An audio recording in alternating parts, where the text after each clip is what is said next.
Yeah.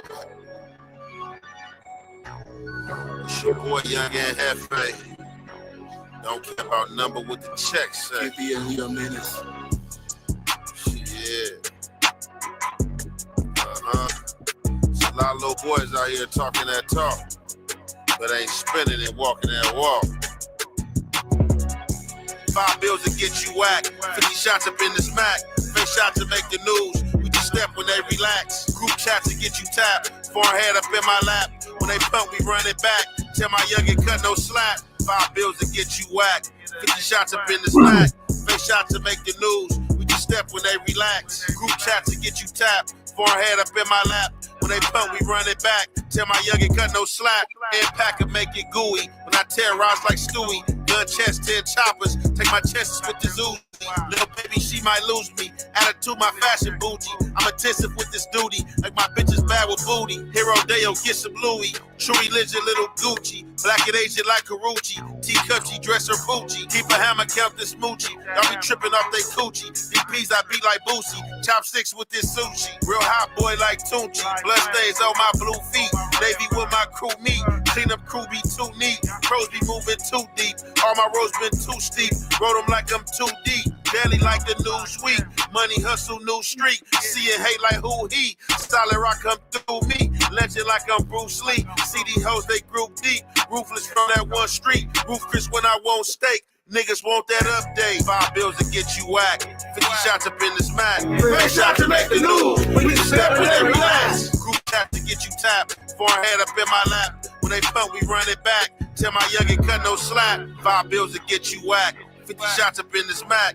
Face shots to make the news. We just step when they relax. Group chats to get you tapped. Forehead up in my lap. When they pump, we run it back. Tell my youngin' cut no slack. Resume my run up stats. 1,000 yards up in this flat. In the setup like the draft. Taller standing like giraffes. I go stripes with a zebra. And I'm conscious when I lack. Goofy niggas, they be playing. Put your body on this mat. Give my youngin' half a stack. We just jugging through the math. Patriotic in my path. Hit the jail, we fuck the staff. I'm a gangster, but I rap. Now a Remy did the path, cause I really stand on business. Niggas acting like they that. Couple rookies with me ballin'. Bitches hit me, they be calling. They go Hefe, he be all in. I just love they let the dog in. I just ballin' this ball made. Like tears with this hard pain. I've been building a large name. Hit the streets with a guard game. I know niggas that charge fame when you get out your yard lane. Niggas talk like they 10-2. To the chopper chop 10-U. Who gon' chop and defend you when we kill all your friends too? Pull up in that Benz proof. Pull up in that Benz. 5 bills to get you whacked. 50 shots up in the smack. Face shots to make the news. We just step when they relax. Group chat to get you tapped. Forehead up in my lap. When they pump, we run it back.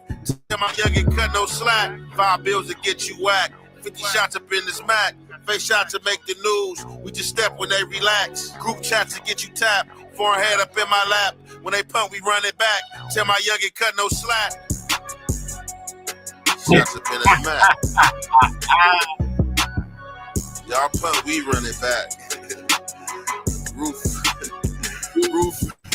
Ruthless from that one street. Ruthless when I won't stay. Oh yeah. Niggas put that up, baby. Should I say, y'all can't help but get you whacked, Jack. You know. Hey man, salute to everybody tuning in. Kitty Frappuccino show in the house, man. Salute out there. Everybody tapping in, hit that follow button, hit that subscribe button, hit that add button. You know what I'm saying? Run it up, hit that like button, hit that share button, man. You know what I'm saying? We on, Jack. Shout out to everybody tuning in, man. We got a lot to talk about. A lot going on. We got a lot of different news here. You know, we got a big U news. Shannon Sharp, Club Shay Shay. We got Club Shay Shay news. We got President Trump news. We got Deion Sanders, Shadur Sander news. So much with that. So much with that. You know, we got to get it going. Salute Frappuccino. What's going on, kitty? Glad you could tap in. A lot's been happening. Shannon Sharp been blackballed, it seems, or appears, but he is one of the #1 YouTubers. He has a platform and he doesn't really need them. Shannon Sharp gets 20, 30, 40, 50,000 people anytime he goes on. Understand. We're going to get into some of this. Let's go to Law and Crime Network. Shannon Sharp bombshell rape allegations. Everything we know. Subscribe to Law and Crime Network. When it comes to the legal case against Shannon Sharp, we have some new developments for you. From more responses, both from his attorney, his former co-host, to another former NFL player, to Sharp making a surprise visit. A lot to talk about as the former NFL star and commentator faces serious allegations of rape and sexual assault that have led to his departure at ESPN. This time, we bring on sports attorney Dan Lust to break it all down. Welcome to Sidebar, presented by Law and Crime. I'm Jesse Weber. NFL Hall of Famer, podcaster, sports analyst Shannon Sharp has been in the news quite a bit this last week, and as updates come in, we have been covering it here too on Sidebar. Now, we know that a Nevada woman filed a $50 million lawsuit against him on April 20th, claiming that he raped her twice in October of 2024 and once in January of 2025. And the sexual assault allegations are incredibly disturbing, that this purportedly happened while she was crying and begging for him to stop. This unidentified Jane Doe also claims that he recorded her without her consent, that he shared those videos with others, that he even threatened her. And I'm going to get into a response that we haven't even talked about yet in just a minute, but it wasn't just a lawsuit that was shocking. No, it was also the events that transpired afterwards. Because what happens? Sharp released a statement on his Instagram. To my family, friends, supporters, and colleagues, I want to speak to you directly and from the heart. This is a shakedown. And he claims that Jane Doe's attorney, Tony Busby, is targeting black men because we know that Tony Busby previously sued Sean Combs, Jay-Z, Deshaun Watson, claims that he believes that her side is going to release a 30-second clip of a sex tape. And apparently he encouraged them, just release the whole thing, provide the whole context. Apparently, he revealed her name and also the name that she goes by when she purportedly uses or presents on OnlyFans. And overall, he and his team have been adamant that everything that happened between the two of them was consensual. And to prove that, his side released a plethora of text messages seemingly between Sharp and this Jane Doe. For example, as reported by TMZ, there's one apparent message from October 2023 where Jane Doe seemingly messages Sharp, "I want you to put a dog collar around my neck and choke me with it while you're bleeping me." Okay, you fill in the blank. The NY Post reporting on other messages allegedly from Jane Doe, like "tie me up and do bad things to me." Now, Busby responded and said that these messages are from before the alleged assaults. And really, a woman can say yes 99 times, but that one time she says no, that's all that matters. And in that vein, by the way, an audio clip was released by Tony Busby, or seemingly by him and his side, capturing the voice of a woman whom attorneys identify as the woman suing Shannon Sharp, telling him not to manipulate her. And then you hear a man's voice, resembling Shannon Sharp's, can be heard saying, "If you say that word one more time, I'm going to bleep and choke the bleep out of you when I see you." And the woman, allegedly, Jane Doe in this case, then can be heard saying she does not want that, while the voice resembling Shannon Sharp responds, "Yes, you do. I don't think you have a choice in the matter." Then Shannon Sharp, and we talked about this on a previous Sidebar, decided to temporarily step away from his job at ESPN's First Take. And Sharp's statement that was posted to his Instagram account on April 24th says in part, quote, "The relationship in question was 100% consensual. At this juncture, I am electing to step aside temporarily from my ESPN duties. I will be devoting this time to my family and responding and dealing with false and disruptive allegations against me. I plan to return to ESPN at the start of the NFL preseason." A lot of money at stake in this case. And by the way, talking money, actually talking about how to get money back, let me tell you real quick about Upside, our amazing partner and sponsor. So Upside is great. It is a free app that gets you cash back when you buy daily essentials. I pump my gas, I can use Upside. I go out to lunch, I can use Upside. Maybe I get something at a convenience store, I can use Upside. And why not get cash back when I do all these things, right? And yes, this is actual real cash back. It's money that appears in your Upside app that you transfer right into your bank account. So once you have the free Upside app, you claim an offer for whatever you're buying on Upside. You pay as usual using a debit or credit card. You follow the steps on the app, you get paid. So to find out how much you can earn, click the link in the description to download Upside or scan the QR code on screen. But make sure to use our promo code SIDEBAR because you'll get an extra 25 cents back on every gallon on your first tank of gas. And following Sharp's departure, ESPN released a statement of its own. A spokesperson for the sports conglomerate writing, "This is a serious situation, and we agree with Shannon's decision to step away." But it was reported from outlets like Us Weekly that just hours later, Sharp showed up at the NFL draft in Wisconsin and recorded an episode of his Nightcap podcast with Chad Ochocinco Johnson. Although they didn't talk anything about the allegations, it was interesting he made that appearance. Now, we have some more statements and responses that we haven't gotten into previously in other episodes. Shout out to everybody tuning in. Now, I want y'all to understand, he distanced himself from everybody that he's associated with as far as these major shows, and publication. He has his own thing. Like, this is not a crime for him to have his own business. See, this is what's going on when you got the strength not to run. You don't have to run from all that bullshit. The average motherfucker been ran somewhere because they ain't got no platform. They can't. They have no voice. Shannon Sharp got the same voice as the same haters and all everybody else that's going against him because they know this is bullshit. Now, you sitting up here judging a spokesman on how freaky they are, it's crazy. But people do that. People will do that. Like, man, the amount of hate is crazy. They trying to do a public lynching of Shannon Sharp, but he too clean. Ain't no fucking crime in being a freak.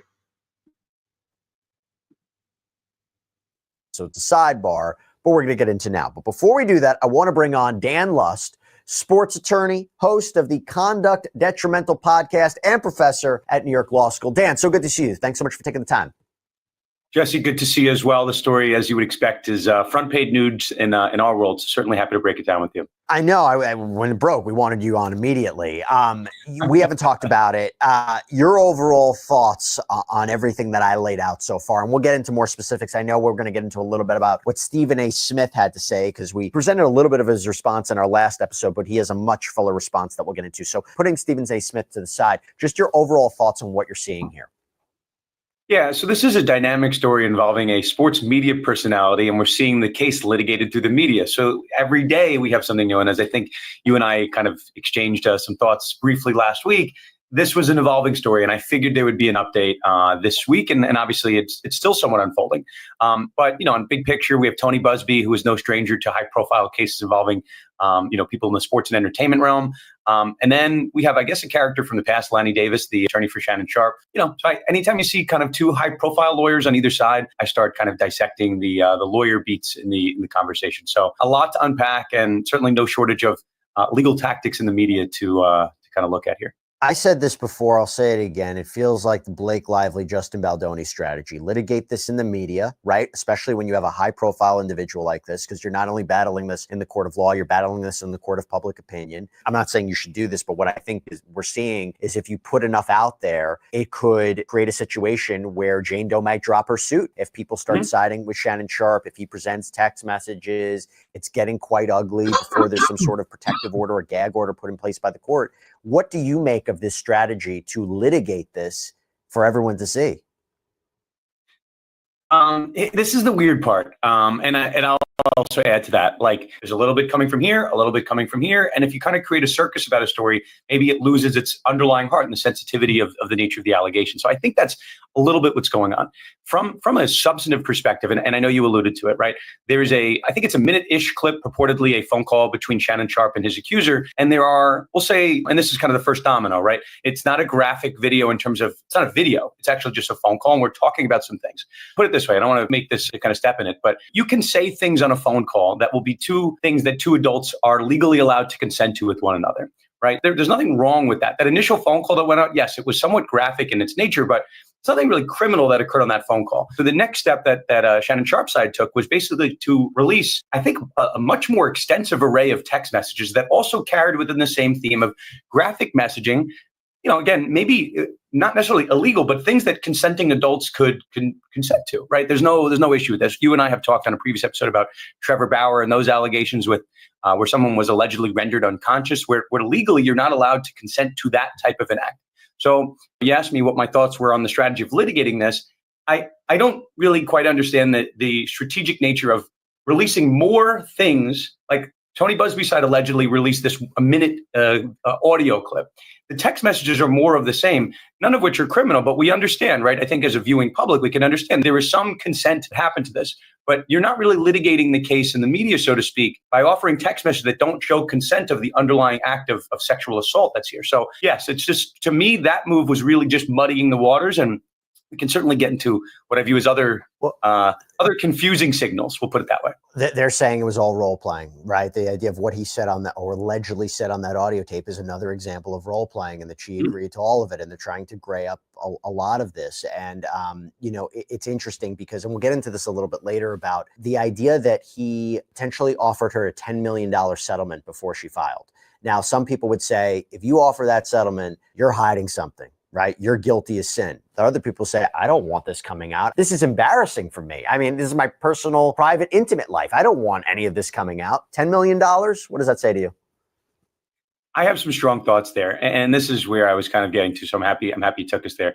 It's just mixed signals, right? You can't have a statement that basically dares someone to release the video. Release the full video, not the unedited. Release everything. We want this to be out there for everyone to see. We want it to be litigated above board. Let's get this all out. And at the same time say, well, I want to pay $10 million. And again, that's an admission from Sharp's lawyer. That's not from Tony Busby and the other side. That's Shannon Sharp's lawyer saying they're trying to extort us for a lot of money. Yes, we can all agree that sometimes the playbook, that there's some type of extortion that occurs. I'll put it in quotes because it's not really. Boss Claus, salute. Shout out to everybody tuning in. Hit that like button, hit that subscribe button, hit that share button, hit that follow button, hit that add button. Right now, we're on the Shannon Sharp topic. Clearly, this is a money grab. Shannon Sharp is caught in a situation where he got too involved with an escort. Shannon Sharp is caught in a situation to where he has gotten too involved in a high-end escort.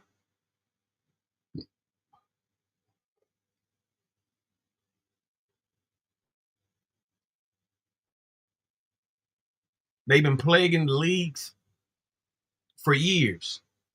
This is nothing new. NBA, NFL, hockey, rugby, soccer, whatever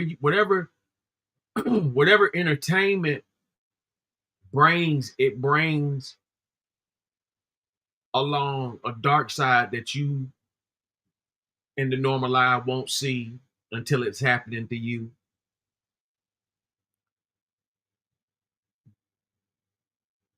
You can pray and get and receive everything you want in life, and you'll find out that's not enough. Understand, Shannon Sharp was caught in a situation where he was too involved with a high-end escort.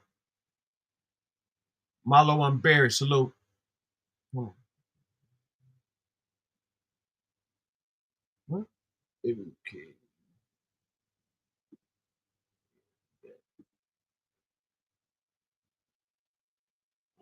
That is. And we got to ban all trash. If you in the chat and you got a rant and all that, you see any kind of trash or anything to that degree, you understand what I'm saying? You got to take that out. You know what I mean? Immediately. Back to the topic. Fuck who Malo and Barry was. I don't know what that was. Fuck that. Back to the topic. Shannon Sharp was just too involved. Recording conversations, She planned this from the gate. An extortion to have a lawful negotiation back and forth. But to offer 10 million tells you that there's something in the case that they don't want to go out. So I don't know how you offer 10 million, which is not a nuisance level settlement. That's a giant number, right? 10 million, and then say we want everything to come out. We're totally fine with this, the truth being out there. Those two things are not consistent with one another in what is a general legal playbook for litigating things in the media. By the way, what did you make of him showing up to the draft? I think he's just Balls club salute, man. I don't know what these people be thinking about, man. You know what I'm saying? Like, man, you know what I'm saying? Like, come on, man, with these daytime soap opera shit, man. You know what I'm saying? I got real content going on, man. I have no time for daytime soap operas. You know what I'm saying? With the ghetto young and restless. Real motherfucking talk. I don't motherfucking play games. I don't run plays. I don't fuck with these people that do that. You understand what I'm saying? Don't be motherfucking coming up on my shit, playing with my motherfucking channel with no dumb shit. And that's for any of these motherfuckers. With that weak ass, puss ass, year-long dragging ass shit. Nobody got time for you lames. I got real shit going on. Stay true. What's happening?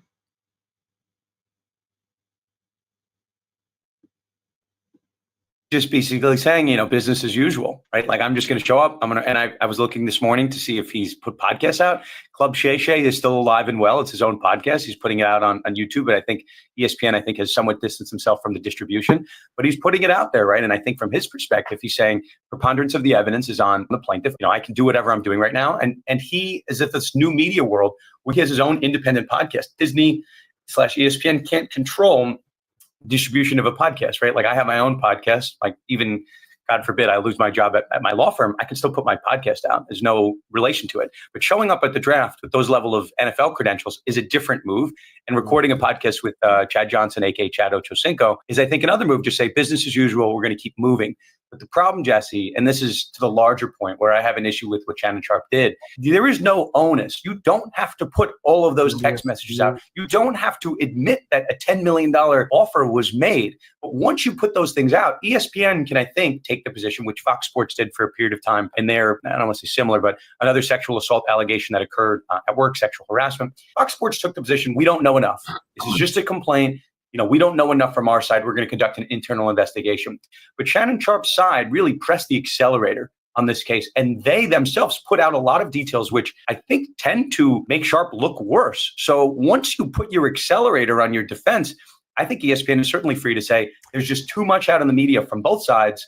We have to part ways at this point.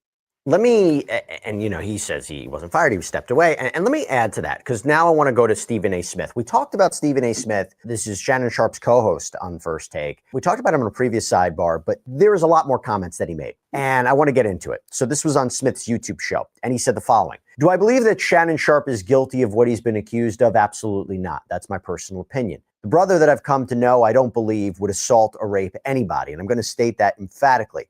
But just as emphatically, I'm going to remind everybody it is my opinion because of what I feel about him, and not in any way imply that I know a damn thing beyond that, because I don't know. I'll always be here for him if he needs me. Just the same way I said that about Skip Bayless when he departed from Fox. Just the same way that I would say about any of my friends. That's what friends do, even in the toughest of times. Sometimes, especially the toughest of times. They ain't telling you you're right all the time. And hell, sometimes they may not stop you from falling into that abyss, but they're there to lift you up when nobody else will." He added, "When the news came down that he and ESPN had mutually agreed that he would need to come off the airwaves of ESPN, it was a blow to the show, a blow to me personally, because I'm going to miss him. But it was not a surprise. I've been at Disney since October of 2003. I know this place. I know the worldwide leader that is ESPN." And he added that he took a break from ESPN beginning in 2009. They didn't need any definitive evidence at this particular moment in time about all that stuff. Once all the things Shannon Sharpe's lawyer put out there, it was uncomfortable to listen to. And it was not something that Walt Disney wants associated with its brand. So to have him on the airwaves while all that stuff was put out, that was not something that Disney was going to take. This is what I mean when I say I'm not surprised. it wasn't difficult for me to figure out what was transpiring. ESPN and Disney have a wait-and-see attitude when it comes to whatever evidence they may learn about this entire situation involving Shannon Sharpe from a civil perspective. That's all I have to say, other than I hope he's back in this business real soon on linear television, talking some football, because that man knows his football, and he certainly knows how to entertain us. While he's talking about football, I'm going to miss him. So, Dan, a lot of things here. But I got to say, I don't know if I necessarily disagree with Stephen A. Smith. I mean, Disney does not want that, what he said, even if it was 100% consensual. It's not fair, but, this is not a court of law. This is a business. Does Walt Disney want their host saying these things, or allegedly saying these things in text messages and a phone call? And it makes me wonder, is Stephen A. Smith right? And how on earth could Shannon Sharpe ever come back to ESPN? So there's one thing, and I'll answer the question, but there's one thing in Stephen A. Smith's statement that I told you that I think is somewhat telling, right? Stephen A. Smith is friends with Shannon Sharpe. They've talked about this. It's very clear and evident from their statement that they're friends. Stephen A. Smith, in the statement that you read, I'm happy we got it out there, right? They didn't need definitive evidence talking about ESPN once all the things Shannon Sharpe's lawyer put out there. So Stephen A. Smith is pointing the finger at the lawyer. And then later on, I think in that episode, I believe Stephen A. Smith said that Lanny Davis, while not referring to him directly, seemingly as we're talking about him, said he was, quote, not being impressive in this at all. So Stephen A. Smith seems to blame the lawyer's comments for taking this to the next level. So, that's, and Jesse, and I'll toot our own horn a little bit. If a client called us and said, how do we deal with this? You and I having some sensitivity for the media would say, like, listen, there is a way to litigate this through the media, putting this all up, but you're definitely jeopardizing your status at Disney, right? This is not Fox Sports, right? This is Disney, which is Mickey Mouse, right? PG-13. Think you can get away with having those consensual texts, which definitely rise to a level of provocative nature, even if they're between consenting adults. So do I think Shannon Sharpe can move on from this in his career? Yes, I do, because he has his own independent platform, which, I think at one point had a $400 million valuation. They were talking about the Shannon Sharpe Network. He brings on a ton of guests. So do I think he'll have a career? Yes. Do I think he'll have a career at Disney? That's a very different story. And Shannon Sharpe is admitting to these acts, which again, might not be illegal, right? And I'm talking about the acts between the text messaging consenting adults, but the optics of that are really bad, right? And it doesn't have to be a crime that was committed by Shannon Sharpe, but he's admitting to the nature of the text. And Jesse, you read them about dog collars and whatever else. And if Disney doesn't want to have that on their brand, they don't have to. So I'm not sure that Shannon Sharpe ever appears on ESPN again. Certainly, he could have a lucrative career working for any number of other football networks, but that's the nature of the beast. And if you were Shannon Sharpe's side, you've put your finger on the pulse. You want to put all of this out in the media, and there are ramifications to doing that. So, I shout out to everybody tuning in. If it was truth telling, Shannon Sharpe is going through a classic case of black man success. Anytime you overstep the boundaries that people say aren't even there, but we all know the truth.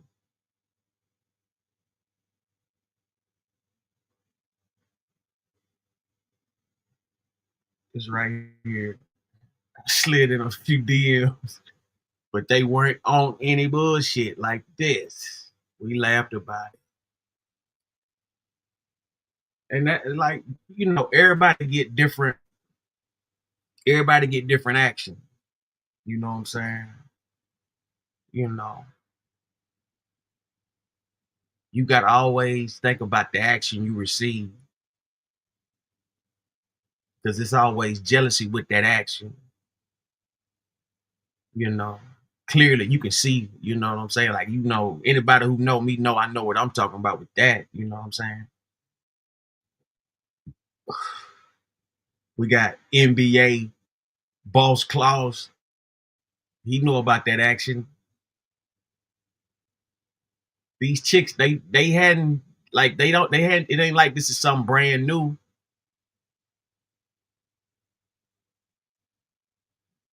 All stars get that action.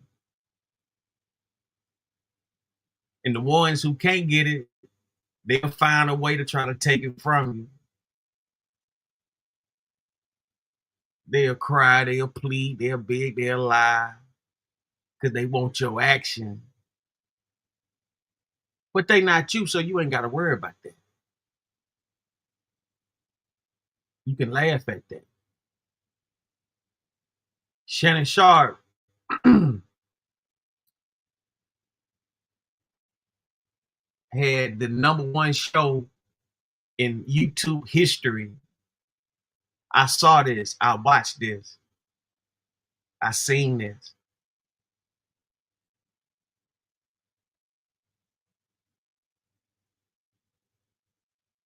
It's not a game.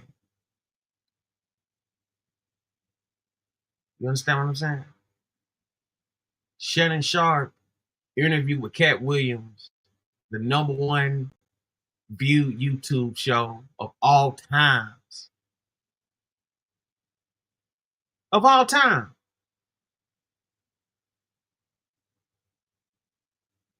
Of all time.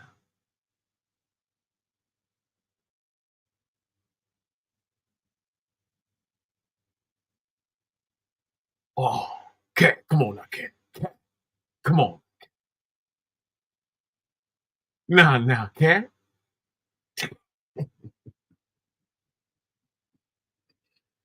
Go Jane, go Jane, go Jane.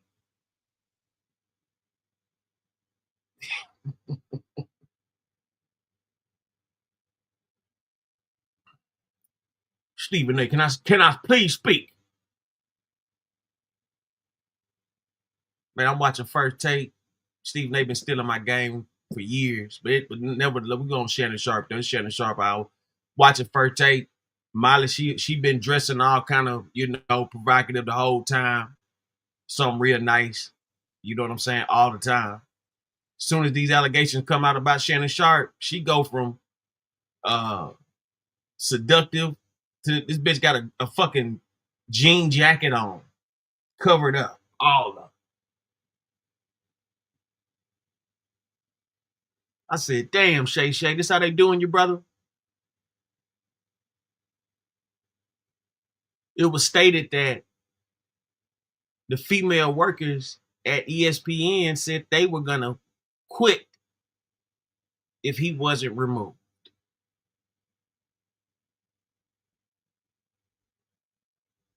Do you understand?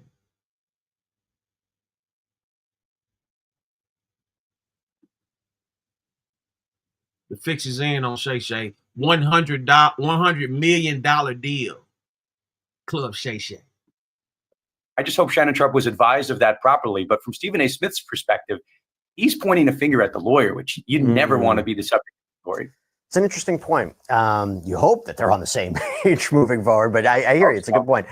Okay, I want your reaction to this. So there's another statement. This is a statement from Shannon Sharp's litigation counsel, Mitchell Schuster. So one of the things that he addressed is why Sharp would be willing to pay $10 million, this settlement, to Jane Doe before she filed the suit, saying when she learned that he would not father a child with her, she resorted to extortion.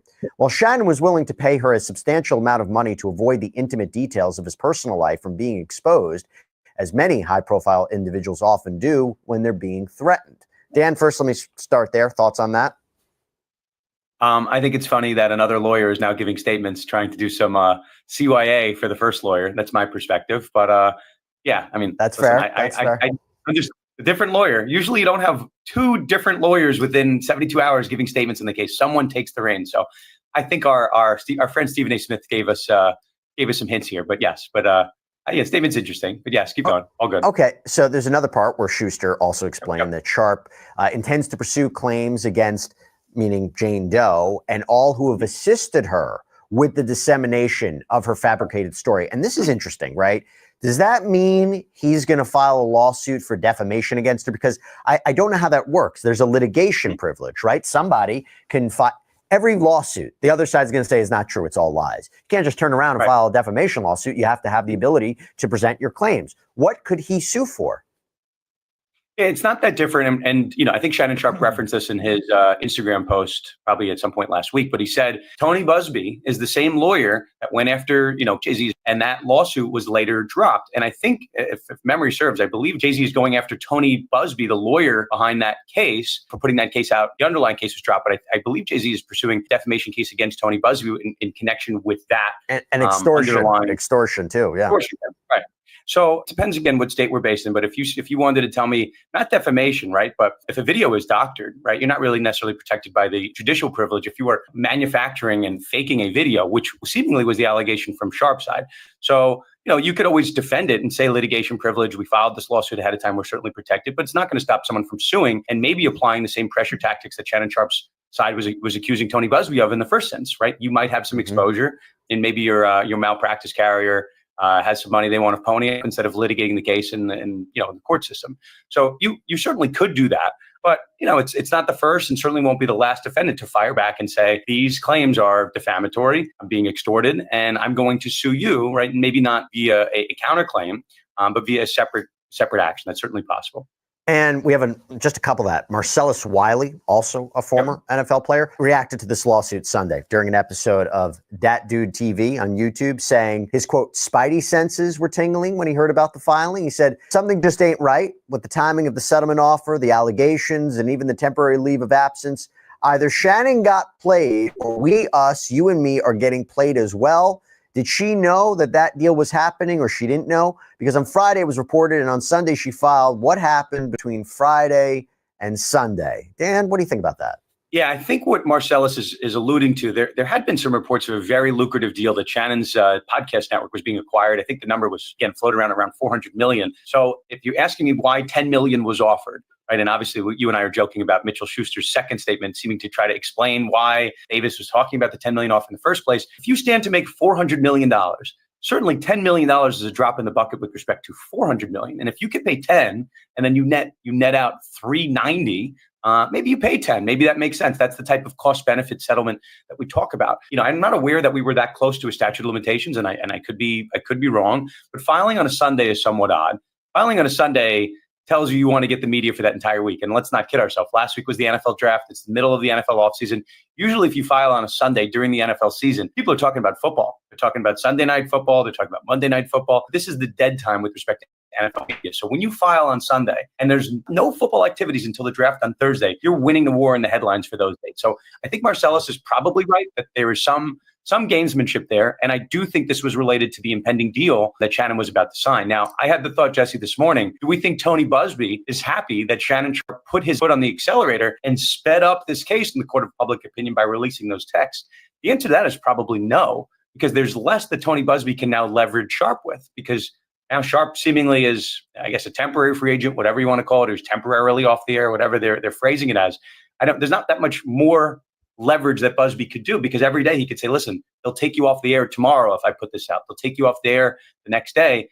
And that leverage is now gone. It's not to say that the case is going to be any different, but I'm sure Busby was licking his chops at the ability to threaten the release of this video over time. But now he doesn't have that anymore. There's seemingly less bullets in the trigger. Yeah, it's hard to believe it's just been like a week, because it really feels like we accelerated and we heard so much. I want one final point. So, again, Mr. Schuster addressed something else in Jane Doe's lawsuit. So in Jane Doe's lawsuit, there was a reference to another lawsuit filed against Shannon Sharp by a woman named Michelle Evans back in 2023, and it's still ongoing. She's suing for a variety of claims, including defamation for Shannon Sharp allegedly sexually assaulting her. And in fact, there was a reiteration of one of the same allegations as Jane Doe in this current lawsuit. For example, Evans' lawsuit claimed that Sharp told her during a sexual assault that he would, quote, make it so no other man would want me. And in fact, in Jane Doe's lawsuit, it reads, Sharp would repeatedly tell Doe that he wanted to do things to her that would make no other man want her. Okay, so take it that way it will. But according to a sworn affidavit from Shannon Sharp, he denies the allegations from Michelle Evans that she laid out against him, says it was actually Evans who manipulated and threatened him, says that she was harassing him via text messages and phone calls. Well, again, his attorney, Mr. Schuster, has made a comment on that too. Quote, this is exactly what is happening to Shannon Sharp, and the resurrection of the case involving Michelle Evans is a perfect example. Sadly, Miss Evans became obsessed with Shannon and decided to manufacture a claim against him. When she could not find a lawyer to pursue her outrageous story, she filed a civil complaint on her own that is completely devoid of merit. And basically that's because we believe she's representing herself. Quote, bottom line, Shannon has done nothing wrong and intends to fight back against these malicious lies, not with manufactured defenses or imaginary stories, but with documentary proof and real evidence. So Dan, we have a situation here where now you have two separate claims, right? And some would say strength and evidence, right? It's coming together against Shannon Sharp. or he's on the defensive and says, this is just another example. It keeps happening to me and I'm innocent. What do you take away from the inclusion of Michelle Evans here? See, this is why I'm happy you brought me on the show. I mean, I spent probably 2 years, I was going to say litigating, but covering this case as if I was litigating myself, the Deshaun Watson case where Tony Busby was the plaintiff's lawyer. So there were, I think about 26 civil complaints that were filed. And you as the lawyers, I'm like, okay, I understand what's happening here, and we'll break it down for the viewers, right? Tony Busby represented essentially I think 25 of 26 plaintiffs in that case. So a lot of non-lawyers would look and say, wow, these complaints have so much in common. It's basically the same exact thing. There's this common nucleus. It's this pattern. And all these women, some are from different states, from different employers. How are these complaints so similar? And I teach at New York Law School. I do these kind of conversations a lot. And I said, well, same firm. You're basically being asked to draft the same complaint over and over. So a lot of cut and paste jobs that are happening here. So I just want to point that out as a decision point in Tony Busby's history. We've had it, and again, I don't blame Tony Busby. There's nothing wrong with copying and pasting a lot of the same versions of the complaint and putting it out. But the outside public viewed that as being a pattern. Now, does it make sense for Tony Busby to look at other allegations that are out in the public realm against Shannon Sharpe that may or may not be out there, right? You're doing your research. Maybe it's not public. Maybe you're kind of going through the grapevines. You're talking to people in and around the space. It's possible, right? Just think about it practically. If an ex-girlfriend will know about the history of people that Shannon Sharpe has been with, maybe they've had these conversations. So I don't view it as being definitive one way or the other, put it that way. I don't view it as being a pattern. I am someone that really staunchly believes the plaintiff has the preponderance of the evidence. They have to prove their case. So I do think, yes, it's interesting. But again, in the sports and entertainment realm, this happens a lot, right? We could talk about Deshaun Watson, right? 5 people came forward and all of a sudden we had 26. That, to me, as a human being that speaks common sense, that's probably not the best sign if you're Deshaun Watson, but it happens a lot. Justin Tucker, the kicker for the Baltimore Ravens, it happened with Trevor Bauer, even P. Diddy, it's happening with. So other people to come out after the fact doesn't always show a pattern, right? These could be 10, 15 years apart from one another, maybe just different things happening at the same time. Jesse, I wouldn't be doing my job if I didn't point out, right? We're talking about a football case, a sports media case. I still think it is very telling, and I mean this sincerely. I'm not intending to joke about it. Mitchell Schuster has now taken over control as the public narrative and the public face of the media side of Shannon Sharpe's defense. That's almost unheard of for one lawyer, Lanny Davis, a lawyer who was very involved in some political lawsuits. People can feel free to look that up. But another lawyer has superseded control, and you have Stephen A. Smith basically being the first lawyer for why his friend might be getting in trouble from ESPN. Obviously, we know what happens. So I would read very closely the difference between these two statements. And I do think it's just not something I would have done. And again, everyone's entitled to their own opinion. Every lawyer has different strategies. But putting out a $10 million offer was made looks really bad in the court of public opinion. If you have nothing to hide, release the video. We have nothing to hide, but we'll also pay you $10 million. I can make sense of it from a cost-benefit perspective. Sure. And I can also make sense of Tony Busby saying it, right, and breaching the confidences of a settlement conversation. Again, not that it's okay, but I understand it. For him to be, I really don't understand Sharpe's side doing it, and I really do think that's the reason he's not at ESPN right now. And both in the discussion we had today and the discussion I did in the last episode, that settlement offer, the news of that has made a lot of people look at this very differently. And so I can hear exactly what you're saying. Interesting. Okay, let's see who responds next, because I'm sure this is not the end of the responses and who we're going to hear responses from. Dan Luss, thank you so much for coming on. It was great seeing you. Really appreciate it. My pleasure. Anytime, Jesse. All right, everybody, that's all we have right now here on Sidebar. Thank you so much for joining us. And as always, please subscribe on YouTube, Apple Podcasts, Spotify, wherever.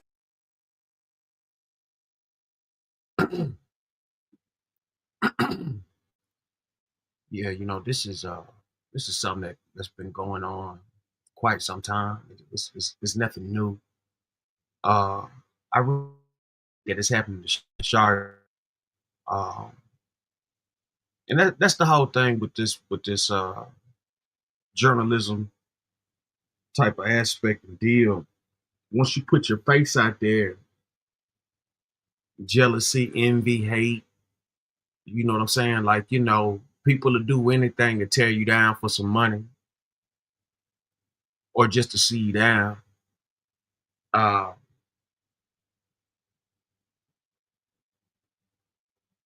Shannon Sharpe, as we know, has been accused of,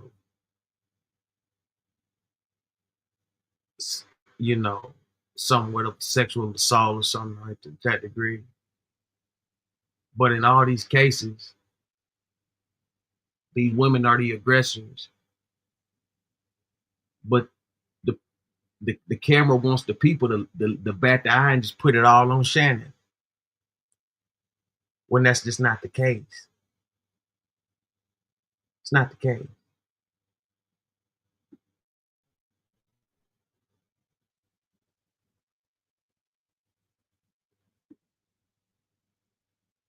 Shannon Sharp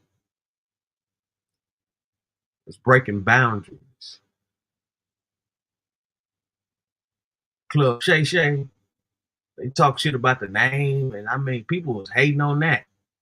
I thought it was, I never thought too much of the name. Like I just thought it was I thought it was a friendly name, but I mean, at the most, I didn't really go. I mean, you can add on little sound effects to it and all that kind of shit, but I thought it was a universal name to where it, for all genders. I thought it was good marketing. Something you can market and do your thing with.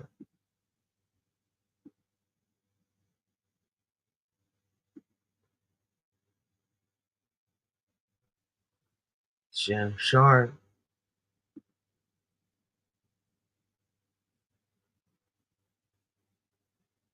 Look, I know he got one Super Bowl ring, maybe two.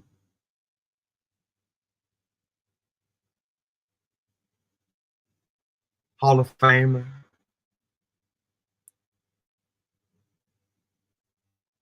Like, what are we talking about?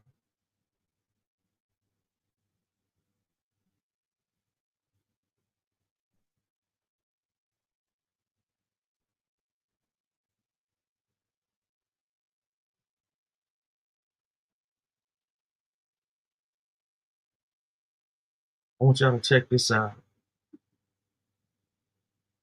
Leaked audio of Matt Barnes informing others that Shaq was offering big money to anyone who had dirt on Shannon Sharp, allegedly over Shannon being chosen over Shaq for the $100 million deal with the Volume Network.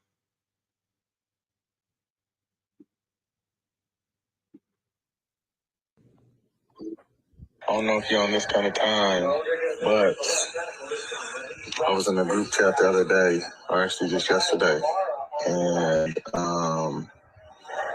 Shaq said he's paying top dollar for any information on old boy. So, I don't know if you're on that kind of time or not, but Shaq is known to throw large sums of money around, so just want to put that out there. Hey, be quiet. Hey, he said, please keep it quiet. He said that Shannon did some shit back to him a while back, and he's been off him. So that's why he's doing this. But please keep his name quiet. To that. Have you guys talked? We haven't. Shaq feels the way he feels, and he's perfectly fine to feel that way. I said what I said. I still think Shaq is a phenomenal basketball player, even though, he minimized my career. I'm fine. The thing is, First off, fuck your bitch and the click you claim. West Side, we rock 'em, equipped with game. You claim to be a player. Shaq don't like Shannon Sharp? Holy, that's a good one. Where's that beef stemming from?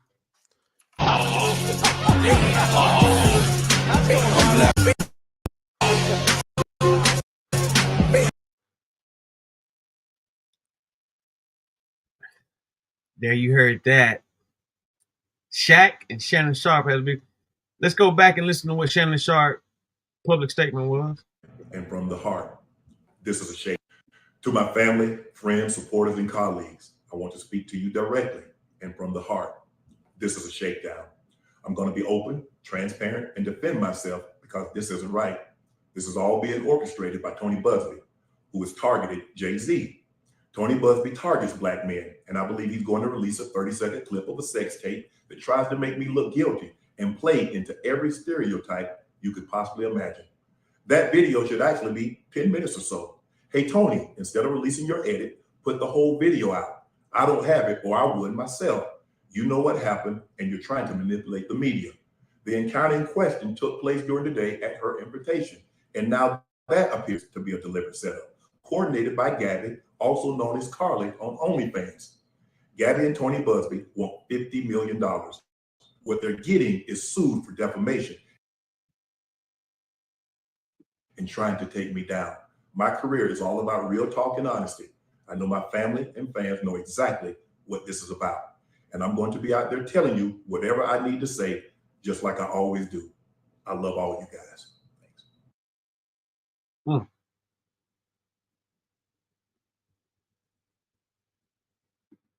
Club Shay Shay.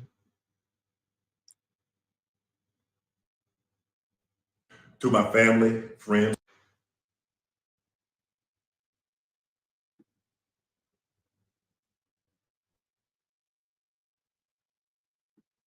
You know, it's interesting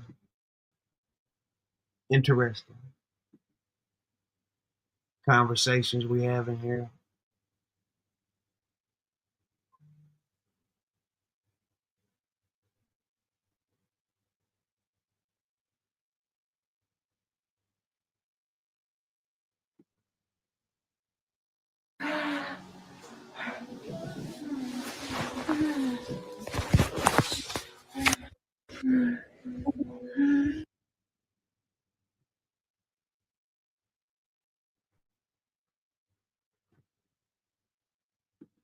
Well, you're coming to LA tomorrow?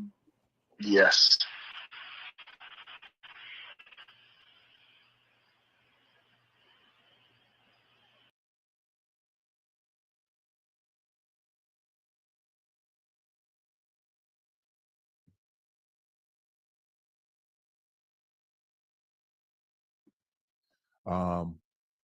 Engaged in an activity. As you know, there was an incident with the phone going on while he was doing some activity or whatnot. He apologized. This is all educational purposes. You know, they make these allegations and things about Sharp, but Shannon proven time and time again to be a winner. This is you know, this is horrible shit that they're doing to him, and the fact that they're able to do it is even crazier. It's people out there who should be pressed, but they, you know, more money, more problems, you know. Let's see what we got on Shannon Sharp and Shaq.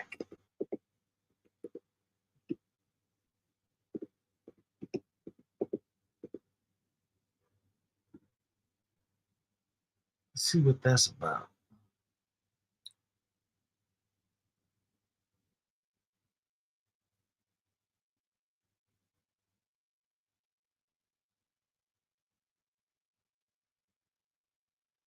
Let's go to self-talk.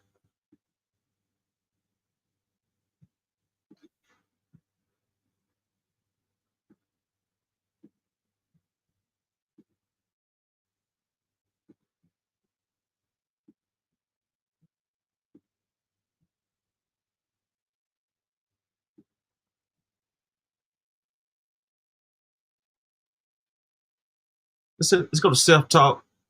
Shaq responds to Matt Barnes leaking. Shaq responds to Matt Barnes exposing his bounty on Shannon Sharp live, setting up for lawsuit.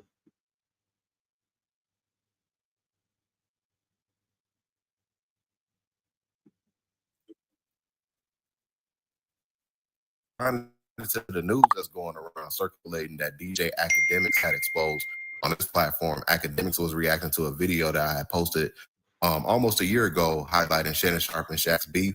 Academics had put out the information that Matt Barnes put out a PSA that Shaq is paying top dollar to get information on Shannon Sharp. Let's check out that clip again right here, guys. The fact he's so petty, it's either he got too much money or there's some other issue going on. I don't really care to know.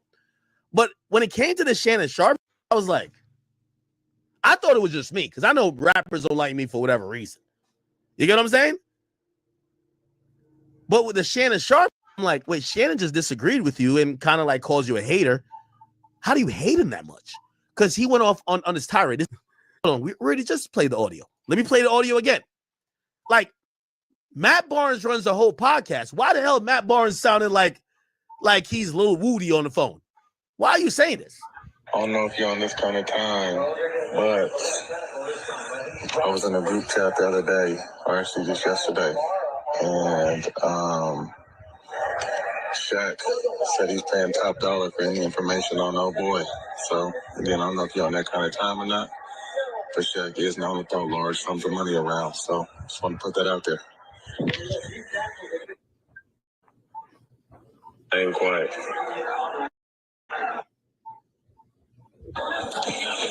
Hey, he said, please, please, please keep it quiet. He said that Shannon did some shit back from a while back, and he's been off him. So that's why he's doing this. But please, please, please keep his name quiet. So anyway, I just had to put that out there because all that little lovable Shaq, it's like, I'm telling you, it's all cap. That's the video footage Academics had put out on his platform, and everybody was like, yo, could this be the reason why Shannon Sharpe is in trouble right now? Does this involve Shaq? Because remember, Just Hilarious even said that Shaq had white women in his house. Quick random observation. I'm at Shaq's house yesterday, right? Yo. And yo, this man is living like Neo. He got 4 white big booties in there. Like one is in the kitchen cleaning, the other one is in the basement. The like Shaq, 4. who, Shaquille O'Neal? Yeah. I mean, I don't know another Shaq.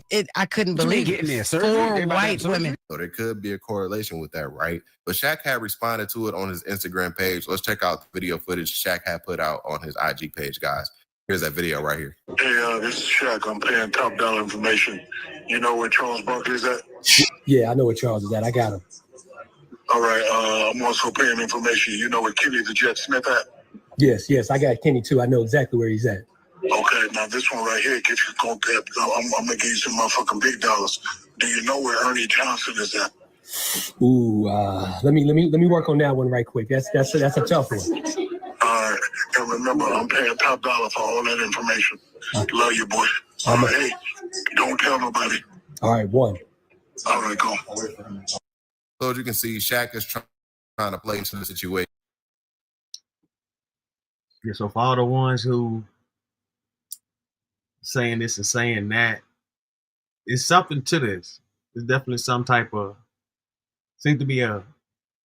conspiracy or bounty on Shannon Sharpe. I know an inside fix when I see it. Like, yo, hey, remember, I'm paying top dollar. Like, he's trying to get ahead of the situation to make it seem like, you know, it's a joke that Matt Barnes said that, you know, he's paying top dollar to get information on Shannon Sharpe. But we all know Shaq is sensitive. We all know that it's true that Shaq would do stuff like that, because this is not the first time Shaq's name has been involved in something like this. As you can see, Academics even reacted more to that as well. So again, like, I remember when Shaq was talking so crazy, I'm like, what the fuck? So after I had to do a whole deep digging into Shaq's history, because even when I was talking to Gilly, Gilly was like, yo, Ak, I'm going to be honest with you. Shaq tapped in with the streets. I'm like, bro, we're talking about Superman, the nigga who like fucking is the big goofball at the NBA All-Star games, like dribbling like crazy, and we laugh at him and we love him. And they're like, no, he's tapped in. And I'm like, what? But I went into all his history. Shaq think he a street nigga. So anyway, I just had to put that out there because all that little lovable Shaq shit is like, I'm telling you, it's all cap. All cap. Like, nigga talk like he's a Big U descendant. Except Big U broke compared to him. Like, he's rich. You know what I mean? Shaq ain't gonna bust a grape and fruit fight. But he'll pay for niggas to get you hemmed up, beat up, shot, stabbed, killed. And the funny thing, and I'm like, nigga, you know, this could be an open air. Like, Shaq, nobody's impervious. It don't matter how long you live on this earth, my nigga. They'll get you at some point. Like, so yeah, guys, that's how petty Shaq is, man. If you get into a beef with him, man, he's definitely one of those type of guys that pay top dollars to try to destroy your career just so he can have a ha, point your finger, laughing moment. And yeah, man, that's a true character of Shaq. Remember the post that he put out at the time when him and Shannon Sharpe was beefing? He was like, yo, I know what you did to get where you at, and I got more money than you. Like, he went off on this long Instagram rant, all because Shannon Sharp said on his Nightcap podcast that Shaq should have been more successful in his NBA career. Definitely should have had more rings. Even Shaq himself has said that as well. So I would like for you guys to get in the comment section down below. I would love to hear your thoughts about today's video. All right, let's read some of this. Shaq, you took me sticking up Shay, ass jealousy of. Joker shows how smart you are and how you say anything to get clicks. Here's some clickbait for you. If you ain't ranked in the top 10 in your profession, then you can't speak on me. Don't forget, I know what you did to get where you at. Me jealous sounds like you jealous. I know you trying to stay relevant by gossiping on your podcast. We don't believe you. You need more people. And in case you forgot, 4 rings, 3 finals, MVP, top 50, top 75. Google me. Google me. And to be quite frank, all this new success you got, you still under me. You don't know my work ethic, but according, I work less than you, but I'm worth more than you. Make it make sense.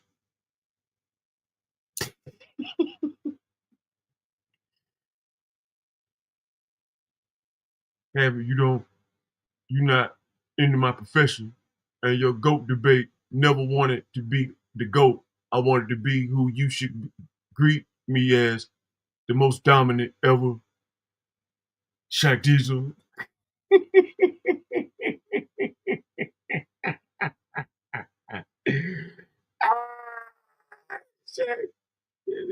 And look, I always say that.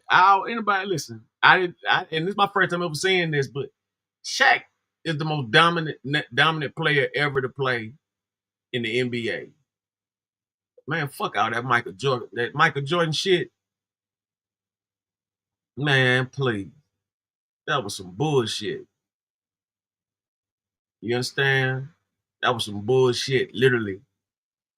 Compared to what Shaq did, Steph Curry doing, KD, LeBron, Kobe, you know what I'm saying?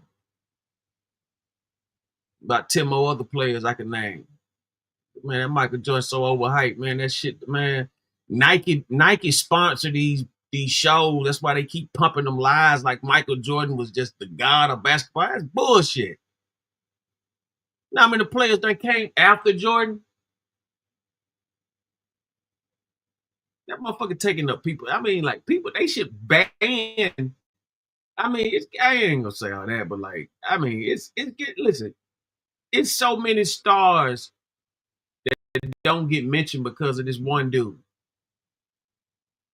And it's just, I'm sorry,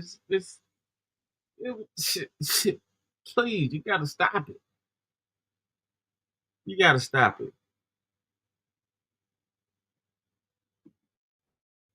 My judge shit.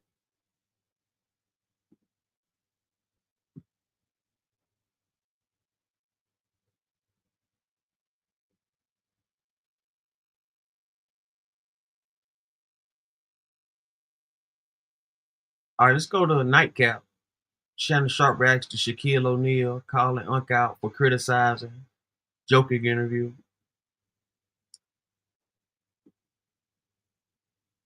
Dress just brought to my attention is that Subscribe, Nightcap. Here's my review. Shannon Sharp reacts to Shaquille O'Neal calling Unc out for criticizing Joking interview. Ocho, everyone's family. Okay. Shaq, about the comments that I said last night. Shaq said, you took me sticking up for Shay as jealousy of Joker shows how smart you are and how you say anything get clicked. That's not what I did. But anyway, so here's the clickbait for you. If I ain't ranked in the top 10 in your profession, then you can't speak. Don't forget, I know what you did to get where you're at. Me jealous sounds like you jealous. I know you're trying to stay relevant by gossiping on your podcast. We don't believe you. You need more people in case you forgot. 4 rings, 3 finals MVPs, top 50, top 75. And to be quite frank, all this success you got still under me. You don't know my work ethic, but according, I work less, but not blah, blah, blah. But anyway, love you too. If you need help making money, it's better ways than gossiping. I'm too old for this ish. Love always. The most dominating big man ever. Never took it serious. Remember, I know you and you know words of Skip Bayless. I'm better than you. Hashtag G14 classification. I have it. You don't. Not in my profession. Wait, when that happened? He just about. All right, so this is what Shaq said about Shannon Sharpe judging his work ethic. I guess Shannon was listening to one of them Kobe Bryant comments or whatever. I don't know. But let's get to it. About 10 minutes ago. Wait, I've never. Shaq in the chat? No, he on IG.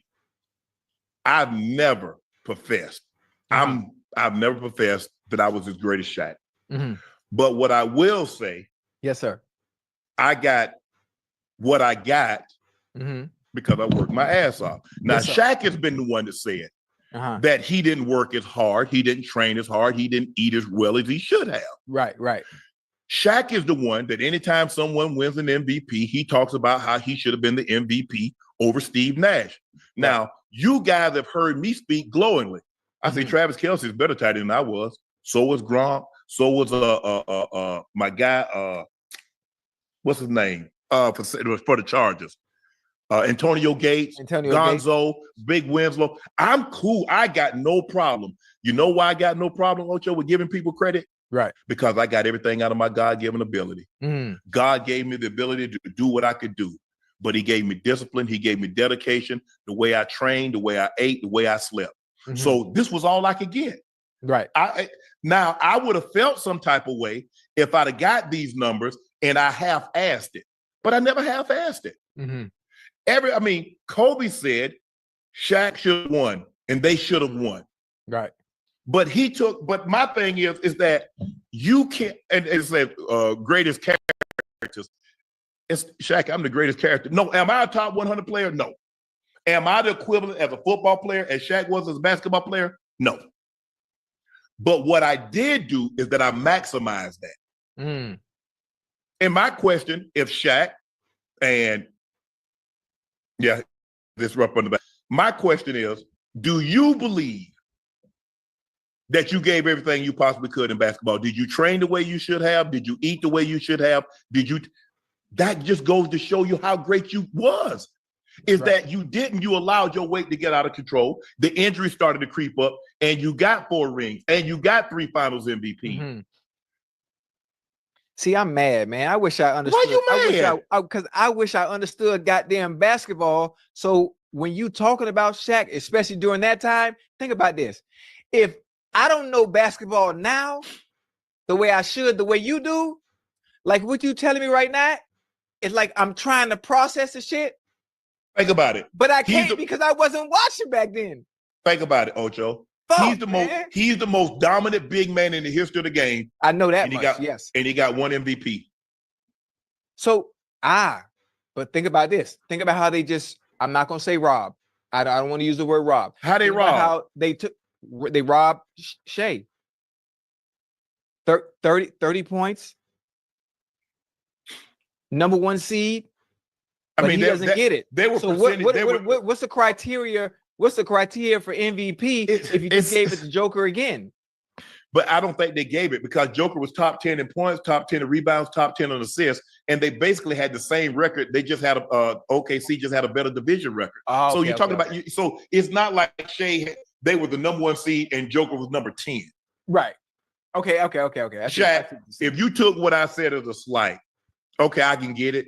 And people say, well, see, my thing is that I'm not saying that I've never said I was the equivalent, and I'm quick to say that when I talk about Kevin Durant or I talk about any player, I said I'm not the equivalent basketball player, but all I can do is maximize my ability. Right. Shaq know deep down, he can take all the shots. Yeah, you got more money. Yeah, you're more famous than me. Yeah, you're more well-known. You're going to have way more money than I ever have. But nobody will ever say that I was lazy or I cheated myself. That's see, and that's the whole thing about Shay. You know, he has justification for what he says. or anything. Like, you know, he's well rounded. That's why they coming at him through all these different angles of hate, because he's a sharp individual. He's right about what he's saying right now. Shannon Sharp was a top tier tight. He was definitely the man in his era. If y'all talk about Michael Jordan and shit like that and all that, back in when Shannon Sharp was in, he was the Michael Jordan of the tight end position. Black Dog was having. Shannon Sharp was the man at the tight end position for quite some time.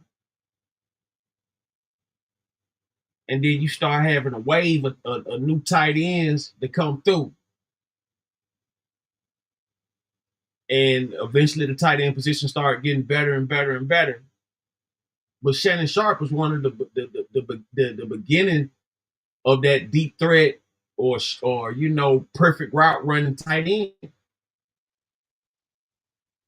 You know, that throws into the spotlight. So Shannon Sharp deserved a ring, and he got one.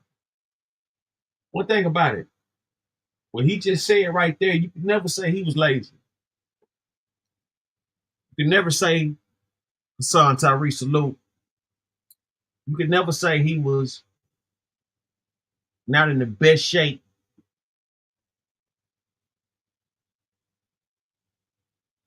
The NFL got way more players on the field than the NBA, so the game can be dictated in all kinds of different ways. Shannon Sharp was the man. That's all I got for you, big boy. I ain't got nothing else for you, Shaq. I ain't here to argue with you. I'm not here to debate with you. It is what it is. I can't do any more on the football field. You can't do any more on the basketball court. Yes, you were great. Yes, you were great. But you know deep down, you should be in the top 5, not top 10. Because you just said, who else was the most dominant? You said you were the most dominant. Most people agree you were the most dominant. So I have a question. Now, yes. See, here we go again with my lack of basketball fucking knowledge. If Shaq was the most dominant to ever play at his position, right? The 5, the center. How is he not in the goddamn top 5?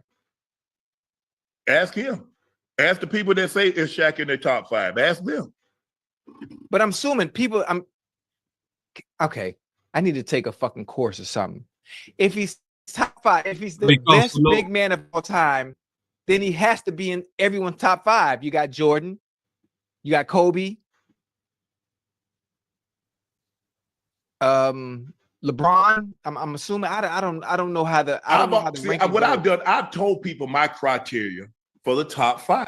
I say for me, for you to be in the top 5, you have to have more than one regular season MVP. That's my criteria. Now, some people say, well, Shannon, as long as you got this or as long as you got that, that's their criteria. Like you said, what is the criteria for the MVP?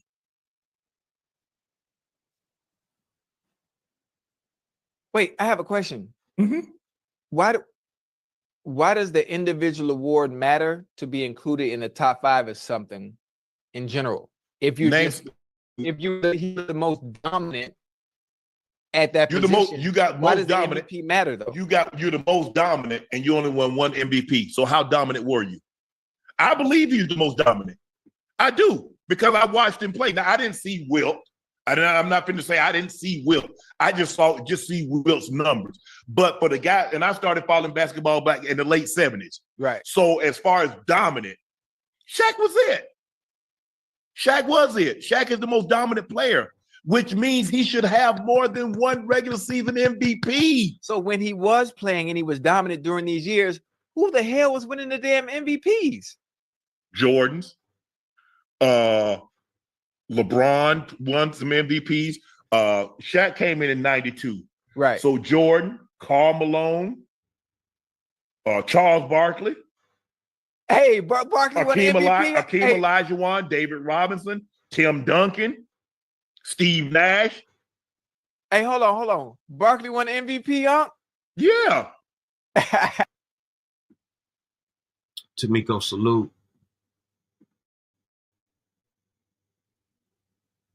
Shout out to everybody tuning in. Hit that like button, hit that subscribe button, hit that follow button. Hey, when I look at Charles, no. See, people laugh at Charles and all that. No, he can play Charles some was ball, huh? what? Hell yeah. Hey, what Charles? He was the four. He was the four. He was a power forward. Yeah. But he look undersized though. He very look undersized. Yes. Okay. Yes. Okay. Yes. That's crazy. I can't see Chuck outside of TNT or I can't see him outside of golf. Picture him dominating on the basketball court. No. He was the real deal. Oh, okay. He was the real deal. Hey, that's live. That's live. Hey man, but I put it like this here. If Shaq, let's just say Shaq came in 92 and he stayed at 325. Ain't no way he doesn't have 4 or 5 MVPs. There's no way he doesn't have 4. He doesn't have 5, 6 finals. Wait, when he was in Orlando, you say he was 325? When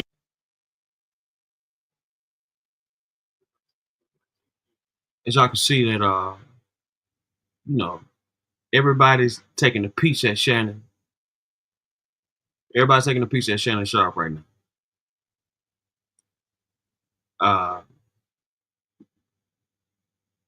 Some of this stuff is unbelievable, unreal. A lot of it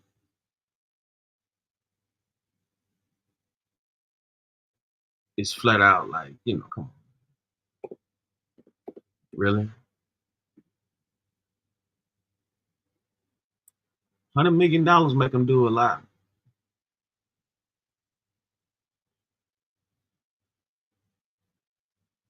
Let's go to Ticket TV.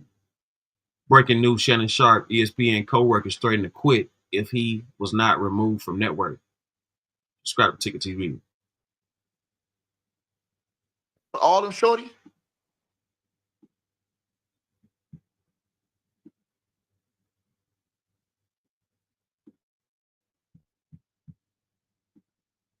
Out, right? And it's stepping aside over the R-word accuser scandal. And it says ESPN sources say and Shannon Sharp have been getting preferable treatment behind the scenes at ESPN. And I'm like, hold on, y'all mad about that? They're the 2 biggest stars. They're going to get the most preferential treatment because when you're the biggest stars, you're going to get preferential treatment. But now, since this situation happened, it was already tensions because they were calling Stephen A. Mr. Greedy and all this other stuff because they said that Stephen A. was getting his money over everybody else and all this other stuff. Blah, blah, blah, blah. So they had the nickname for Stephen A. Smith called Mr. Greedy. And they just said that Stephen A. Smith and Shannon Sharp were just running around here, behind the scenes, acting a fool, basically, is what the, co-workers were leaking out. But now with this new story that comes out, it has some shocking and absolutely turning twist to this story. Now, I'm going to read this article to you guys. And so you guys can come along with me in this article. It says, an NFL legend has emerged as one of the favorites to replace Shannon Sharp on First Take, sources have told the U.S. Sun. Now it says that Sharp, who's 56 years old, is currently facing sexual assault allegations from an unnamed woman who was named following the end of their relationship in 2024. Now it goes on to say, on last Thursday, Shannon Sharp announced he temporarily stepped away from ESPN duties. Now it says additionally, right now, it says that the U.S. Sun has obtained a lawsuit filed by another one of Shannon Sharp's former girlfriends, Michelle Bundy Evans, who also claims she was assaulted. While the 3-time Super Bowl winner has maintained his innocence, he stated that he will take time off ahead of the new NFL season later this year. An ESPN source, however, told the U.S. Sun that the Super Bowl winning legend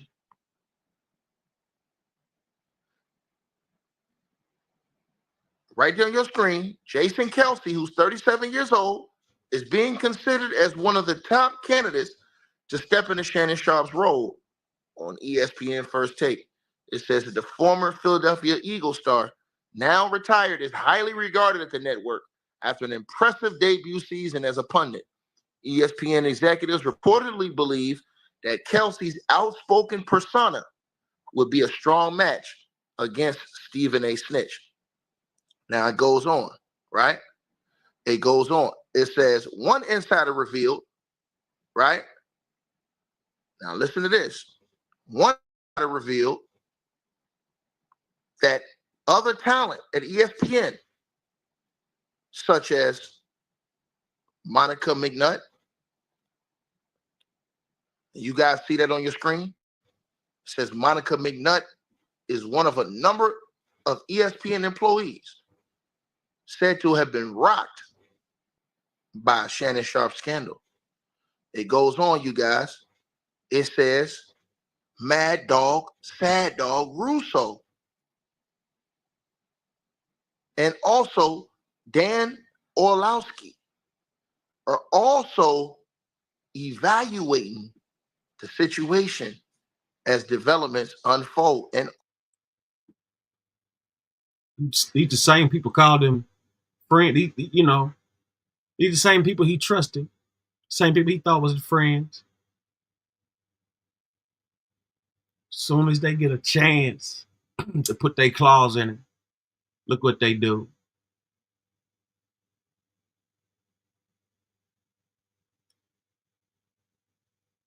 Gotta watch the jealousy and the hate.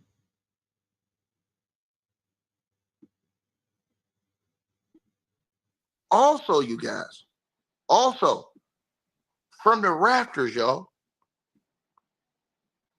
Molly Karam. Shannon Sharp's in trouble, bro. Now remind you, I told you, now you see what she got on now. Remind you, I told you, you know, she wears these nice outfits and things like that. You know what I'm saying? Soon as them allegations came out, she gets on the show in a jean jacket. I'll show it to you one of these days. She's on there with a jean jacket on, covered up. Like the whole time she had, and like she was just, you know, just covered up around there and all that. It's crazy. If you ask me, they putting a lot of jealous women on the show. And they starting to get in their feelings. And it's starting to show.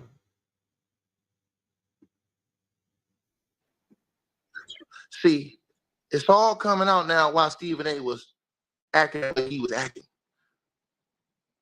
Molly Karam, who sat up there and had no issues when Dana White pushed his wife on that tape, and Dana White came back on ESPN and he told him on ESPN, Dana White, I ain't punishing myself. I ain't going nowhere. Molly Karam, who have been loud, outspoken about every other brother's issues, was quiet till she sat up there and kikied with Stephen A. Snitch and Dana White. But they're saying Molly Karam now and other ESPN staffers have reportedly found the ongoing storm surrounding Shannon Sharp difficult to take. He's done.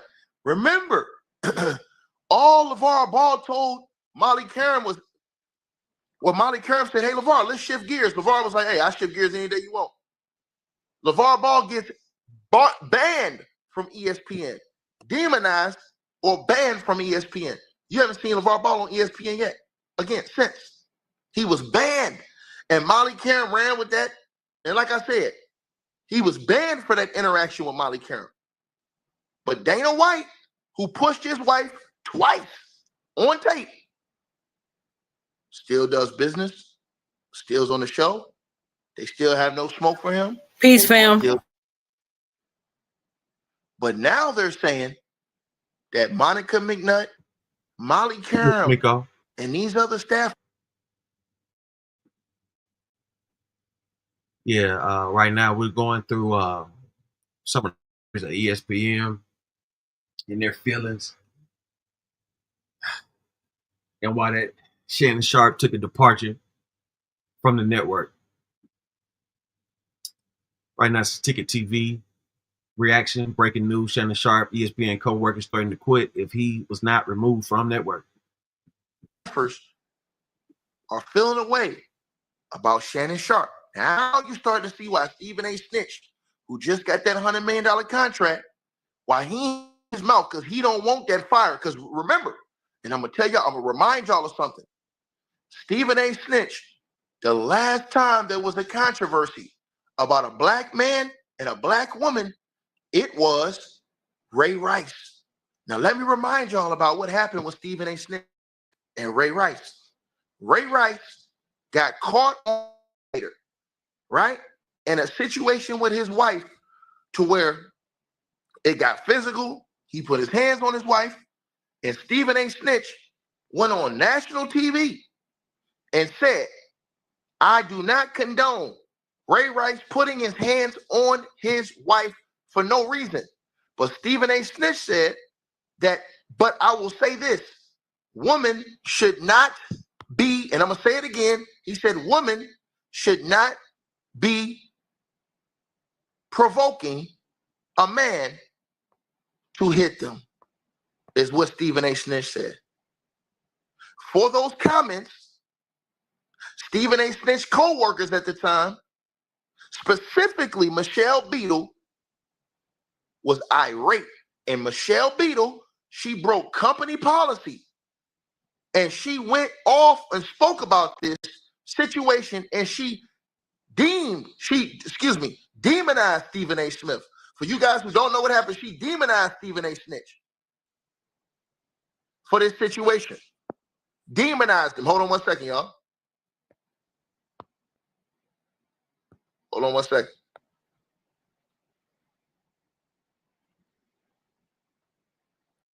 Man who was raised by women.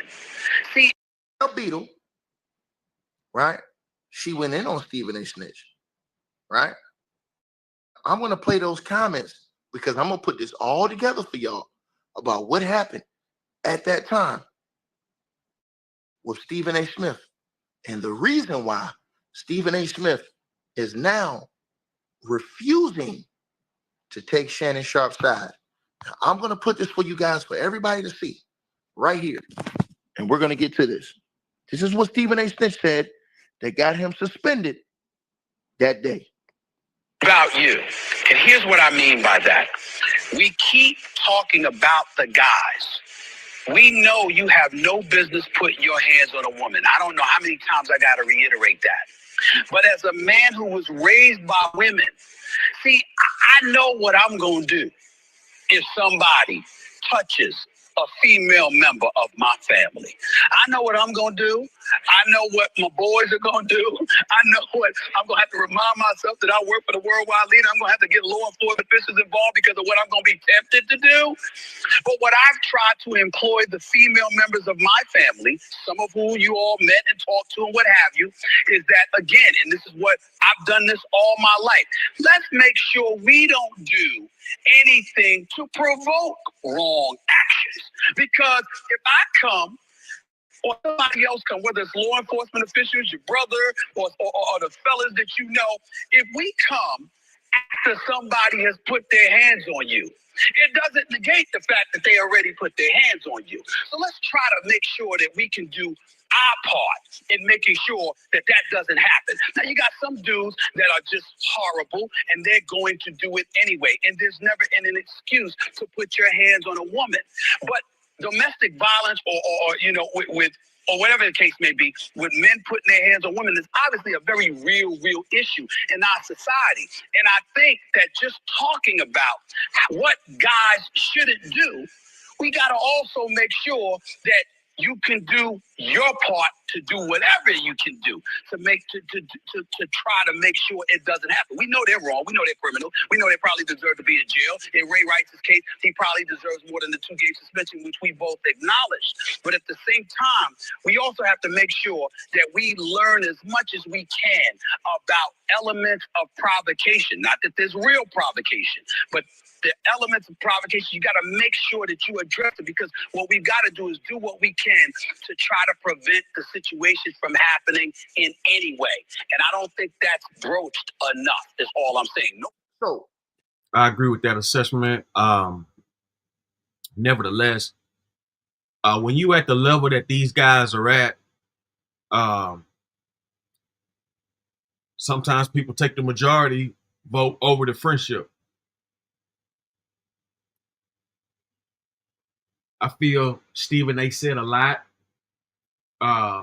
You know, he doesn't believe that this is true and things of that nature, but at the same time, he has a lot of people to keep face with. So he throws all these shotguns out, these shotgun pellets out,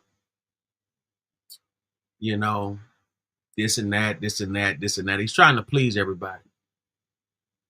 So that's the main thing that you hear when you see these people talking. The ones who not being that direct, they're trying to please somebody. Those comments, and I'm playing that so y'all can get a clear history on why Stephen A. Snitch sat up there, and why Stephen A. Snitch sat up there and did what he did. Now with Shannon Sharpe, because in the past, when there was the controversy, Stephen A. Snitch made those comments, and Michelle Beadle came out smoking Stephen A. Smith for that. And then y'all seen the aftermath of that whole situation. Y'all seen the aftermath. ESPN went on to, it was either they suspended or fired Stephen A. Smith, is what they did. Now, Stephen A. Smith, they broke him all the way down to a molecule, because what they did with Stephen A. Smith, they caught him after that, right? They caught him on TMZ coming out the airport. I never forget it. And when they caught Stephen A. Smith coming out the airport, when he was on suspension, right? When he was on suspension, right? Stephen A. Smith looked like a defeated man when they caught him coming out that airport. And I'll never forget it. And when they ran up on Stephen A. was a broken man, point blank period. He was a broken man. So now we have this situation too, is where, you understand, you have Shannon Sharpe. Now I'm going to play when they ran down on Stephen A. Snitch. Now y'all heard what he said on that tape. Stephen A. got suspended for saying that no man should put his hands on a woman. He said that a woman shouldn't provoke. That made her upset. Now let's see what happened right here when TMZ ran down on Stephen A. Smith. Stephen, how's it going, sir? I'm all right. Just want to know how you're holding up after everything. Man, deal with the things that you do. Have you heard from or reached out to Michelle Beadle at all? No. No? Do you think you'll be hearing from her anytime soon? It doesn't matter. She's a colleague. She's a professional. She's a great person. She's very good at her job. And that's it. Did you at all try to appeal the 1-week suspension that ESPN gave you? Not at all. No. It's my mistake. ESPN has every right to make the decision that they made, and I support the decision. How do you feel like seeing all the supporting? And there's been a lot of people have come to your defense and supporting you. Don't worry about that. Will you be taking any classes or courses to educate yourself on domestic violence?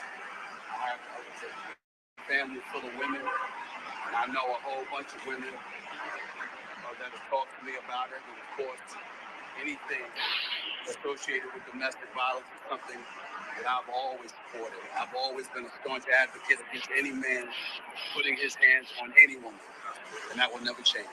Now, that was Stephen A's being broken. So they had to break him when he said that.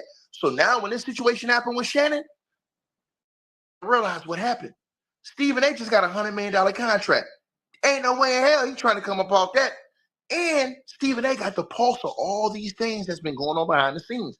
I told you guys have to look at that the lawsuit that's out against Shannon Sharpe from the other girl. And that lawsuit and the exhibits, before Shannon Sharpe was going to ESPN, this girl had emails that was sent to ESPN inquiring about them potentially hiring Shannon Sharpe. So Shannon Sharpe already had people at ESPN that was on his helmet that didn't even like him or wanted him to come over there because of allegations. Because remember, the other girl that's suing Stephen A. Snitch, she worked at ESPN for the Worldwide Leader. That's Michelle Bundy. That's Michelle Bundy Evans, I believe that's her name. That's her on the screen. She worked at ESPN. She was interviewing Shannon Sharpe when he played football. So all of these people, this whole time, she has maintained contacts throughout ESPN. So people had already.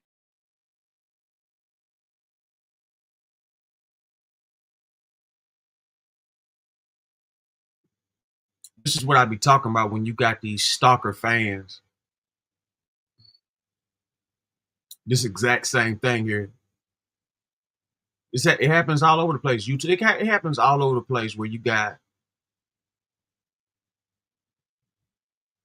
people shining. You got these leeches like this bitch here. Soon as he's not doing whatever she wants, or they break up, or whatever they can, now all of a sudden, sexual harassment, this and that, all this and that. Like, come on with the games. It's the same play. They running the same play on Shannon, play after play after play. Shannon done got caught up in it. Oh. They done got me again. They done got me again. RONI. Goddamn. How can they judge? Everybody talking about the age gap. These are grown people. 19, 20. Belichick got a 24-year-old. He's like, what, 75, 64 or something like that. One of them. Like, what are we talking about? It's like, it's always some type of, discuss or something when the brothers do it. Oh, I got me a young girl. I got me a young girl. My girl younger than yours.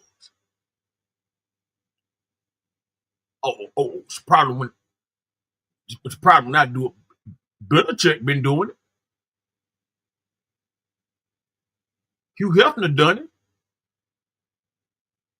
Now it's a problem. I don't Shay. Now they got a problem with Shay doing it.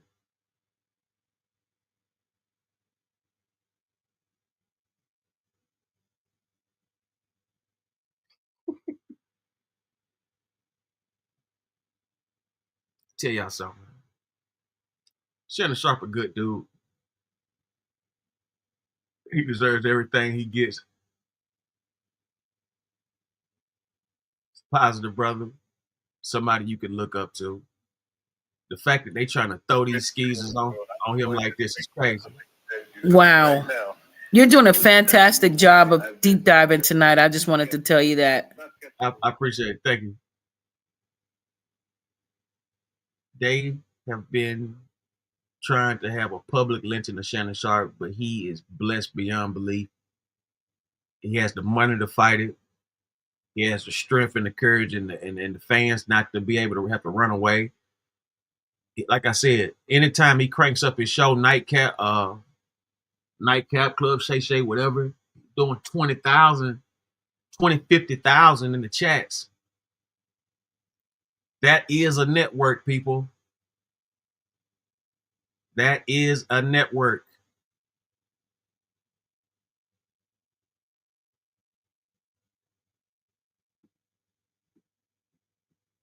Over at ESPN. Felt the way. But Stephen A. Smith, with the power that he had coming back, putting the network at number one, the power he had was enough to get Shannon Sharpe on the show with him. Remember, Stephen A. was going at Skip too, so he wanted to destroy Skip Bayless. So by any cost, he was going to destroy Skip. So him going to get Shannon, that was just an extra stomping down on Skip Bayless at that time. So Shannon comes over to ESPN, the ratings double. So all the people behind the scenes, they upset. They really don't like Shannon or Stephen A. Stephen A. already told you. Go back and listen to the live Stephen A. did when him and Jason Whitlock got into it. Stephen A. told you on that live that he had people that was trying to get him fired. Then the reports came out that they was already didn't like Shannon Sharpe and Stephen A. and they was causing and allegedly running hell behind the scenes at the network. So now, you guys, it comes to this. So now you understand why Stephen A. Snitch was backpedaling. Because now she fell away. Molly Karam fell away. Monica McNutt fell away. Sad Dog Russo fell away. Dan Orlowski fell away. So Stephen A. snitch. Once he got the pulse of how all these other co-workers felt, he just signed a $100 million deal. He ain't finna go against the grain and lose his money again for nobody. So that's the reason why Stephen A. Snitch was like, man, Shay, I can't. Because remember, and M.A. $E, shout out to Mason Betha, he called this out. He was like, yo, Stephen A., When Jay-Z got accused, you had no issue jumping out there for Jay-Z saying, hey, man, I know his character. He innocent, period. When Shannon Sharpe got accused, Stephen A was like, oh, that nigga looked like he lost his puppy. But that's because Stephen A was put between a rock and a hard place, because the last time he made commentary on this, he got suspended from ESPN. And Stephen A ain't trying to do nothing to jeopardize his money, because he already has many people behind the scenes that have went to the bosses that have tried to get Stephen A. Smith fired. So he don't want to ruffle no more feathers. Now, y'all, this story gets even crazier, right? So it says, however, they claim that Jason Kelsey now, right? This guy right here on your screen is the name that everyone lips right now, describing his potential role on First Take as the perfect fit. So now they're going to bring in this guy to replace Shannon Sharpe. It says a lot of people love Jason Kelsey because he knows about every major U.S. sport and can engage in great, intense conversations with Stephen A. and the other hosts, claim the insider. He's clearly the favorite to land the gig in October 2024, right? Now it says, and I will read from before this too. It says many colleagues, right? Many colleagues. Oh, let me read this before first. My bad, you guys. So it says an ESPN source suggested it was impossible for the former Denver Broncos tight end to remain on First Take, noting that many staffers questioned why ESPN hadn't suspended him immediately after the first allegation surfaced earlier this week. One quote was, "It's a massive mess," he said. "Everyone's in shock. He's ruined his reputation and most likely his career," this ESPN source said. And then it goes on, right? And then it goes on right here. Another ESPN employee described the situation as creating an unbearable war zone atmosphere, right? Another one says this: many colleagues were reportedly disgusted that Shannon Sharpe had been involved with a woman more than half his age. Now, this is where now I want everybody to listen to this. Don't jump at what I'm saying. I want to show y'all something. It didn't say the allegation right here. It said many colleagues were reportedly disgusted that Sharpe had been involved with a woman more than half his age. But these same people on a daily basis, and I'm going to say it, they have no issue with what I'm about to show you right here. And they have never, ever, and they will never go on national TV and speak about this. They will never do it. But those... No, this is my first time really seeing this video. Now, he makes a great point. The same thing I was saying earlier. Nobody speaks on this Bill Belichick and his young lady. It's none of their business. Matter of fact, Bill Belichick had an interview and she intervened in the interview. She stopped the interview when asked about her age, asked about how did they meet and things of that nature, anything about it.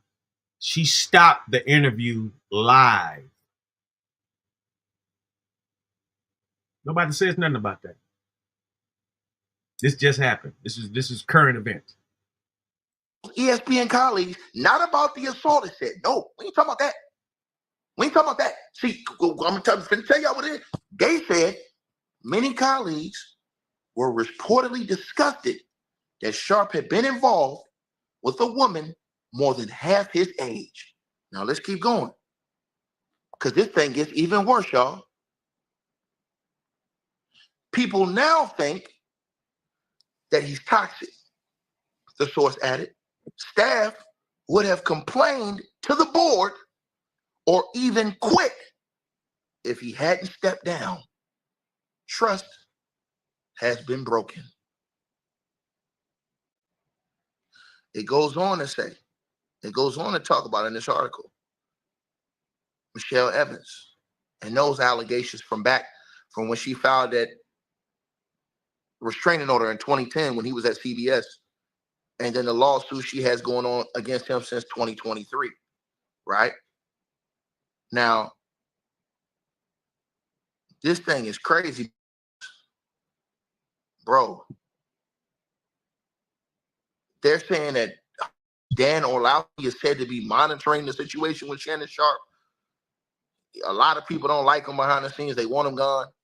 This is just crazy work, man. Shannon Sharp is, I don't think he'll ever be back on national TV ever again, bro.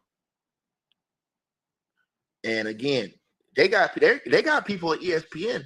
They're saying that many of the people are just upset at his age difference, is what they're saying. Not even the allegation, the age difference. This is in the article. I'm gonna put a link to the article in the comments so y'all can read the article. But they ain't got no problem with this. You make that make sense. Bill Belichick is 73 years old. His girlfriend just turned 24 years old in March. They met in 2021. You do the math. And yes, she's legal. I'm not going to say she's illegal. It's legal for him. We're not saying it's illegal. What we're saying is that the same ESPN staffers that praise Coach Belichick all the time, they got a problem with Shannon Sharp. They're disgusted. Look at the quote. Disgusted that Shannon Sharp would be with a girl he's, 30-something years older than. Right? They disgusted about that. All right. Damn near what they say? Damn near 40 or something like that? They disgusted about that. But y'all boy, he damn near 50 years older than that girl. They ain't gonna say nothing. Like I said, look, this is the ESPN people. It's the ESPN people.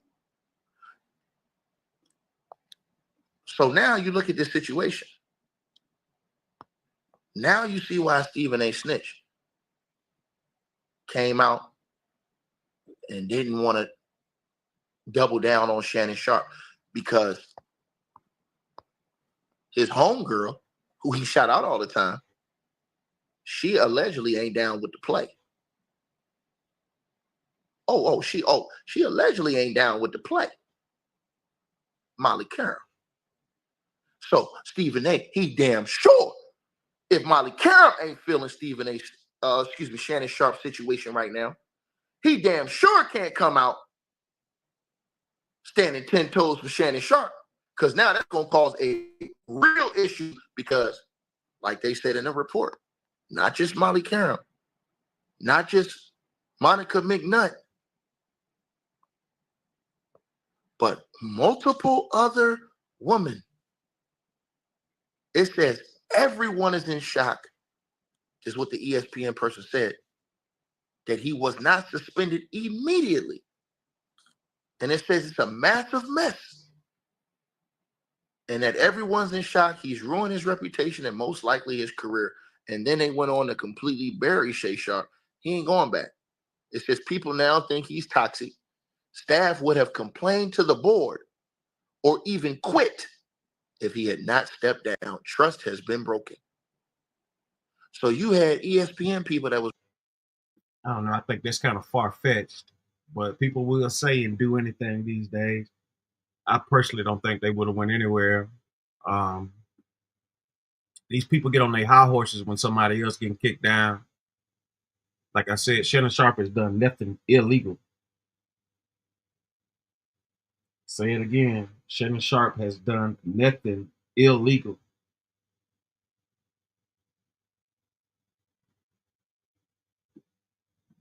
Was willing to quit their jobs over Shannon Sharp ain't going back, man.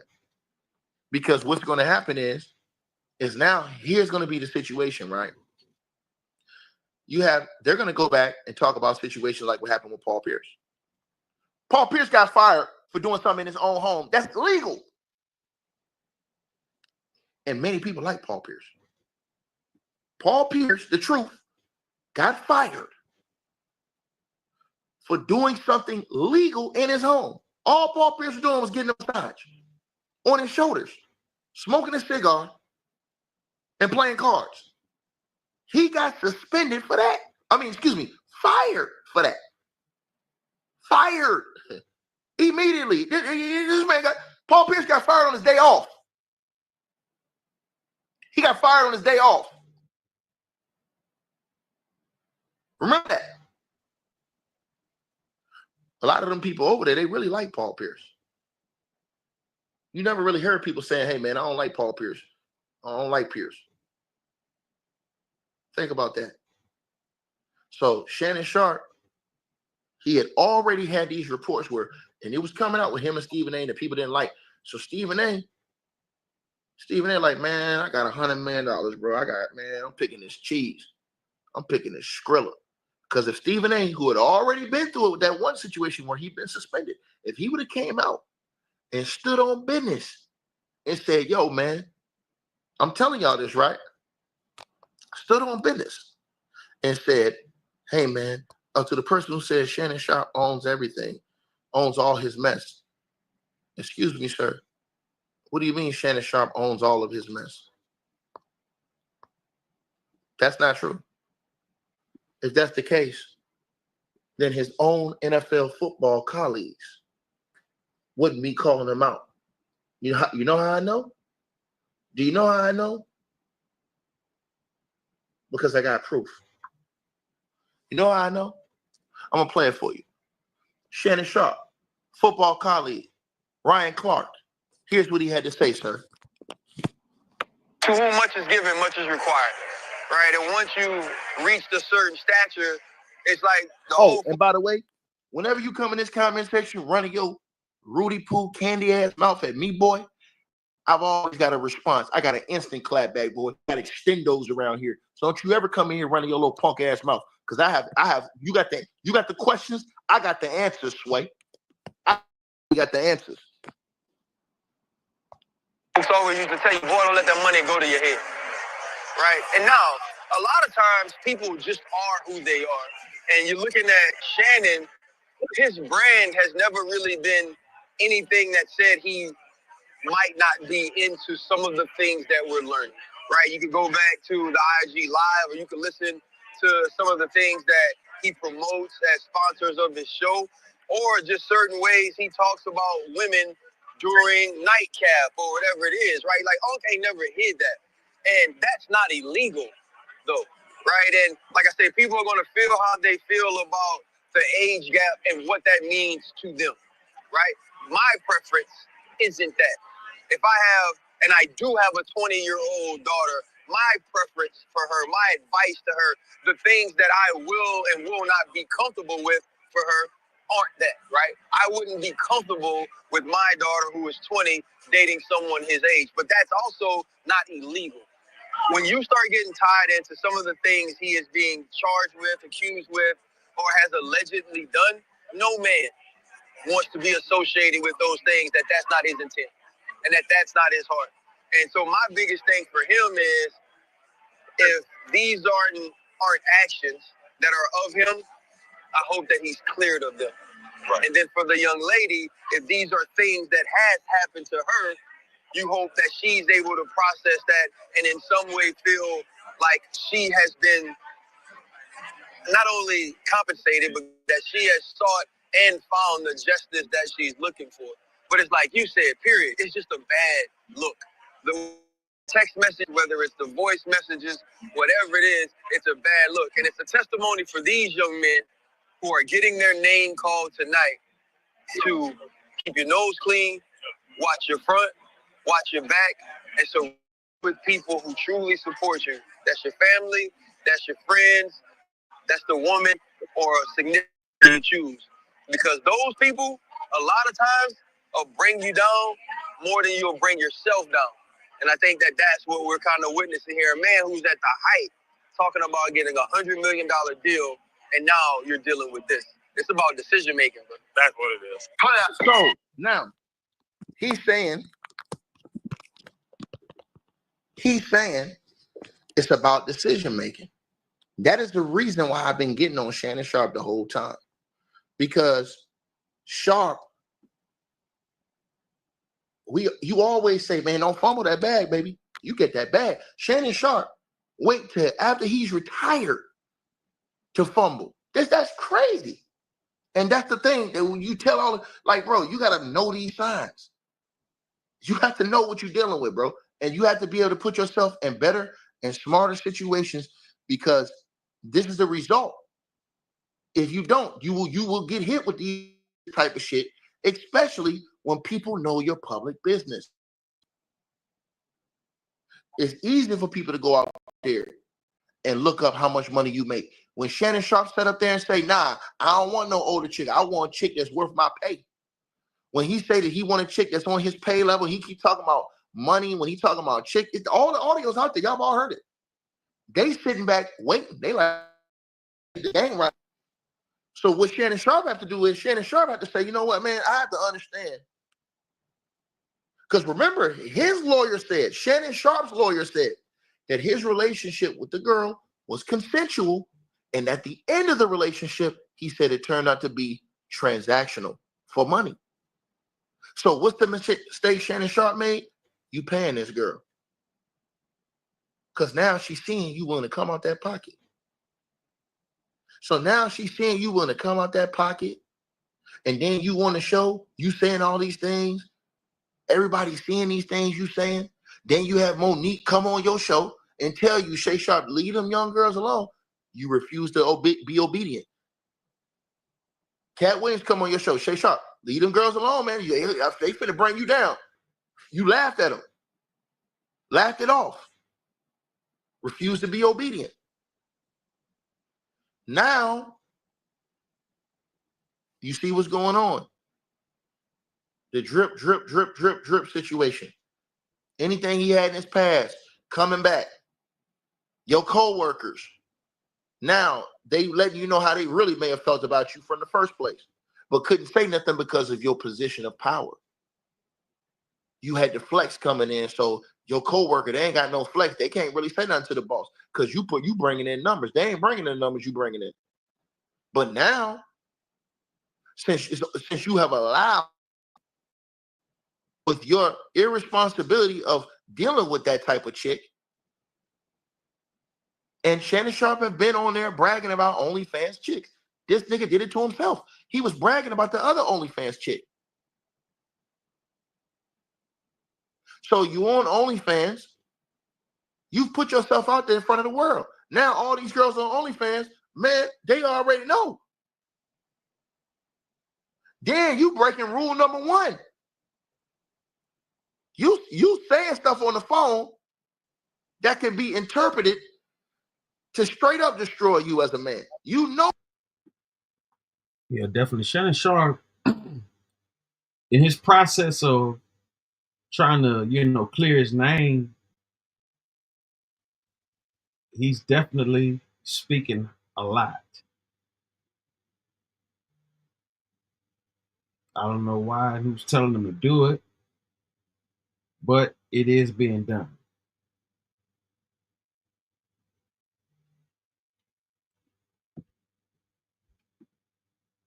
Whether it's good or bad defense, who knows? Though, and you're not even thinking like, yo, this might be taped. So now they really got you in the vice grip. You said, am I saying Shannon Sharp became a sugar daddy in the end? I'm not saying that. His lawyer said it. Because his lawyer said that it is a fact that's not known, but soon will be. And the reason why his lawyer said that is because his lawyer's trying to get ahead of the story that he knows is going to come out in court. That they're going to, because what his lawyer knows is that Tony Busby and them are going to hit them with, hey man, how dare he talk about she's trying to extort him for money when he willingly was paying for the booty. So that's why Shannon's lawyer got ahead of it and said that she's money hungry. It went from being consensual to at the end, it was transactional. So everybody was getting on the girl for saying, $25K per cheek. She doing that because Shannon Sharp opened up he was vulnerable and opened up himself to that by the things. Shannon Sharp, 25,000 ass cheek spending.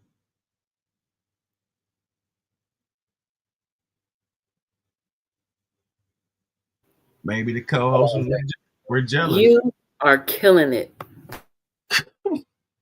Maybe the co-host got jealous. He's spending 25K ass cheek.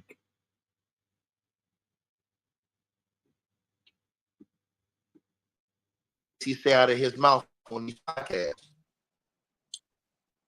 Shannon Sharp and them be having 20,000, 30,000, sometimes 40,000 lives.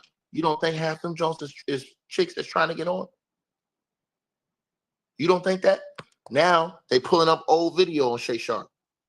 They pulling up old photos and videos from 2024 on Shannon Sharp of chicks running up on him. See what I'm saying? You see how y'all see how that chick was all up on Shannon Sharp? Y'all see how she was all up on Shay Sharp? TMZ and them, they running this stuff now. This right here. See how short all them shorties? Now, Shay Sharp, he gonna move and think different now. He gonna move and think different now. And that was Shorty who ran up on Shannon Sharp. Sign my bag. Whispering something all in his ear. And look at all those people standing right there behind him. Watching. So when you at that position and you in that type of juice, the way Shay Sharp had that type of juice, man, people looking at you like, man, this game right here. That's why you got to be smarter than that. Way smarter than that. You got 100 million on the line. Think about this, y'all. You got Shay Sharp already getting bread, but you got 100 million on the line. Real talk. You got 100 million on the line. And to the brother who says, hey, why you lying? This shit ain't true. I ain't lying. Sir, you can go look this article up right now. I don't have no reason to lie, sir. Article just came out today, a couple hours ago. So I'm going to block you just for coming in here capping. Get off your knees, boy. You blocked. See right there? See the time it was published right there at the bottom of your screen, sir? Nigga, I was never capping. You better learn not to come play these games with me. And that's the reason why I screenshots of the article. And that's the reason why I put this stuff on the screen. What does it say right there, sir? People now think he's toxic, the source said from ESPN. It says the staff would have complained to the board or even quit if he had not stepped down. How am I lying? How am I capping, nigga? Brush your teeth, boy, and wash your face when you come in here talking to a real man, nigga. Like I said, I'm trying to help dudes from not losing 100 million, bro.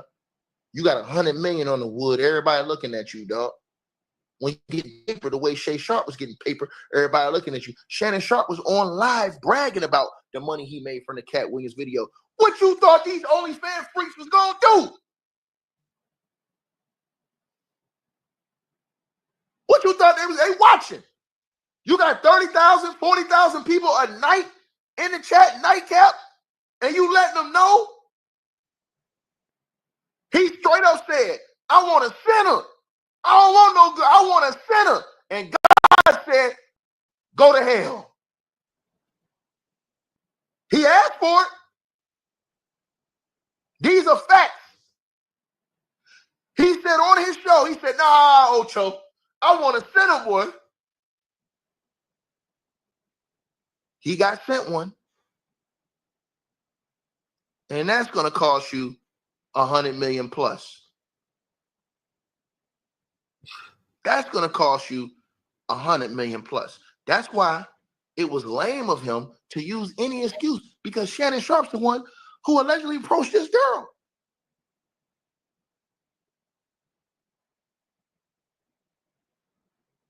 That's the same way as your parent telling you when you were a kid, do not touch that stove. That stove is hot. But you refuse to follow instructions. So what did you do? You're like, nah, I'm going to go check this out. You burn your hand, and now you screwed. You refuse to follow instructions. Shannon Sharp was given wisdom and knowledge and advice from Monique and Cat Williams, two prominent people in the Black community. And he refused that advice. He came on TV and said he wanted. God sent him exactly he wanted. Now everybody mad. Can't happen like that. He said that. He said on the show and bragged about OnlyFans chicks. About one OnlyFans chick named, I forget what her name was, Sky something he was bragging about. Yeah, bragging. What you think these chicks is doing? They watching. Shay Sharp went up there. He bragged about how much money he made from the Cat Williams interview. Yeah, you thought I made that? Double it. So what the chicks was doing? They doubling up on you. They tripling up on you.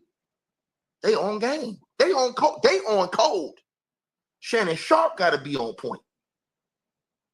See, somebody said this today and ain't so right. When your money go up like that, your senses and your brain and the way you move got to go up too. How you think. You can't get wilder the more money you get. The more money you get, the wilder you get, the more problems you're going to have. It's like the more money you get, the more on point you got to be. The more paranoid you got to be. The more cautious you got to be. You got to move in a different type of way. I'm telling y'all this. You got to know what type of chick to deal with, man. Who, you know what I'm saying? Like, real talk, bro. That goofy chick, man. Look at this girl, man. I'm just being honest with y'all, man. We have to be on Shay Sharp. This can't happen, bro. Come on, man. Come on, bro. Come on. Come on, bro. Bro, you Shannon Sharp, man. You in an NFL Football Hall of Fame, bro. One of the greatest players that ever played a game. You're one of the biggest personalities on all of TV right now, Shannon Sharp. And this is what you wrote? This? Come on, bro. Come on, man. Let's come on, bro. What we doing? There ain't nobody else to blame but him.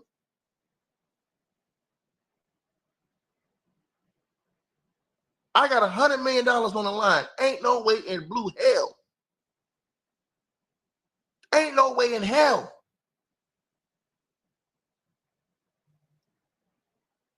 You got to be down bad, personally.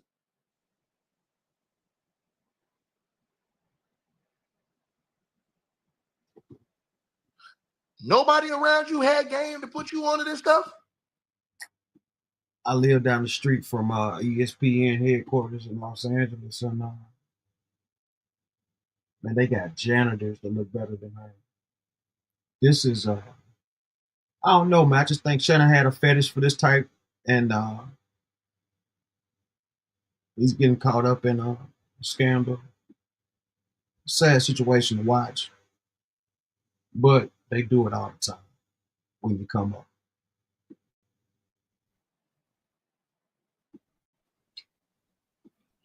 So again, bro, when you look in the mirror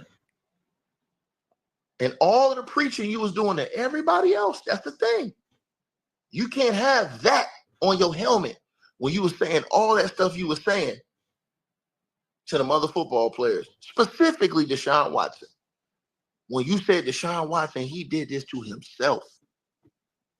And Deshaun Watson was getting hit by Tony Busby, and Shannon Sharp knew it. And he told Deshaun, you did this to yourself. Well, Shay, you did this to yourself, brother. And that's the reason why y'all see more cats that's on YouTube and more cats that's in the community that is backing Sharp up than cats that's actually at celebrity status or actually on that level. They got a lot of money because they understand the dynamics of these certain situations. See, a lot of people that take up for Shannon Sharp, they wouldn't even have made the move Shannon Sharp made. $100 million? I got $100 million bag on the way. I got to get this $100 million from the company to my house. Get some money, little 20. I ain't fucking that shit for nobody. Period. I'm not running no red lights. Dance, but you know what I mean? Like some pennies on the dollar kind of shit. I'm driving in between all the lines. Fake celebrities, dude. I'm following all the directions. On this for my class when I was in college, and they laughed at me. I got a B on that paper. Here it come out 30 years later, all of it, right? Everything I was talking about 30 years ago. What happened?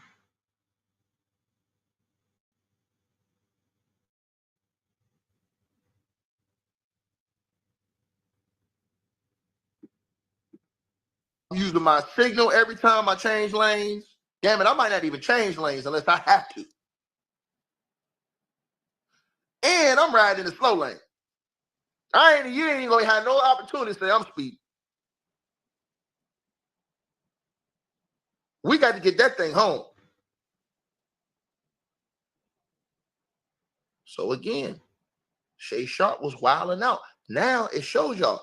Now all of this stuff with all of his co-workers and stuff, now y'all see this stuff coming out, how it is now. Y'all see the play now. Now he get to see how these people really feel. Not benefit of the doubt, but people may feel a certain way because things behind the scenes that they may have seen or felt. Didn't say that, but now they feel like, oh, yeah. See what I'm saying? Then they using the words of, you know what I'm saying? Unbearable war zone he's created. That's crazy. They're using these type of words. They're disgusted. Football player just told you, he was like, if I got a 20-year-old daughter, ain't no way in hell she coming home with no Shannon Sharp. That ain't happening. I don't give a damn who. He said, Ryan Clark said, hey, man, I got a 20-year-old daughter. She ain't coming home with Shannon Sharp. I don't care what y'all. He said, it's legal. Y'all do it. You do whatever the hell you want to do over there. He ain't coming home. You ain't coming home with my daughter. That's how he feel. So when they say this, a lot of people feel different ways about that. But it's funny to me. I said this again. They only did that with Shannon Sharp.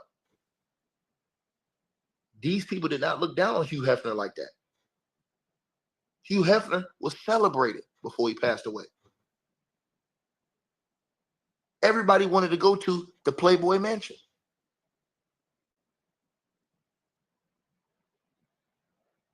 Think about all these things I'm putting in y'all's brain. You can take this same coalition and look at the situation and a whole different thing with primetime Deion Sanders. Primetime Deion Sanders, legend in the game, paid the cost to be the boss. Won Super Bowl with 2 different teams. Legendary player. This dude went and played baseball, almost won a major league championship, and would have been an MVP if his team would have won. In baseball. That's how bad primetime Deion Sanders was. Primetime Deion Sanders come out here, he not putting nobody in prison. He ain't hurt nobody. He ain't taking nobody's life. None of that. All he doing is talking a little bit of smack, which is what everybody do on the football field, and raising his sons. That's all he doing. He come out here and do the same thing that Archie Manning did with his sons. And Archie Manning's son looked like he didn't even want to be up there when they drafted him to the Chargers. And his daddy said, hey, man, the Chargers better not draft my son. Chargers took his son first. And guess what? He didn't get blackballed. You know what he did? They probably made a call behind the scenes and said, hey, man, if you don't get my son the hell up out of there, 40 minutes later, his son was traded. His son was traded 40 minutes later to the New York Giants. Primetime Deion Sanders said, hey, man, look, man. Hey, man, my son, man, I don't want my son going to Cleveland. Guess what happens? Not only did they drop him to the 5th round, not only did they publicly humiliate him by allowing his private number that was only by the team personnel to get out so they could prank him and demoralize him in front of the world, they drafted him to the Cleveland Browns, the same team as Daddy said he didn't want to go. And Cleveland got 4 or 5 quarterbacks for what they saying online. Public humiliation. And Primetime Sanders put in way more work than Archie Manning. And y'all seen this.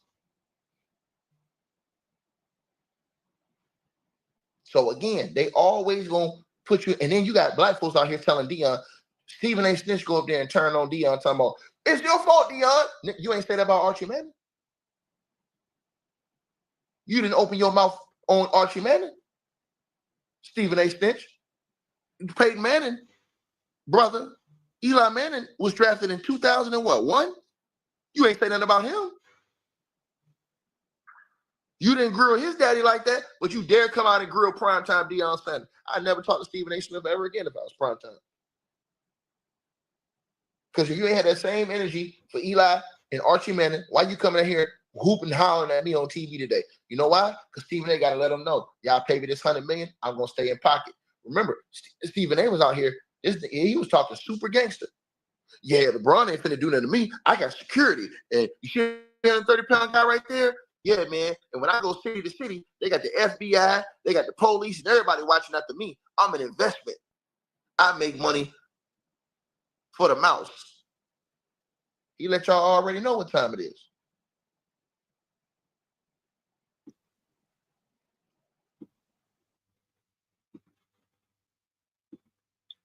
Yeah. Shannon Sharp, man. Definitely a wild case.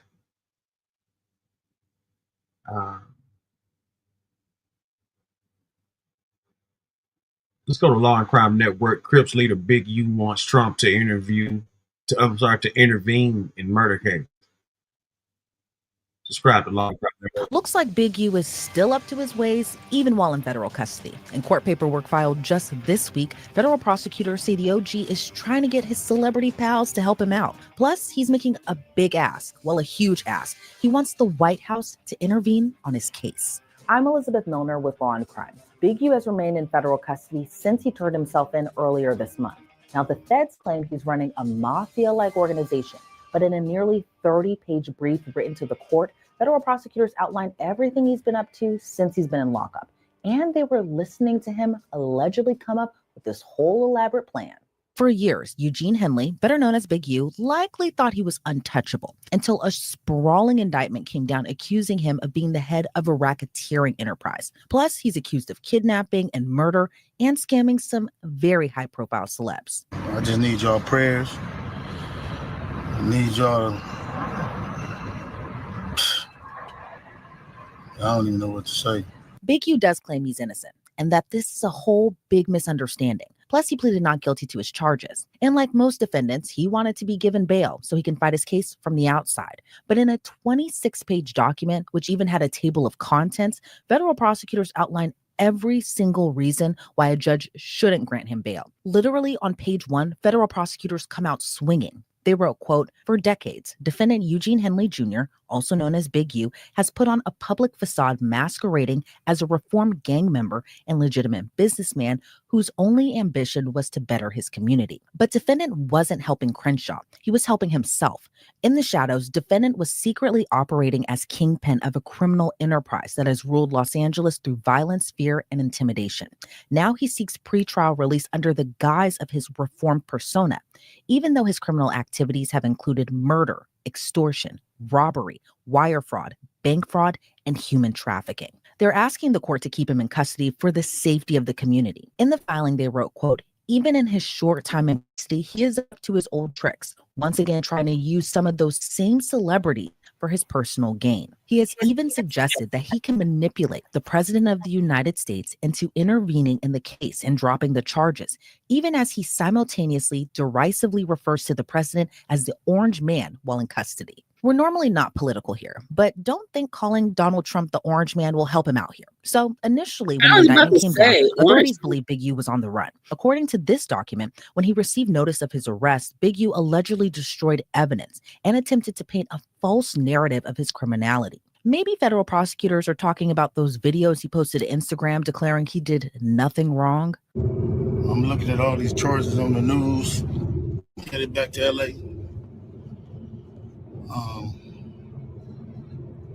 And then I'm looking at the people that arrested. How you gonna go arrest people that I don't even talk to? That's a built-in liar right there. You know what I mean? So is that how they gonna work the case? Everybody know I don't can him. Everybody know I'm everything. So if you want to arrest certain dudes, and put them next to me, them is the dudes you gonna have that call themselves turning against me. Well, ain't no turning against me. I ain't going for that. You might as well go get 600 a whack.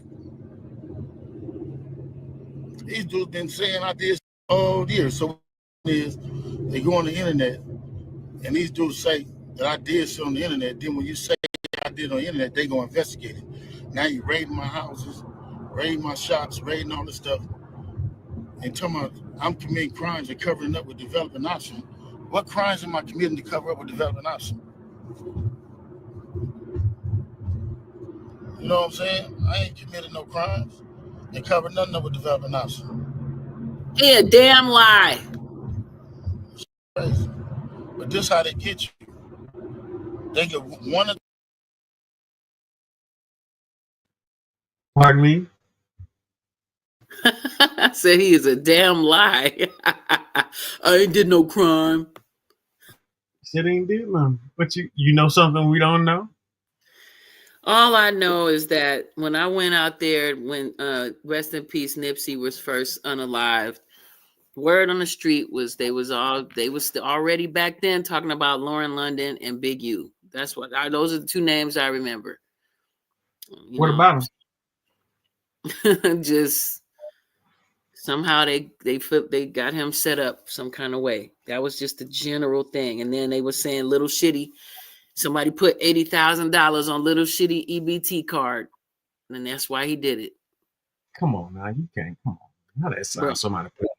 Bruh. What? How can you put 80,000 on somebody's EBT card? Wait a minute. Didn't somebody just say somebody else gave somebody an EBT card and it had $15,000 on it? Who was that? That was recent. That was food stamps, and that was 8,000 in food stamps. It was an EBT card. They didn't say if it was cash or not. You could get cash on your EBT card. I don't know if you know that. You know 80,000 on damn EBT. That's how they know it was an inside job. You know, Big U was known back. I don't know. But allegedly, Big U is connected. Like he was fed. He just did too much. Allegedly. Now let me tell you how. This wasn't just gossip per se. Of course, it's gossip, but these were street niggas telling at the time my ex, who had a lot of street cred, so they wasn't just bullshitting. They was telling shit from the street. Right off Crenshaw, you know what I'm saying? So, I'm trying to be discreet about some things, but I'm just telling you that's what Lil Shitty said, allegedly. Well, I don't need to. I mean, you already said 80,000. So you saying how did they put 80 grand on it? Well, whoever was connected with. What I'm saying is, you might as well. I mean, when you go that far as to say that, you might as well tell everything. I don't know everything. However, I'm just saying, word on the street was Big U helped set him up. That's what I was hearing on the street. And why? Because Nipsey did not want to break bread with, like they were starting to be around more celebrities and stuff. Oh, hey, infamous. Yeah, you could get money on your EBT card. So in California, but I think they had where somebody frauded this and they took everybody cash. But word was Big U was allegedly mad because Big U wanted celebrities to break bread when they came to LA. And Nip was kind of like, man, he was trying to be like, I'm trying to get into like legitimate situations. You know what I'm saying? I'm not trying to be on no street shit with this business shit. And Big U was like, nigga, you're not bigger than 6'0". And he was like, I'm not saying I'm bigger than 6'0". I'm just trying to like, expand and shit. You like on some big levels. And Big U got mad, and I think they had like a fight or something. And I can't remember the whole story, but I think Nipsey's brother got into it with them, and he was just like mad. Like he got a big ego, this Big U dude. I've never met Big U, or I might have met Big U and just didn't know he was so-called Big U or whatever, but it was ego shit. And then, he was thinking he was holding it down for 6'0", by trying to be like Nipsey and being loyal to the gang. And, I think Nipsey did outgrow that gang shit. Personally, I think he outgrew all that. But, once you're in, money will make anybody outgrow bullshit. You feel me? And then that little chick that was hanging around that was supposed to be helping promote him. I forget her name right now. She's Haitian. I forgot her name. I had to look it up. I have to give me a minute. I'll look it up. But it was just a lot of dirty energy around him. And then he was hanging with Puffy and shit. And I don't know if you've watched my thing on Puffy and him, but Puffy was always putting a drink in his hand. And then that Whack 100 was talking about he had some videotape of Nipsey doing nasty stuff with nut in his mouth and all this kind of shit. Yeah, Whack 100 was saying that, and we was all mad about that. Like, don't be disrespecting Nipsey like that, But allegedly, supposedly, you know, Puffy had Nipsey on tape too. So then a lot of people was mad at Lauren London because they felt like, because you know, allegedly Lauren London was one of Puffy's hoes, you know, one of his hoes. You know, she was supposedly besties with Cassie, and Puffy had a bunch of little women he could get to do things from. That's all I'm trying to say. Right. And Lauren is one of them. So when Nipsey let it be known he had a crush on Lauren back in the day, all of a sudden she in his DMs and shit. It was just weird. So word on the street, I'm getting this from the streets. She was with Wayne when he Right. So I think Puffy and Jay-Z just didn't want no new kids blowing up and nobody blowing up bigger than them. That's what I really think. And somehow I think Jay-Z, and I've always felt that Jay-Z was connected to this Nipsey shit, but I wasn't quite sure how Puffy was connected until I saw these videotapes, not tapes, but these clips of Puffy talking about somehow he got his executive producer bag on Nipsey's album. And I'm like, how did you executive produce some shit that was already produced? You know what I'm saying? After Nipsey's died, you got your name all over his shit. Like, what? So that was crazy to me. And then when I see these clips of Nipsey hanging out. Hold on. You saying Puff Daddy is a executive producer on Nipsey Hussle album? Puffy said it himself, like, not to be putting my channel on spot, but if you go over to my channel, I even put a little shorts on it. There's a clip where Puffy's talking about, you know, God rest his soul, whatever. Nipsey would have wanted me, you know, on his album, and so he hustled something and made something happen where some DJ ended up dead, and then all of a sudden, Puffy's name is on. Go look it up. Executive producer on Nipsey's album after Nipsey died. Like did Puffy put his name on Nipsey's album like 2-3 years ago? Yeah. But when you look at interviews of Nipsey when he was on like the Breakfast Club and shit, all he said was he already had the music done. It's just Puffy would be like, "Oh yeah, that's dope. You might want to tweak up this or turn that on," or I don't know, but it wasn't no full executive producer kind of shit. I'm just saying, if it was, wouldn't he have put it on there when the album came out, right? Marathon, when it came out, he would have put his name on it, but Puffy's name wasn't on it when the album came out. You know, it's just dirty ass business, and I think niggas was jealous because Nipsey was getting better and better looking, and you know, he was even planning on opening a hotel in Vegas and stuff and working with Puma. And I think he would have got more into film and he just would have kept going, you know. And I don't think Jay-Z and Puffy wanted anybody bigger than them. Hence why Mo3 passed. Hence why Dolph, like in Texas, they got rid of the rep. In Memphis, they got rid of the rep. Ain't nobody been coming out of New York forever, you know. And then Nipsey would have been representing the West, right, as a new young West. And they just didn't want that. They didn't want it. I don't think Kendrick was a threat at all at that point because he was more like underground, whatever. And he wasn't pushing gang stuff, you know. So yeah, it's just wild. But you know, they didn't need Big U anymore. And Big U was doing too much. He extorted too many people. And then him allegedly have something to do with his son's best friend getting murdered. This is why he's on blast right now. His son's best friend was like this. I think he was going to be like a professional football player. I think he was getting drafted maybe. And he was staying with Big U and his son for a minute and all that. And they got into it. Next thing you know, the boy was found dead or whatever. And I think his son was just really pissed off about that. His son is a professional NFL player, ain't he? Yeah, his son. One of them is. Yeah, his son, the son who played for the NFL, his best friend was the one who all of a sudden ended up dead. Okay, so that's what pissed people off. Like Big U was just doing too much, bragging about it too. They went on that dude's show, whatever his name, I forget, Adam 22, telling and spilling all their tea. And then that nigga, what's his name, Loose Cannon. I remember this, SendáRoni. I remember this. They had as last photo, it was Loose Cannon, but his name was not Loose Cannon back then.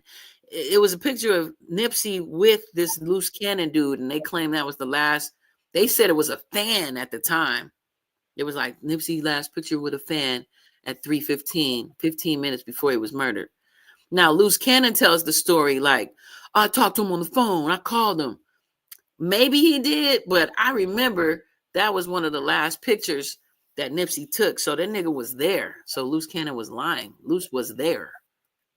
I remember. I saw the picture. It was all on Instagram and shit. You know what I'm saying? So Loose Cannon ain't tell the whole story. He actually was with Nip before he passed. Because Nip got shot, let's say allegedly, like Nipsey got shot at like 3:30, right? The picture with Loose Cannon was like 3:12, 3:15, something like that.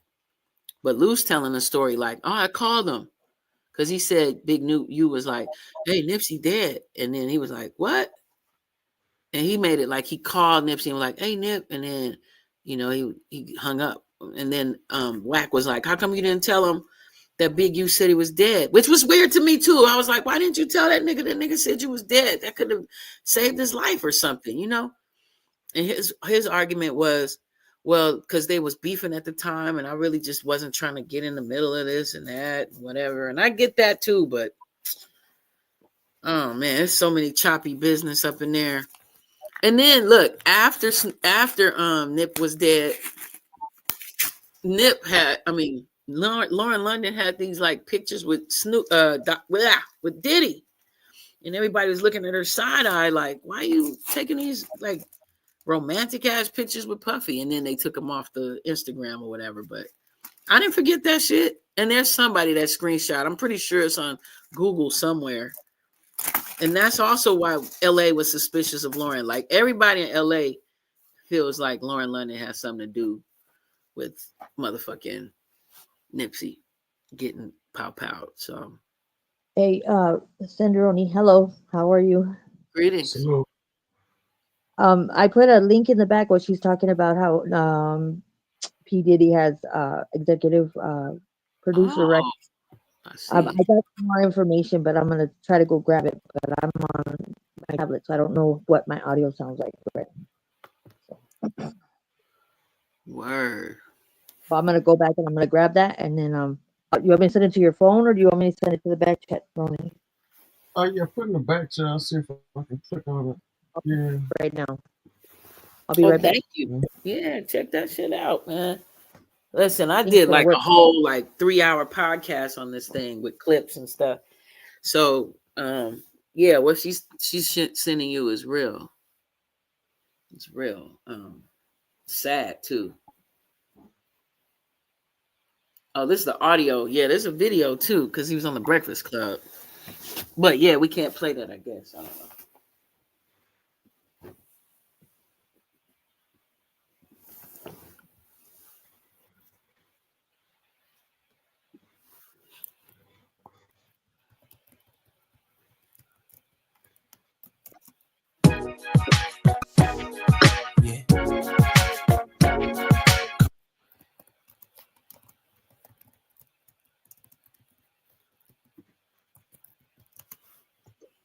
Yo, Diddy, let's talk about your work with the late great Nip. Long live Nip. It's like, yo, man, I want you like mentor me. You know what I'm saying? Like Nip had no ego.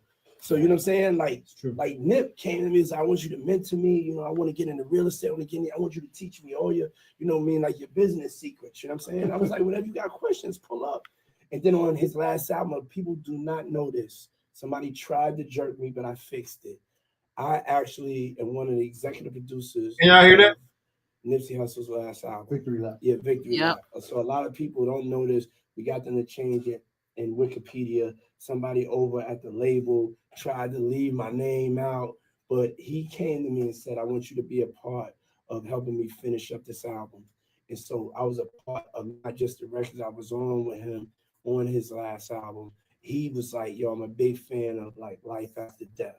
You know what I'm saying? And I know you got like that vibe. I'm bringing like that vibe.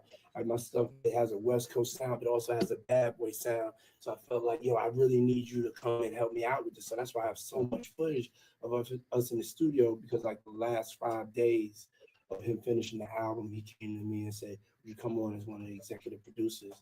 And man, we had just started really getting extra close and tight, and then everything happened.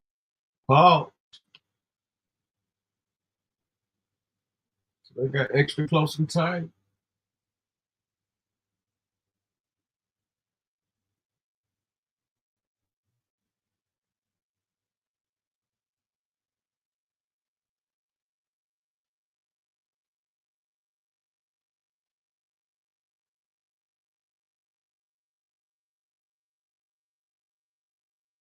Oh, sorry, you didn't even hear what I was saying.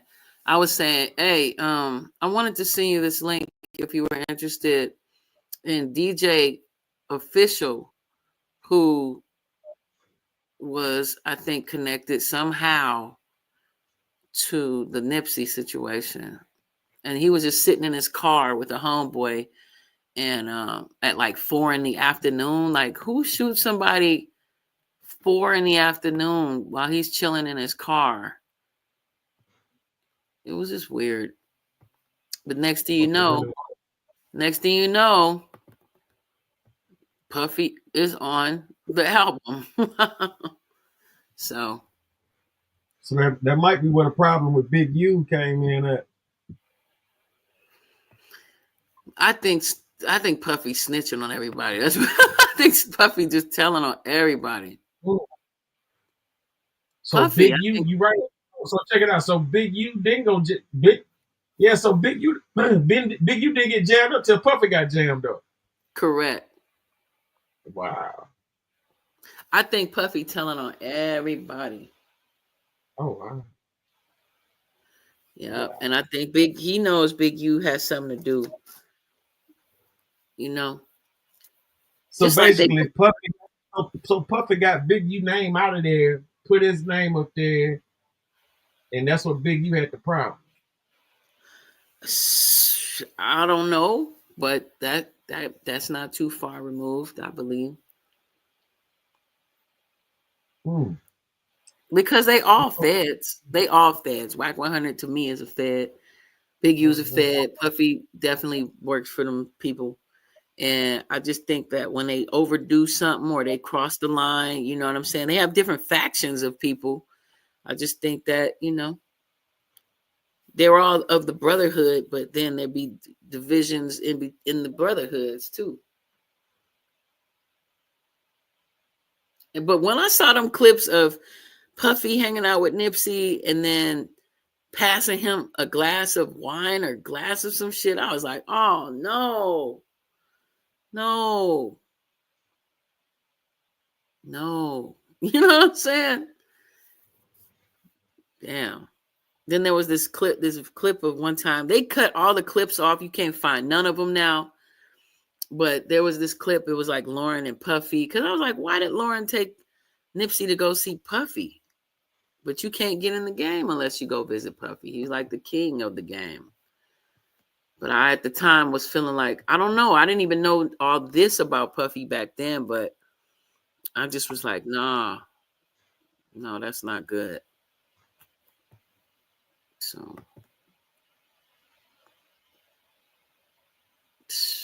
these men, they're crazy, man. Money makes people do crazy stuff. So, and jealousy. I think he was jealous. You know how you can hang out with, like, not you, but how you hear about people hanging out with people and they don't even like a motherfucker. Like, I see it all the time. Mm-hmm. I see it all the time. All the time. So I feel like Puffy was sniffing Nipsey out like the ops, but faking like he was cool with him and chumming him up. I think Jay-Z's the one that brought him in the fold, but Puffy ended up taking over. And he couldn't stand it. He like wanted to smash the pretty bird. You know what I mean? That's how I feel about it. Yeah, he's that kid that used to pull kill animals and destroy baby dolls. That's Puffy to me. Puffy? Really? Diddy, yeah, I think so. You get that kind of vibe with Diddy? You know, I worked with Puffy. I don't know if you knew that. And no, I didn't feel nothing bad. I didn't feel no shitty energy. But then again, you know, it's a professional environment. So, and I'm not in the inner circles of nothing. So he could be very charming. That's how he gets in with people. He's charming. He can be charming. He was charming to me. He was cheap as fuck, though. He was cheap. I met Puffy twice. I met him the first time at the Essence Festival. I mean, not Essence Festival, Essence Award in Los Angeles. Okay, when was that? It had to be like 2011, 12 around the time. Okay. Mm-hmm. They had the Essence Award out there. He was out there. Yeah, he can be charming.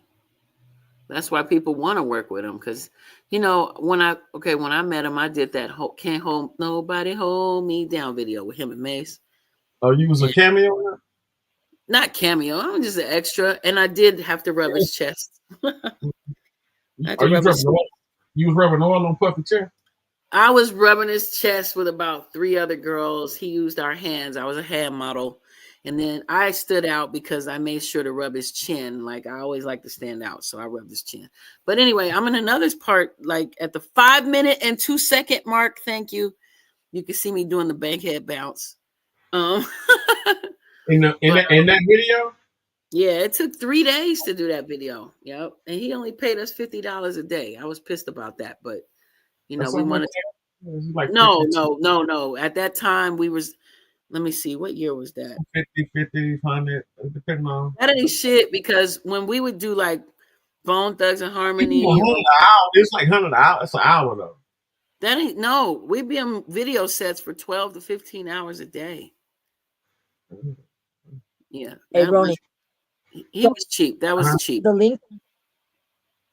I'm sorry, I don't mean to interrupt. The link that I'm trying to pick up, it's an iHeart Radio. It's iHeart.com content, and it's the date is 9/16/2022. Diddy explains how he executively produced Nipsey Hussle's Victory Lap. So the link that I'm gonna put in the chat. It's probably too big for you to grab. So that's the date of the iHeart. It's www.iheart.com /content, and then it says another /2022 9/16 with the dashes in between. If you want to deep dive into that, there's like a whole bunch of information I could send your way about that. But in the back, I don't know if you can use it or not, but it's at iHeart.com. And it's a recording of him speaking about it, I guess. Like it's a clip of it. I just put it in the search thing. I do that often just to make sure that he has what he needs when he's talking about stuff. Yeah, I think it's the same. Is it the same? I think this might be the same article. Okay. All right. Yeah. It's the same article. All right. When I put in the search, it gave me some sources. Yo, Diddy, let's talk about your work with the late great Nip, long live Nip. It's like, yo, man, I want you like mentor me. You know what I'm saying? Like Nip had no ego. So you know what I'm saying? Like Nip came to me and said, I want you to mentor me. You know, I want to get into real estate. I want you to teach me all your, like your business secrets. You know what I'm saying? I was like, whenever you got questions, pull up. And then on his last album, people do not know this. Somebody tried to jerk me, but I fixed it. I actually am one of the executive producers of Nipsey Hussle's last album. Victory Lap. Yeah, Victory Lap. So a lot of people don't know this. We got them to change it in Wikipedia. Somebody over at the label tried to leave my name out, but he came to me and said, I want you to be a part of helping me finish up this album. And so I was a part of not just the records I was on with him, on his album. He was like, yo, I'm a big fan of like life after death. You know what I'm saying? And I know you got like that vibe. I'm bringing like that vibe. Like my stuff, it has a West Coast sound, but it also has a bad boy sound. So I felt like, yo, I really need you to come and help me out with this. So that's why I have so much footage of us in the studio, because like the last 5 days of him finishing the album, he came to me and said, "You come on as one of the executive producers." And man, we had just started really getting extra close and tight, and then everything happened. Sure it did. He's such a weasel. Oh, I can't stand him. I can't stand him. SendaRoni, I just put a YouTube in there of Karen Civil. Karen Civil was the one that was working with Nipsey. Can't find. She got real quiet after she was working. She was working with him all the time, and I felt like she liked him or something at the time. And she's kind of a shady character to me. She steals money. She copies ideas. And even that one podcast dude, I forget his name right now, said that she had paid somebody to delete his whole like YouTube, websites, everything. And then she ended up like apologizing to him like a couple years later. But she just funny style. She's a shady chick, Karen Civil. She was very close. Oh, you got it. Okay. Not that, of course, Keisha Cole, but Karen Civil is interviewing. Keisha Cole is interviewing, I guess, Karen Civil on that one. See, if you just even go on her page, Karen Civil and Rosenberg squash beef. What's the other one? Joyner Lucas calls out Karen Civil for stealing $60K. Jason Lee, Meek Mill. Let's see, what is this? Jason Lee, Meek Mill chime in. She's just shady. She's just a shady ass character. But she gets the job done. Nobody's saying she's not a genius, but she's just shady as fuck. You know what I'm saying? And she was working with Nipsey last, and I just thought that was something interesting about that. Does a little shady ways. Yeah. I don't know. She's just a funny style character to me. And then the way she used to be extra on Nipsey, like you could tell she really liked him. I don't know if he ever smashed, but I wouldn't doubt it. Let me see if I can find it. Let me see. I don't know if they took all that stuff up. But she was all in his mix all the time. She was with him all the time. She was always making sure she looked super cute. I ain't mad. You know what I'm saying? I ain't mad. She always made sure she was super cute around him and stuff. Or I just thought she was under like mental distress. Like, I would be very devastated if an artist I was working with suddenly passed, you know what I mean, in a shady, murdered way. That's what I thought at the time. But then once I learned more about her character, I kind of was like, maybe there's more to this Karen Civil story.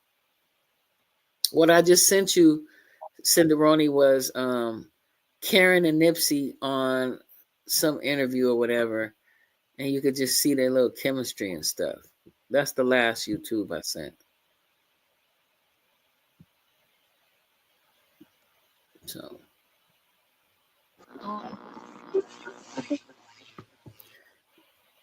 I'm just saying. Let's go to NYX News.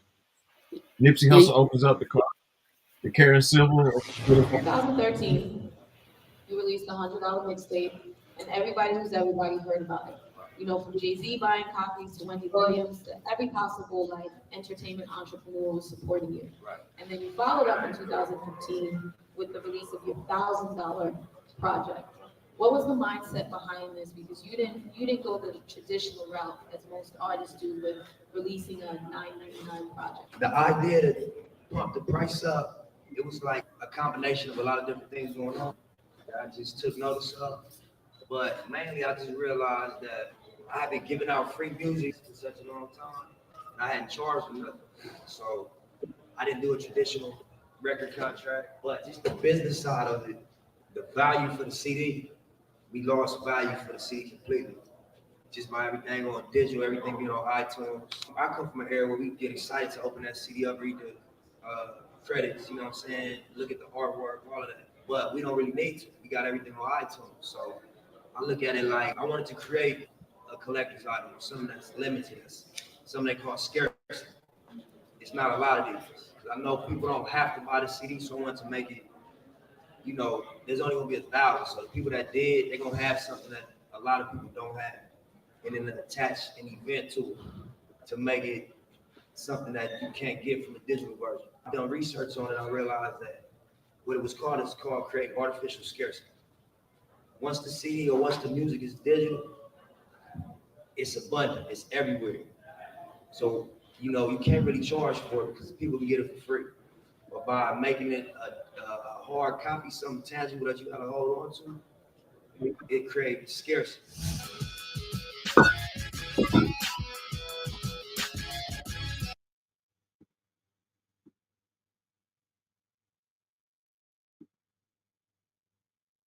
Infamous truth teller, you hit the net. You're right.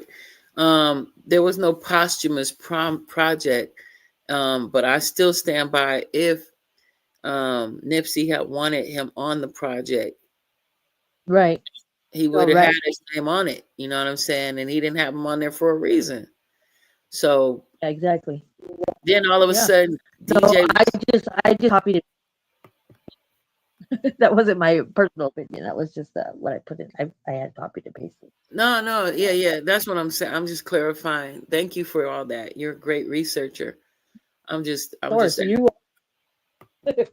You're the source for information. Real. I respect what you do. You got good information. I just have some favorites who do massive deep dives. Like, you know, there's a few people I go to, and then I use their information on my show. You know, shout out Chill Murray. And there's this other sister who really did a hell of a deep dive. I got to get her name, but she did like a whole 3-hour thing on this. I was so impressed. That's what made me want to do a podcast on that, you know, because of that girl and Chill Murray. But right. Some people do deep dives on this stuff. Sometimes you don't find it in the algorithms for whatever reason. But it's all sad. It was so sad. Like there was a serious cloud around LA until probably like last year, man. Everybody was sad about Nipsey. I went to his you know, his store. They had a big memorial. It was deep. You been to the hamburger spot yet? That's what I'm saying. Yeah, I was there with my ex-husband. My ex-husband, by the way, infamous, is a rapper named Volume 10. He had a song called Pistol Grip, Pump on my lap at all times. Oh, yeah. And him and Nipsey was cool. You know, him and Nipsey was cool. So when he had learned he was murdered, he was crying. He was sobbing. I think that went viral, too, because he was just really like, no, man. No, I can't believe it. You know. I watched the interview with his brother, an interview that somebody did with his brother, and it was, you know, just them talking about their childhood and, you know, how they grew up. He said Nipsey always had the ideas, and I was the one that, you know, kind of brought the money to the situation. You know, like they collaborated together very well as brothers. You know. Yeah, I saw that. I always get choked up when I see Black talk because he got so much passion for his brother. You know. He did. So much anger, so much just like he never got to get it off to balance out the energy. You know what I mean? He never got to like, what's the word in Kung Fu? You know, like in the movies and Chinese movies, karate movies, when they revenge. He never got no revenge. You know what I mean? You know, and then Nipsey's mom, she just be walking around like, everybody know what's up, but then they feel powerless, like they can't get nothing accomplished or get nothing done. So the fact that Big U got arrested for snitching on himself, like everybody could talk about it around LA all they want, but he literally went on a show and told on himself. Loose Cannon also kind of told on him with Whack 100, and then Whack 100 shady to me too. I mean, he called himself Whack 100. That's whack. That's what I was gonna say. He's whack. He's totally whack. And then he had another name before that. You know, he's Ray J's manager and all that. He's just a slimy character. I'm not feeling him. But he did work to get Big U arrested, didn't he? So you really believe Big U behind a lot of this? Hell yeah! I mean, he already told everything. He told how every time somebody come to town, they got to break bread. Every time a celebrity come to town, and then they think he has something to do with what's that other rapper that was smoked backstage? They had like 30,000 people, and this nigga got stabbed backstage. What was his name? He was a Blood, I think. You talking about? No, he was from Grape Street. You talking about OG? No, you talking about damn, what's that dude's name? I know. Wait, hold up. His name Draco or some shit like that. Yeah, Drakeo, that guy. Yeah, Drakeo. Yeah. Somehow it's all connected. YG, all them niggas, they all connected to that some kind of way. I'm not in that gang shit, so I don't really pay attention like that. I wish all that gang shit would just go away. Finally, please. Jeez. It's just awful. But it's just so detrimental to the community, period. You know, now that they ain't gonna have too much drugs on the street, maybe it'll go away. What you mean now they ain't gonna have too many drugs and shit? Man, Trump talking about if you get caught selling dope, it's considered a terrorist act now. You getting locked for life or the death penalty or sent out the country. He's not playing. Yeah, wasn't he on a hot mic talking about how American citizens, the criminals and American citizens need to go into the Venezuela jail or prison or whatever? He was on a hot mic or something talking about it. Yeah, he was. He was literally trying to get shit passed, man. He not playing. He said, if you sell dope or if you go against the government or if you talk stupid about the president and stuff, he going there. As you shouldn't be talking shit about the president. Like, that's disrespectful to me. You know what I'm saying? Even if you don't agree with the president, they had a song called F Donald Trump. You know what I'm saying? Like, you can't just be having songs talking about F the president. That's crazy. Any other country you do that, you getting locked up or you getting murked, you know? People think they could just do that. No, you can't. Trump's reminding you. No, you can't. You can maybe make jokes of me on Saturday Night Live. That's one thing, but nah, Trump ain't trying to hear none of that. He getting rid of LeBron for the same reason. All of them fools is gone. LeBron was talking heavy smack about Trump. He about to be gone. He was at the Puffy parties too. Now they bringing up Shaq old shit. Y'all heard about that, right? What? Did y'all tap into that earlier when y'all talked about Shannon Sharp? What about Shaq? He's putting money for information and to get what? Yeah. But now that made people relook at Shaq.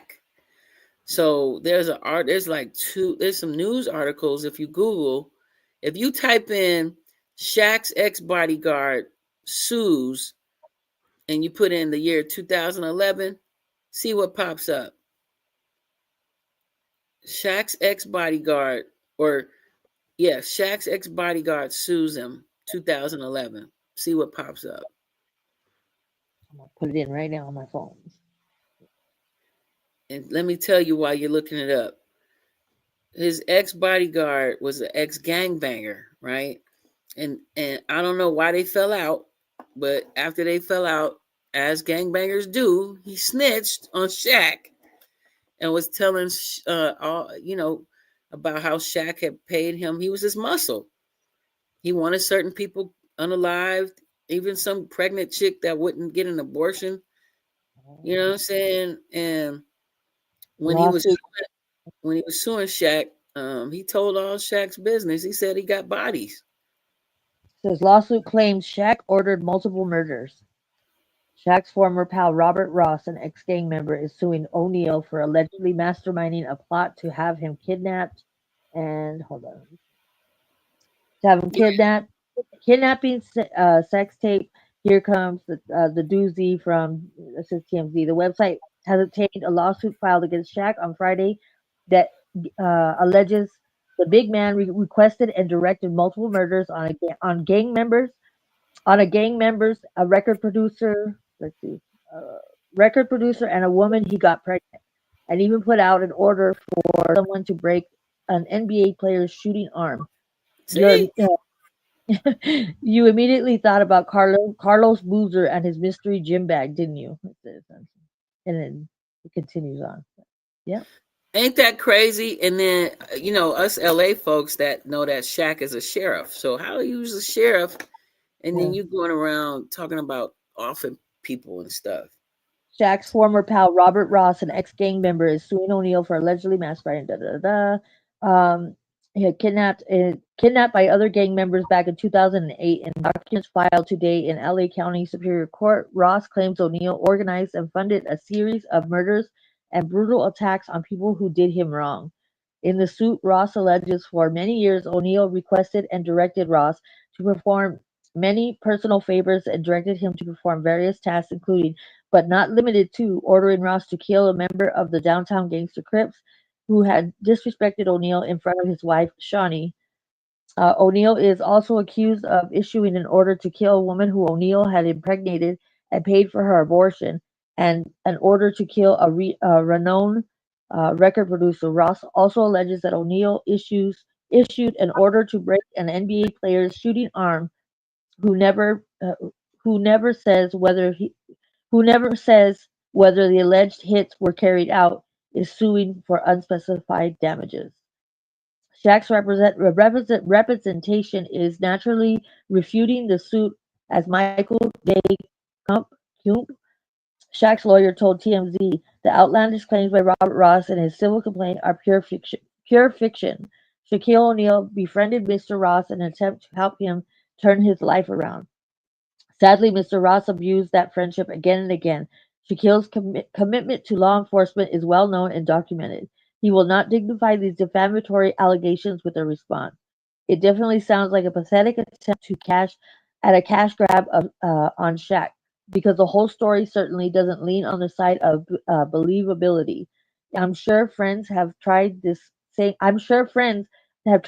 type of maneuver a bunch against famous athletes and celebs. But there you have it. Some guy filed a civil lawsuit alleging Shaq is a murderer, and in a metaphorical sense, as in he totally murdered Chris Dudley on this play. Definitely didn't see this one coming. That's it. That's all it says. Crazy. See, and so they said they was re-examining the shit that went down with Kobe's helicopter now. See, Shaq opened a can of worms with that shit. Kobe's helicopter. And even when they said, he had something to do with setting Kobe up with that hoe back in the early 2000s. Remember that big scandal? Y'all were kids probably then. In the hotel room? Yeah. No, when Kobe got that rape charge? Yeah, when they had the 12 different Siemens in her panties or something, whatever. In her poontang. She had fucked like 8 players before that. Right. They ran a train on her is what really was happening. Yeah, and staff members and shit. But they didn't say it like that. They didn't say we ran a train on her nasty ass.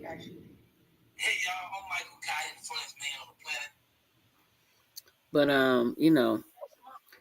you can't just be doing shit. And then that whole Tom Brady blocking Deion Sanders' son, he all smiling in their face. There's pictures with Tom with Deion and the boy Shadur. I don't know how do you say his name, but Shadur, whatever. Yeah, Shadur Sanders. But then you flip around and Two-Face is fuck. I always wondered, like, did Deion call Tom and cuss his ass out? Because Tom had no business doing that, man. That was dirty.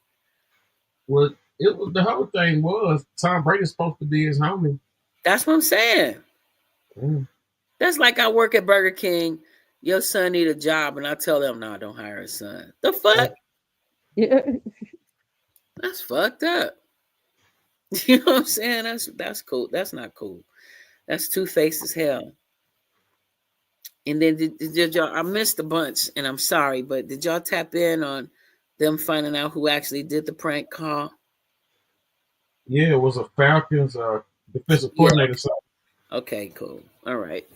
Y'all hit it all. Shit.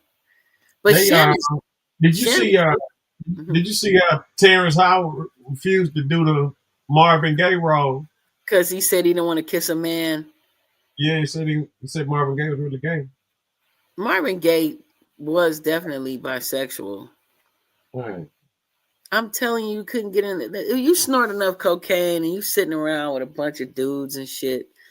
They end up sucking each other's penises and fucking each other and all this. Yeah. Marvin was wild.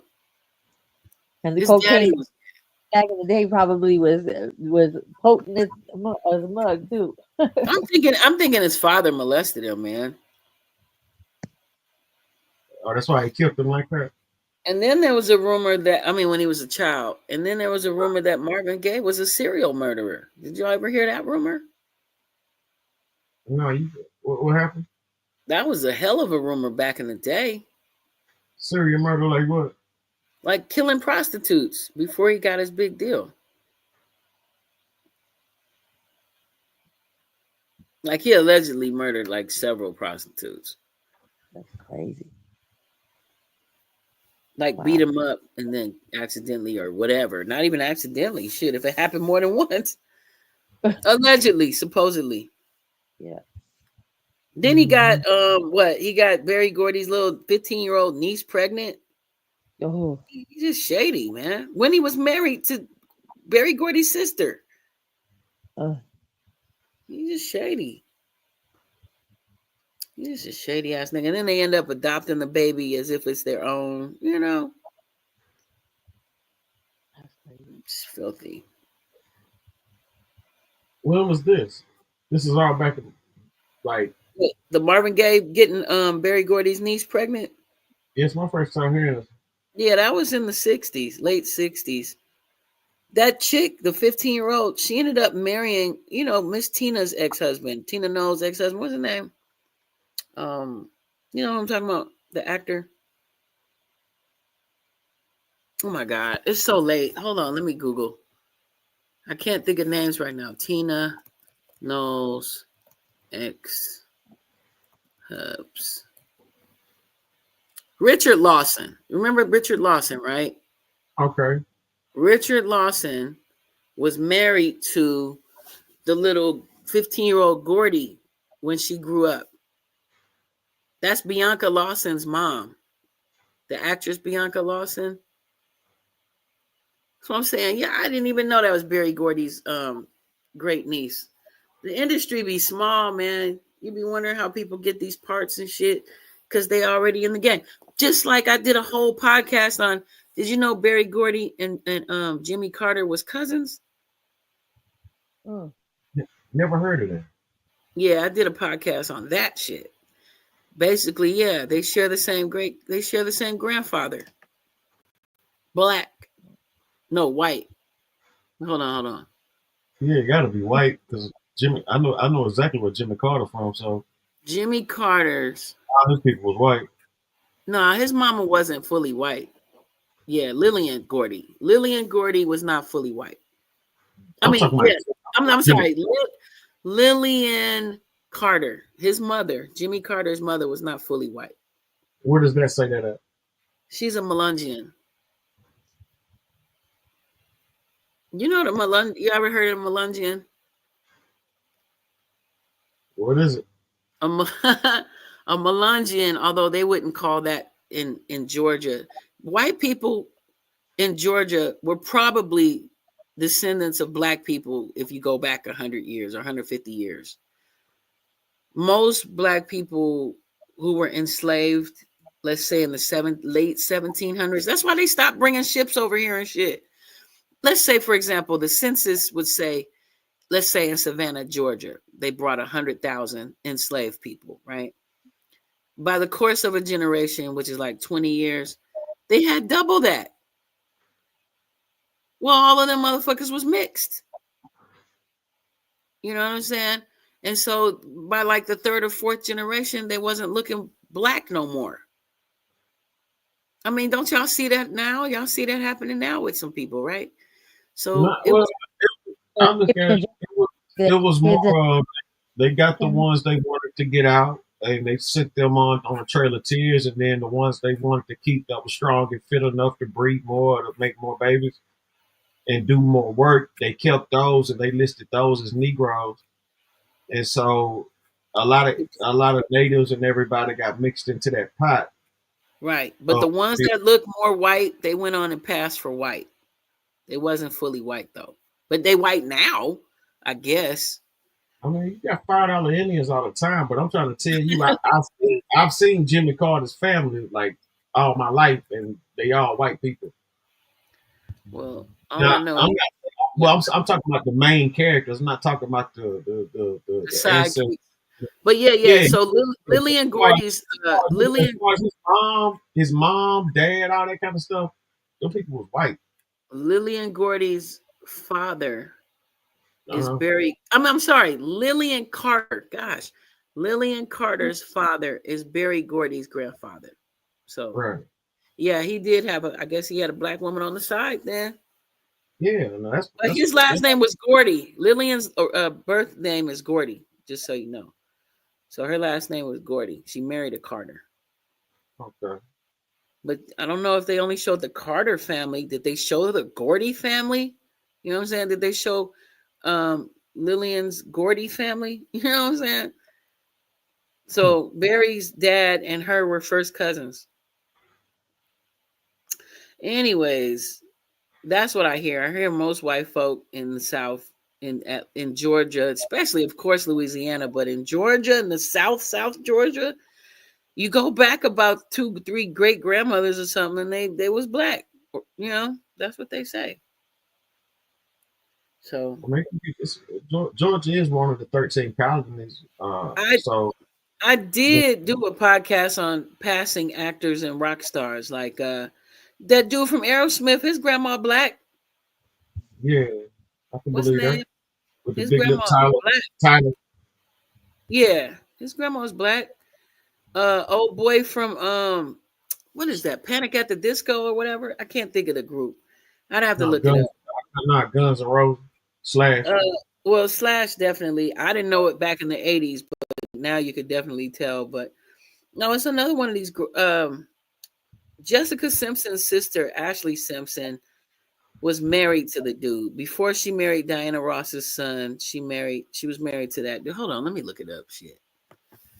Ashley Simpson's first hubs.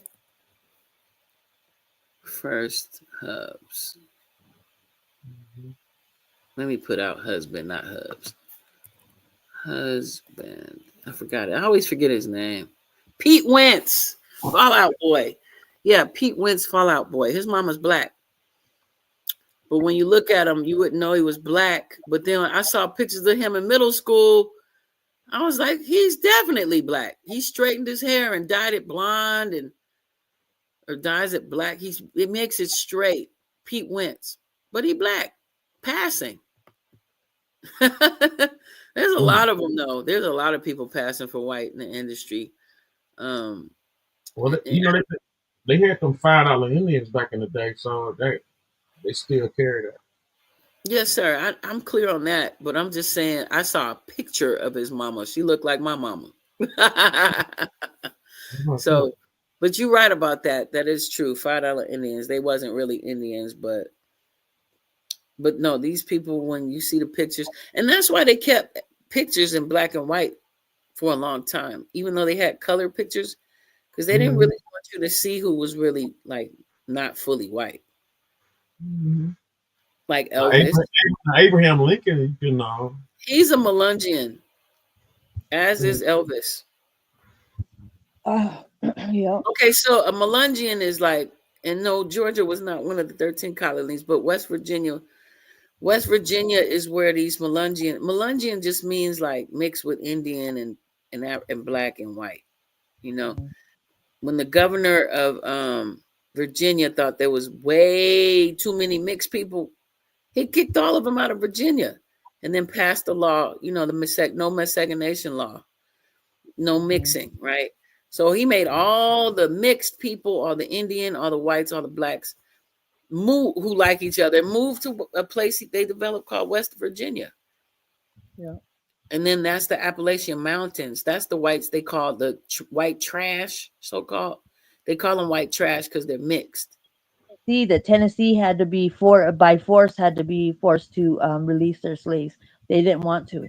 They didn't want to conform. So they had to basically by force, basically by gunpoint, and had told them, you need to release release your slave. They didn't want to. That Yeah. does it.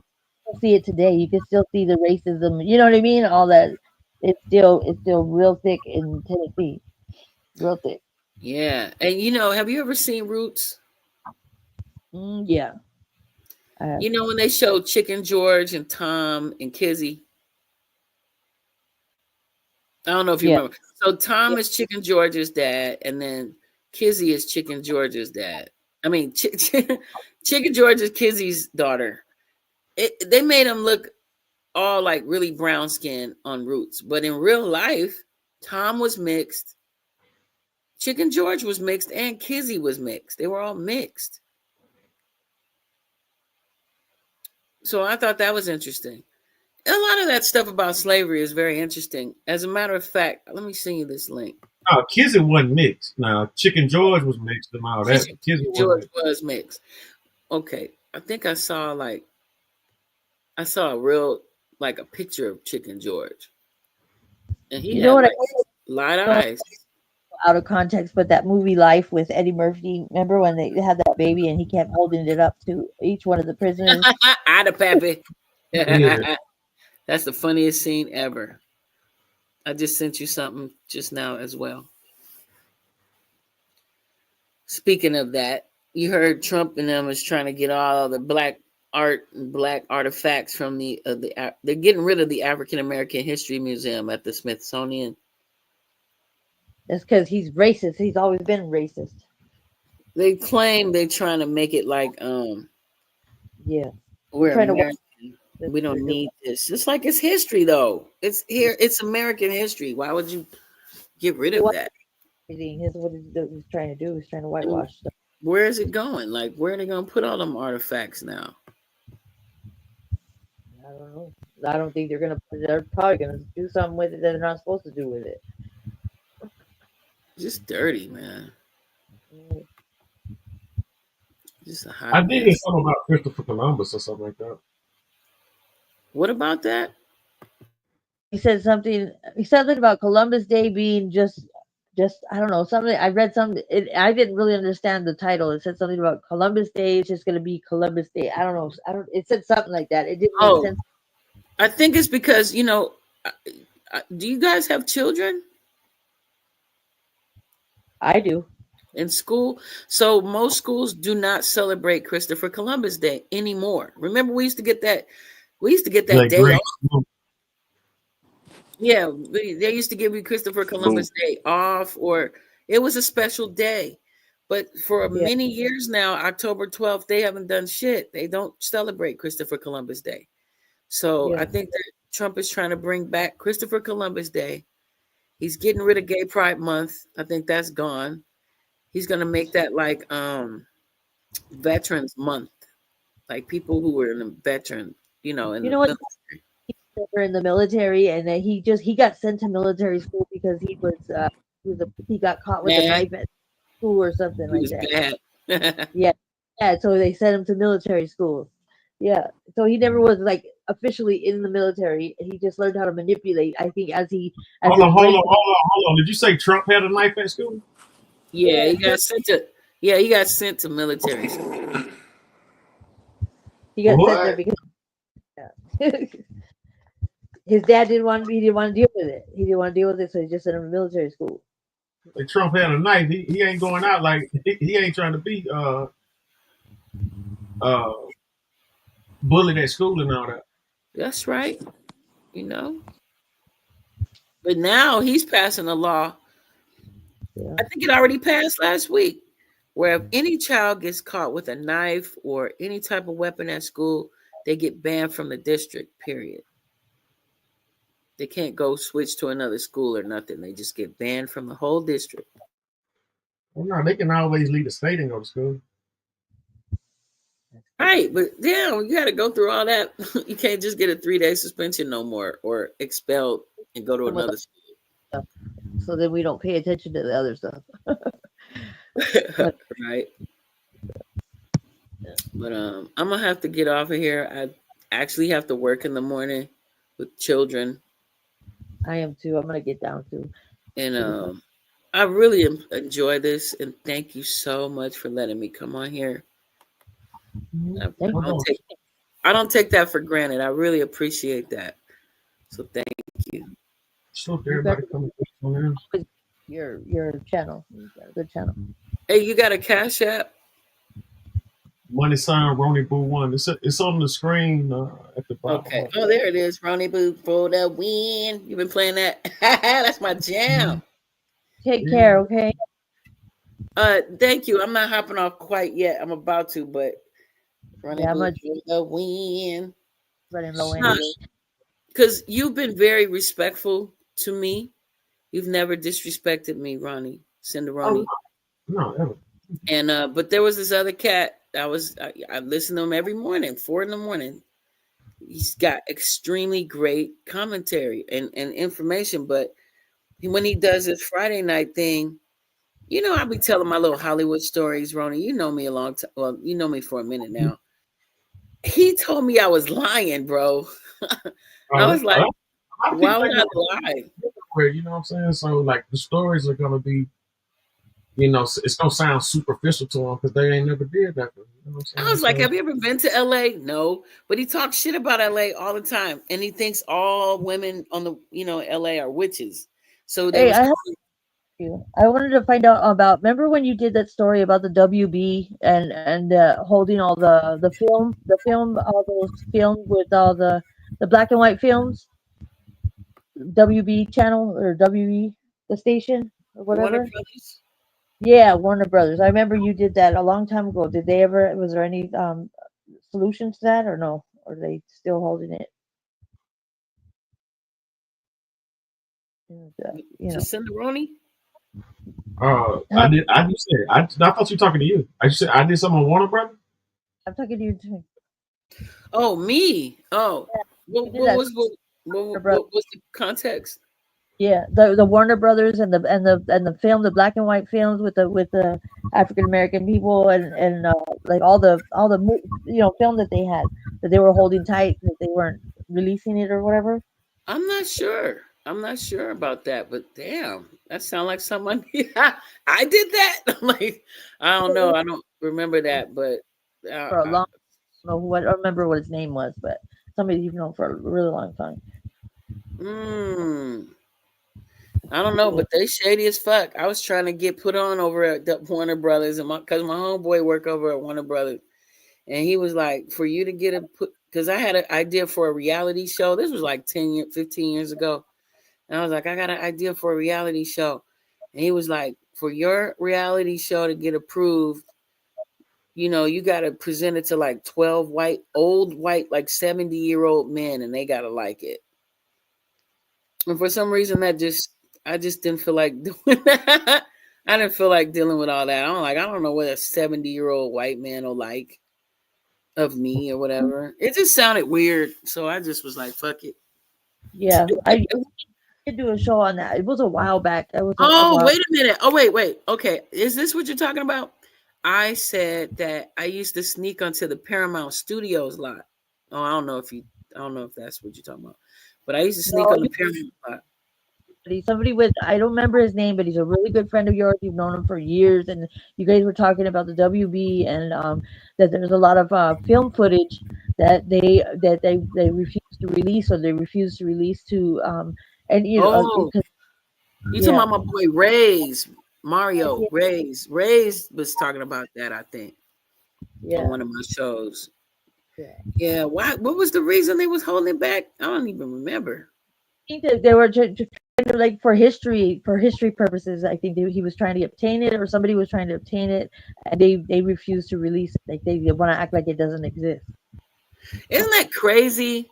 Yeah, there's a lot of black films that people just don't even know about. All they know about is Cabin in the Sky, which ain't really a black film per se. Yeah. But like the Oscar Michaud films and stuff like that, Yeah, Oscar Michaud. First of all, most people haven't even heard of him, but he had a whole movie movie studio and all that back then. Yeah, I know about that, but Those girl, are I good don't know. I thought about. I don't watch WB anymore. Like I don't want anything to do with WB anymore. Ever since I heard it, I was like, that's fucked up. You know, that's pretty Mm. jacked. You know what I've been wanting to do on a podcast on? I might do it sometime soon. I'm really annoyed that Damon Wayans talking about he learned how to tongue kiss from kissing Marlon, and then next thing you know, he loses his show. Ew, that's so gross. People Crazy. just don't. But You then heard check that, it out. right? As soon as Damon Wayne said that, Kanye West come out about him sucking his cousin. That's what I'm saying. You connected the dots on that too.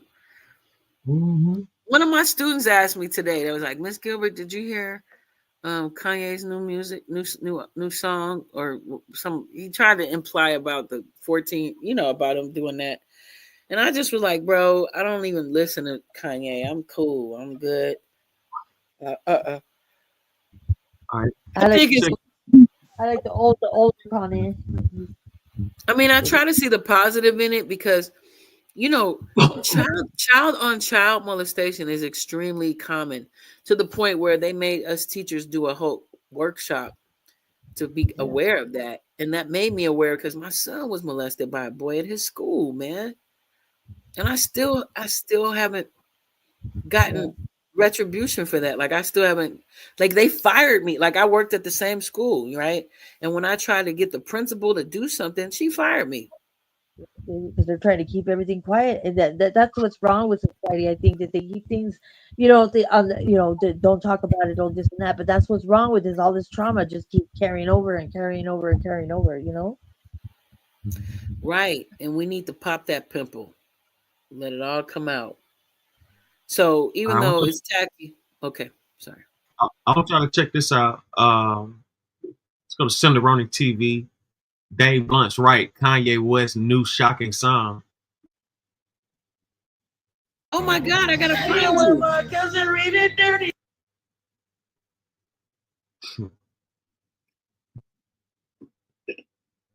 Magazine. See two niggas kissing, we ain't know what that shit mean. We start reenacting all the pictures we would see. Get my cousin head, get my cousin head, get my cousin head, get my cousin head.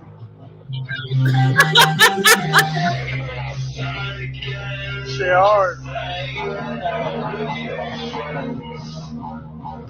I know these niggas about to judge me now. Now I want y'all to know this young man right here, Dave Blunt, wrote Kanye West's new album. Shut up. Yes. What he says, is that what he really says in his song? Oh, shut up. Shut your mouth. Kanye West told him what happened. He wrote a song for him. He wrote the whole album. Wow.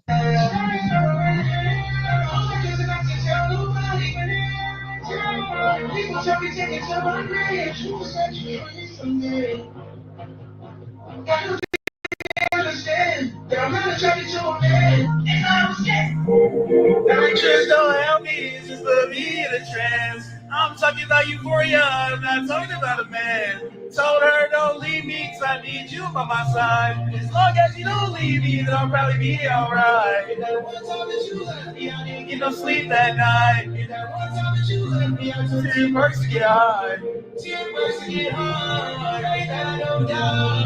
What if I die? I'll see you in the sky. 2 bites in the grave, don't leave this day, let's go on a day, World War III about to be the best motherfucking album, nigga. In the world behind. In the world behind.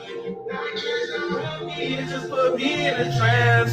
I'm talking about euphoria, I'm not talking about a man. Told her don't leave me, cause I need you by my side. As long as you don't leave me, then I'll probably be alright. One time that you left me, and then I'll probably be alright. Took 10 perks to get high.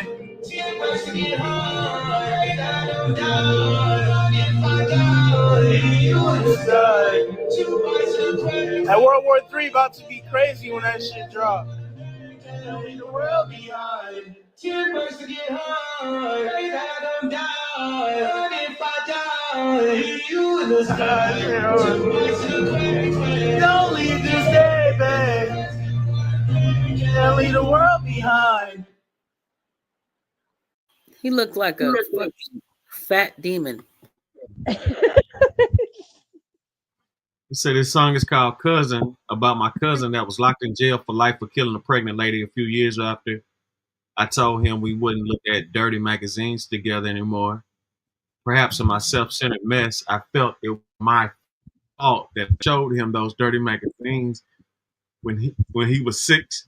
Then we acted out what we saw. My dad had Playboy magazines, but the magazines I found on top of my mom's closet were different. My name is Ye. I sucked my cousin's dick till I was 14.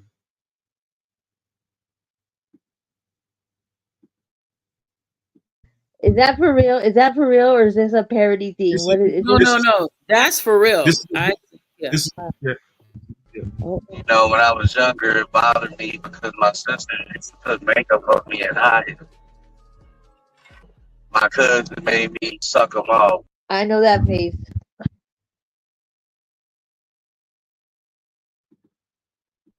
Bill, oh, that shook me up like a pouch. I'm scared of that content, man. Oh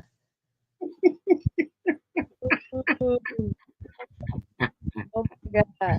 Niggas be lost. I'm mute right now. I'm over here. That's terrible. You're funny. Ooh-wee. Y'all want to run it back? Run it back one time. Check it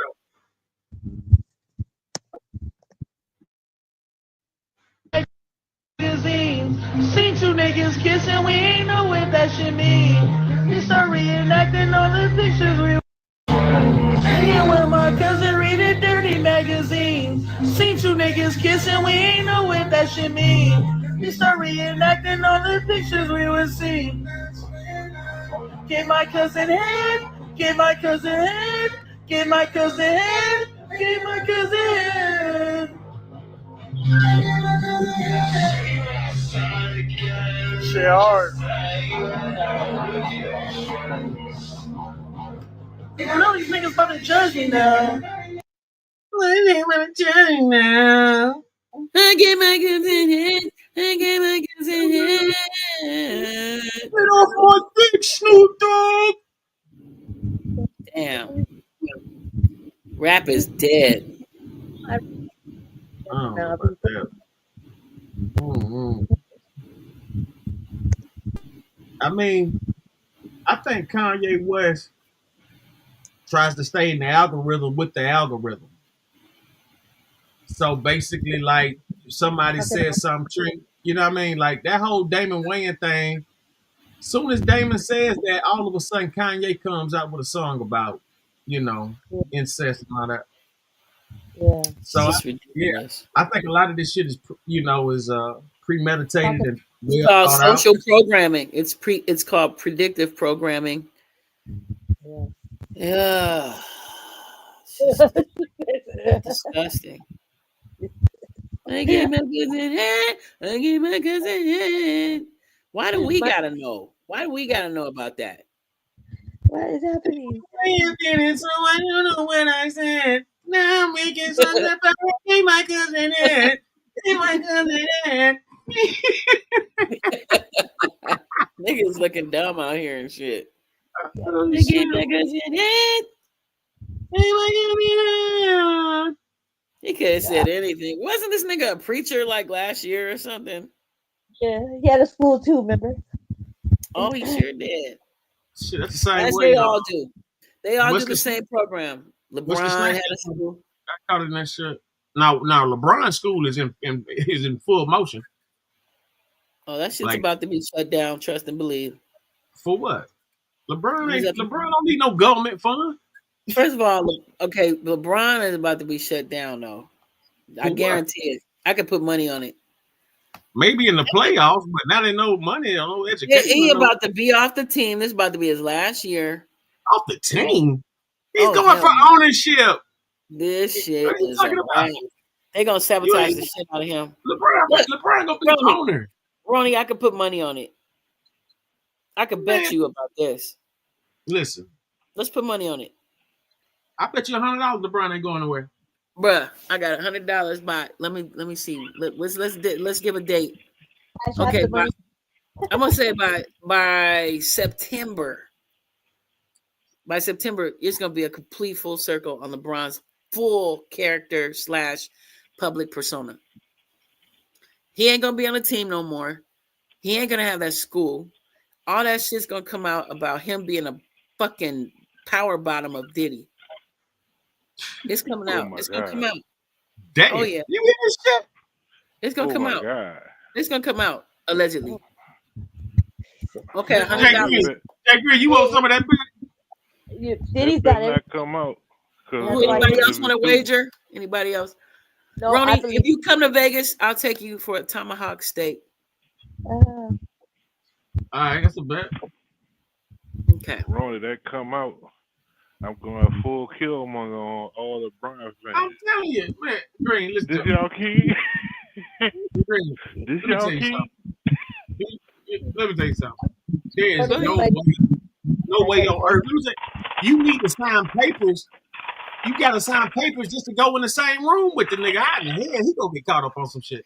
LeBron is a power bottom, and I will tell you, whenever they had these hotels with him and Lil Durk and all these niggas, they said there was blood on the fucking ceiling, blood on the fucking blankets and sheets, mattresses, shit. Let me tell you something. That wine will run through a motherfucker, man. You drink some good wine and champagne and shit, man. Fuck around, explosive shits and all kind of stuff. Look, it was ritualistic acts going on, dealing with the anus and the penis. You drink enough red wine, you'll take a shit and it might look like you was bleeding out the ass. And the mattress, bro, on the mattress. Bro, on the ceiling, bro. And it smelled like shit. Bruh. Yeah, I can't wait for my $100, Ronnie. I can't wait. I'll tell you something. LeBron James is top tier in everything that he does. Okay, Puffy trial starts next Monday. He's on his down years of the NBA and stuff, but he's still better than the average player. LeBron James got 5 to 10 more years if he wants to play that, but he got at least 5. Why was he wearing a maid's uniform? A what? You ain't seen that sexy maid uniform LeBron was wearing? Oh, come on now with the AI. Come on. It ain't AI, bro. And then he had a skirt and a matching purse and this other. That's bullshit. You caught up in the Illuminati. That's Illuminati work. Dude, this was not recent. This was like a few years back. You really think everybody was AI? It ain't AI. Okay, that's AI. Oscar De La Hoya got caught like that for real. They got pictures of him like that, but they're all like that, bro. They're all like that. All of them. No, ma'am. Sorry. No, ma'am. Not at all. Okay. Ronnie Boo for the win. 10 out of 10. Let me tell you something. There's no way on earth LeBron James would even, stoop to that type of level of humiliation. Okay, think about this. You can see pictures, man. You could put anything. You could make people fat, skinny, whatever. It was him, bro. It wasn't. It was him. He took a selfie. But anyway, think about it like this. When LeBron came on the scene in 2005, he was close to Jay-Z and Foxy Brown. Okay, and then he got in the inner circle with Puffy. He was a kid back then. He looked up to them. He wasn't the star. Goddamn musician. What the fuck are you? Listen, LeBron played ball. Okay, can I Google? Let me Google. Hold up. Let me Google for you. I ain't making this shit up. LeBron. You could do it. Jay-Z. Nah, I'm not doing this shit like that. Foxy Brown. Pick 2005. LeBron was a new booty back then. No pun intended. I'm looking at it right now. New booty when they're rookie. And he's always been Diddy's little boy toy. You kidding me? Ronnie Boo for the win. Hold up. I looked up to Diddy in some kind of way. LeBron James, one of the only few See, people. look up. You can't look up to Diddy. You got to tell him no. Okay, I just sent that to you. I just sent that to you. Click on it. Ronnie Boo for the win. Come on, I LeBron want my James. $100. I do not believe it is. This is all cat, LeBron. You did not hear him say, "Ain't no party like a Diddy party." I mean, Diddy got good parties. What are you talking about? You're not that naive. Come on. Listen, are you serious? Ronnie Are Boo you for serious? the In win. 2005, XL magazine featured a cover of Jay-Z, LeBron James, Kanye West, and Foxy Brown. The cover was inspired by the President Carter cabinet theme, captured a moment before these figures rose to even greater fame.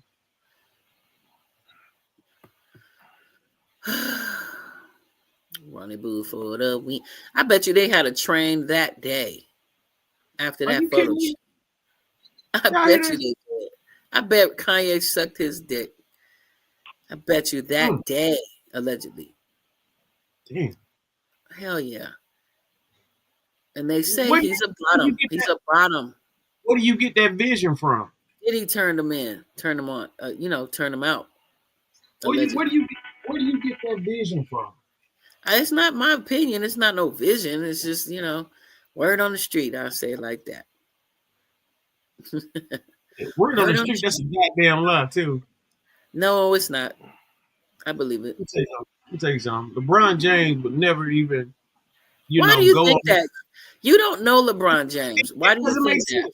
It doesn't make sense. It make sense? He hanging out with Puffy all the time. You can't hang out with Puffy all the time. And when have you seen him hanging out with Puffy all the time? You heard him make a comment about a party that he had. Hold up. Let me Google. Hold on. Yeah, he made a comment about a party he went to that Diddy threw. For the last 20 years. He been partying with Puffy for 20 years. Diddy got the best parties. They probably scrubbed all those images. Hold on. Are you kidding me? No, I'm not. Why would I waste time? I don't even care about LeBron like that. Shit. But I'm telling you what I know. You don't care about LeBron. You saying some shit like this? I'm not making this shit up though. I bet you that. Allegedly. LeBron, please. That's been his close friend for a minute. Go look at that maid's outfit. That is not AI, bro. And then there's a couple of them. I wouldn't dare. Click on that. Click on it. It's not up here. Click on it. Scroll down. Scroll down about 2 or 3 rows. Keep scrolling. As far as it goes. No, not that one. I just sent you something else. I just sent this. Not that. I sent something else to you right now. Ronnie Boo. Listen, there's this footage that nobody was supposed to see. Somebody recorded him at a Puffy party. It wasn't the, how do I say? Like, it was somebody recording that was not supposed to be recording. And you'll see that nigga was twerking and all that shit. Man, look, anybody putting them fake videos out there, making them videos. It's not LeBron, fake. It's not fake. It's Puffy and LeBron at a party with some other dudes. Go to hell. Jay Green, what were you saying, brother? I said, I'm a Michael Jordan over LeBron James type of guy. Yeah, but you ain't gonna hate that hard on him, though. No, I'm not. Okay. But like I said, if that does come out, I'm going full Killmonger on y'all. Shit, Is that your key? Yeah, let me tell you something. I'm willing to, go out the furthest of the way to say that that's bullshit. Anything negative about that particular guy, it's just not. It's not there. You know what I mean? Like at the end of the day, people go to parties all the time. That's the problem with this shit. Motherfuckers so desperate to party with Diddy, they doing anything they can to do it. Ronnie Boo, click on what I just sent you. LeBron ain't got to do that. Click on what I sent you. Click on what I just sent you right now. Please. Listen, you got to remember, before these people were big, they were just regular dudes looking up to. They were looking up to Jay-Z and Diddy. Click on that. All right, now click on that party. And they are closer than close, but not just click on the video, please, when you can. Okay, click accept.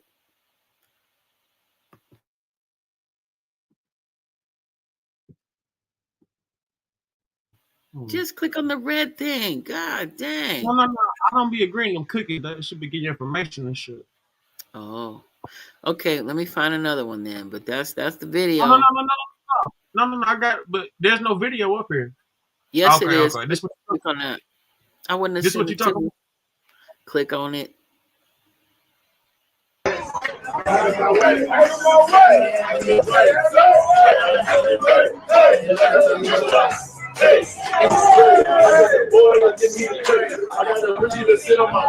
What's the problem?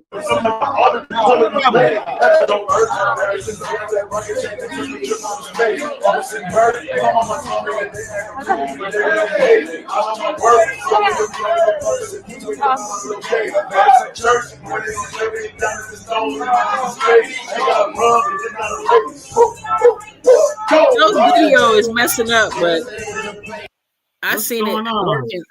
Okay, it's What's not going functioning on, sister? properly. I don't think you know what you're talking about. I will saw not. Nothing, I saw nothing out the ordinary. Well, all I'm telling you One is more for the good guys. One more for the good guys. LeBron James, the greatest baller. I'm not gonna debate you about it. I'm just gonna let it come out in the wash. Ronnie, the greatest. LeBron is the number one baller of all time. You could delete it. I mean, take that off. That's your wanna video. see this. Wait. Your video thing ain't showing it properly. Those are some serious allegations. Those are some serious allegations. I'll just let it come out in the wash, and you're gonna owe me $100. Yeah, those are some serious allegations. $100. Yes. $100. Tell you something. Hey, I'm just telling you, man. I'm just telling you. LeBron, I ain't make this shit up, bro. I didn't make it up. You got to remember, when LeBron first came in the game, he was the young kid. He wasn't the king, whatever. He was a regular kind of rookie kid coming in. He looked up to them, and he would do whatever they told him to do or whatever they wanted him to do. And if he was drugged up, I mean, did he really have a choice?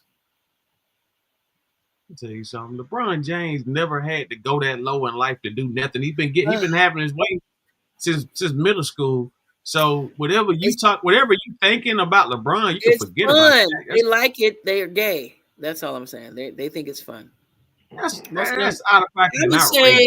I would say in the league, about 60% of them dudes is gay now. They've been turned out. Oh yes, about 60%, maybe more. If that's the case, why is that dude dead? That wide receiver dead out there in LA. Why is he dead? If it's so many gay people in there, why people scared? I mean, it's still frowned upon. It's still frowned upon. It's not like accepted. They are turned out. Now, if you come too public or you come threatening to tell or whatever this shit is, then that might be why. Here's how another reason I know. This guy I used to date, he was playing for the Colts. And he told me about this shit years ago. He told me about this shit way back in like 2006, 2007. So, and I had a friend who played on the Falcons too. Yup, I was kicking with a dude from the Falcons and a dude from the Colts. And they told me all kinds of shit. They told me back then that the games was rigged and all that shit. All of it. But, allegedly. People don't be one to believe. You have selective belief. Like you believe whatever, but when it comes to people you like, you don't want to believe it. Back in the 90s, you didn't know what that shit mean. You didn't know what they was talking about in the magazines. Woo! It's a wow world. That nigga look like a fat What they was talking about in the magazine. You're lying. You're lying. You're lying. Can't believe that song. Suck my cousin's dick. My cousin's sucking dick. Oh God. Get my cousin. Yeah, when my cousin reading dirty magazines. See two niggas kissing, we ain't know what that shit means. We start reenacting all the pictures we would see. Get my cousin head. Get my cousin head. Get my cousin head. Get my cousin head. Shit hard. I gotta roll a joint on that one. Hold up. You know these niggas about to judge me now. I thought I was going to bed. I'm smoking right now. Hold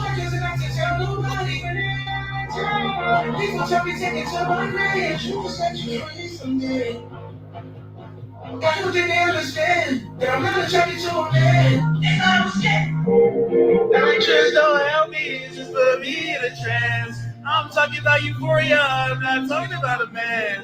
Told her don't leave me, cause I need you by my side. As long as you don't leave me, then I'll probably be alright.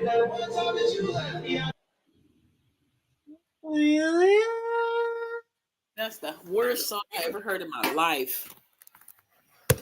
I gave my cousin. I don't want it in my head. Oh no, it's in my head. It's in my head. That shit catchy as fuck. Remind me to never play that around my children. Listen, ever. Kanye West got this. He got Dave Blunt produced his whole entire album. This Fat Demon? This dude right here. Yeah, Fat Demon. He produced this whole album or wrote for him? He wrote the entire album, wrote it. Okay, my cousin. Where the hell is Big Sean? Oh, come on. Why he fall off the planet? They fell out bad. I like Big Sean, man.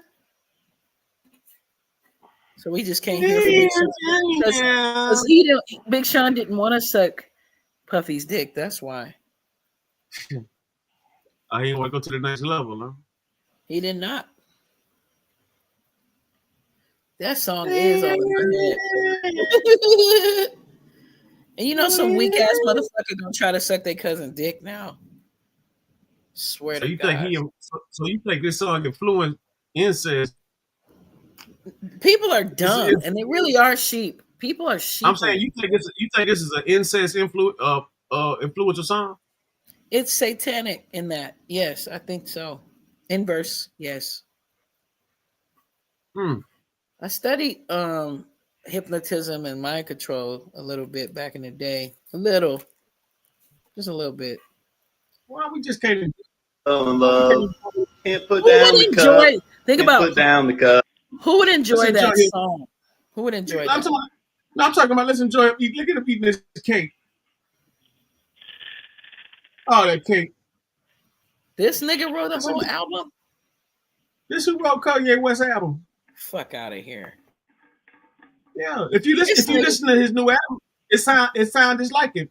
He basically wrote and did the album and Kanye West just sung over it. That's how he did it. I cannot. He can't even wipe his own ass, bro. I get my cousin. Infamous, it is catchy, ain't it?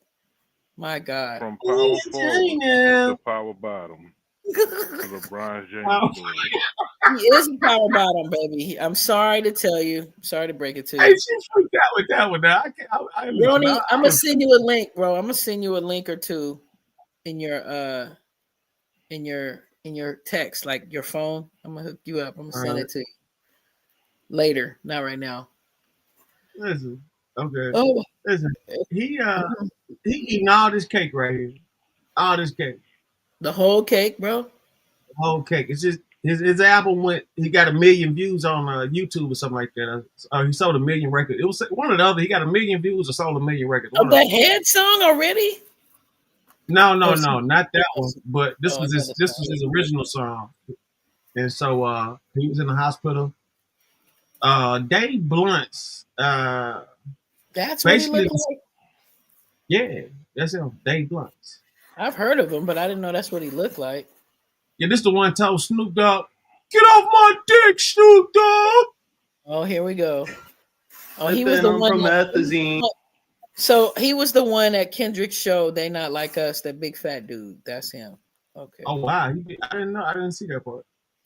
At the performance, at the live performance in L.A. Oh, He what was a happened? big fat dude, and I was like, "Why that big fat dude on the stage?" And that's him. I Oh, didn't know Dave he Blunt was. was with Kendrick Lamar. Yeah, I didn't know that he was somebody. Oh wow. But yeah, he's a big fat dude. That him, looking like a fat Buddha demon. Damn, that song's still in my head. I don't like that. I don't like it. I know there's gonna be kids at school singing that. I gave my cousin head. I just can hear it. My 8th graders, they already vulgar as fuck. Damn. Yeah, they definitely gonna be. It's gonna be like this quiet song or something. Cause you gotta think about it. Kanye West got kids too. I'm sure his kids don't appreciate that shit.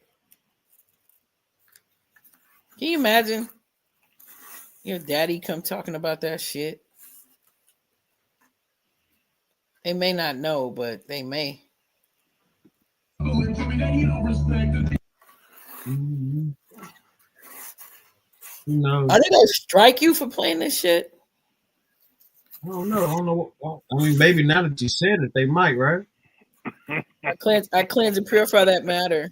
No, they demonetized dang. me last week, SendáRoni. They demonetized me, but I think that's because I had Tasha K shit on there without no commentary. Yeah, you don't ever do proper introductions when you introduce a when you do like when you just play a video. You don't get a name of the it's on the YouTube, man. It's ways that you come on You and got with to the give show. proper credit, right? Credit. Yeah, you gotta have proper context before you do a Yeah, review. I didn't do on that. Yeah, I didn't do that with the Tasha Yeah. K shit and some other shit. I didn't do it. I deleted the. Well, no, they took them off. I didn't even delete them. They took them off, and then they gave me this fucking ass letter talking about, "Hey, we took your shit off, and you gotta fix this shit if you want your monetization back." So I'm like, word. So I deleted some of them, and then they deleted some of them. Yeah, Kanye West had this guy do his entire album. Wow. I like that he gave him a chance. He probably got life insurance on his 600-pound ass, though. Don't get it twisted. Wouldn't you? Shit. Nigga, 600 pounds. The fuck? And then, and then he got these crazy, these crazy, song names and stuff like that. He Well, I subscribe to you on X, by the way, SendáRoni, for the win. Okay. All right, I'm gonna follow you back. He got Hitler, Ye, and Jesus, Bianca, Jared, WW3, World War III, Virgil, Nitrous. Like he's pretty much like Cosby. Oh, yeah, I get it. He's at that level. He's at that level. It's over. Like he's not the same. Shit, I thought I was twisting my hair tonight. I'm about to smoke this joint right now. Ooh, let me let you hear it. Let's ASMR. Here we go. So, what y'all think about the Shador Sanders prank call from the dude? Oh, I think it's just some. I mean, you could take it one of two ways. You could either be like, "Oh, that's some kid shit. They just on some prank shit," or you could take it like they really just trying to get in his head and fuck with Dion for all that bullshit he was saying. Well, shout out to everybody tuning in. Hit that like button, hit that follow button, hit that subscribe button. We got 108 on X, man. Salute to everybody. Hit that share button, hit that like button.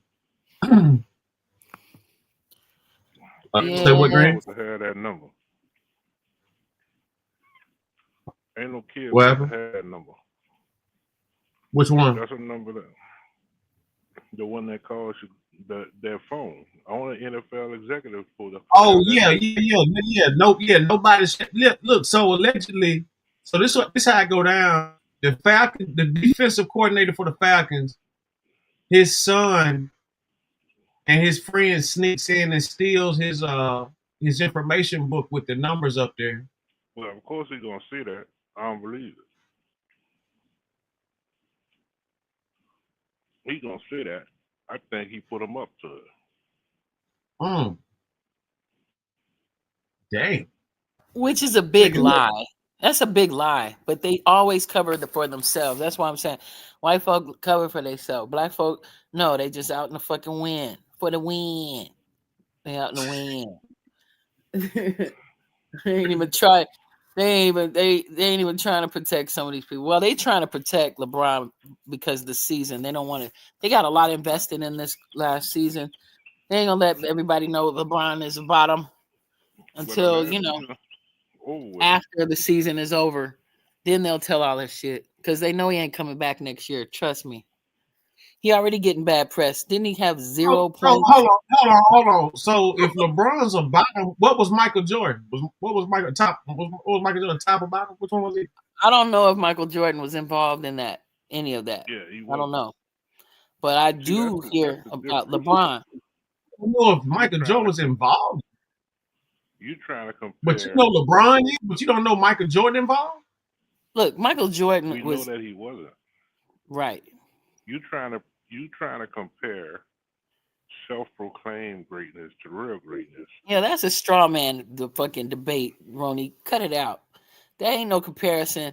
First, there was generations difference, okay? And I'm telling you, LeBron was hanging out with Jay-Z and all these niggas, dick-sucking ass Kanye, and fucking power dick pushing. Let's look Puffy. at LeBron James. Let's look at the playoff. Let's look at the playoff career He's rankings. not king either. Games. LeBron ain't. James is first in games. LeBron has played more games in the playoff than anybody else. So minutes. LeBron has played more minutes in the playoff than any other player. Points. LeBron has more points than anybody ever to play in the NBA playoffs. Field goal. LeBron has the most field goals than anybody else. Free throws. He has the most free throws than anybody else. Defensive rebounds. He has the most defensive rebounds than anybody ever to play. Steals. He has the most steals in the playoffs of the NBA in the history of. Listen to this. And he gets Diddy head. And he gets Diddy head. And he gets Diddy head. There is no comparison. LeBron and Michael Jordan are two different players, and Michael Jordan should nowhere near be mentioned with the greatness of LeBron Puffy's James. in his head, though. Puffy's in his heart and his head, bro. It don't matter. That nigga likes to get squash by Puffy, allegedly. Man, you like you seen a tape or something. Like, where are you getting this? I'm telling you, that Forno fan be breaking that shit down. I'm gonna send you some stuff. Hey, you gotta be kidding me. I wouldn't read no shit like that. Don't ever send me no shit like that. Okay. LeBron. It's not a porno. It's a podcaster who breaks all this shit down. He's a liar. James to be He's not lying. All of those categories. This nigga was twerking for Puffy at the party. He's only big ass. able to match the number of finals losses to Shaq Jordan's too. finals wins. They don't start out like that. They just get turned out. They get turned out. All right, let's go to. They do X, and then they don't care who they sucking or lucking or plucking. Look, I didn't make this from power forward to power bottom. The LeBron James story. I didn't. That's not my publication. Not my post. Check it out. We got Jax Albridge, son of Falcons DC Jeff Albridge, releases apology for prank calling Shadur Sanders. Yeah, that's a grown ass man. No, that's the father. Hey, is this Shadur? This is Mickey Loomis here, the GM of the New Orleans Saints. How you doing? This is Mickey Loomis here, GM of the Saints. How you doing? Good. How are you, man? Good. Been waiting on you. Yeah, we have. It's been a long wait, man. We're gonna take you with our next pick right here, man. But you're gonna have to wait a little bit longer, man. Sorry about that. That's fucked up. What does that mean? What? What did he say? I don't know. How you gonna ask us what it means and you was on the phone? You heard that? You said you're gonna have to wait a little bit longer. Okay. Sorry about that. Why did he call? What the fuck? Hey, that's I don't know what that was. I will say, It's Deion 50-50. Sanders' son is But nobody got this number though. It was private. Did they just troll, bro? Okay. Man, he just got trolled, bro. They tripping now, fam. Now I'm gonna crash out, bro. It is what it is. Girly ass necklace design. They said we're gonna tell you what the next bit, but you gotta wait a little bit longer. That's wild. You know what it is? It makes the story better. Quarterbacks after the top two, with number one, everyone went one. Jackson Dart went late first. Now we get the third quarterback off the board. Saints in a zone Who? at the six. The weather Carolina Tampa Bay favorable. No, they ain't pick nobody yet. Yeah, you would think so. I mean, I'm sitting there trying to read the body language of the people. Yeah, me too. I'm looking at Brandon Staley, the defensive coordinator. I'm going, does he look happy? Kellen Moore happy? Which one of these guys is really looking at Mickey Loomis going, hey, thank you for giving me the guy I wanted? You would think with that ball last, with quarterback in with a football, Derek Carr's health situation would be something that they would want to impress. But wide receiver, the availability of their wide receivers right now, they have some health in wide receiver. Could that be a position that they How long is this clip? Kellen Moore, you're going to have his fingerprints all over them. What'd they get? They didn't say yet. Sure. Let's get this with you. What's up, Green Bay? Nobody just told you. All right. With the 40th pick in the 2025 NFL Draft, the New Orleans Saints select Tyler Shuck, quarterback. Switch it up. Quarterback. There it is. Wow. One of the most intriguing prospects. Wow. 26 years old in September. He played parts of 7 seasons in college. Look at the reaction. You got the phone, but who got that number? From the dog. They look at who number it is. Texas Tech.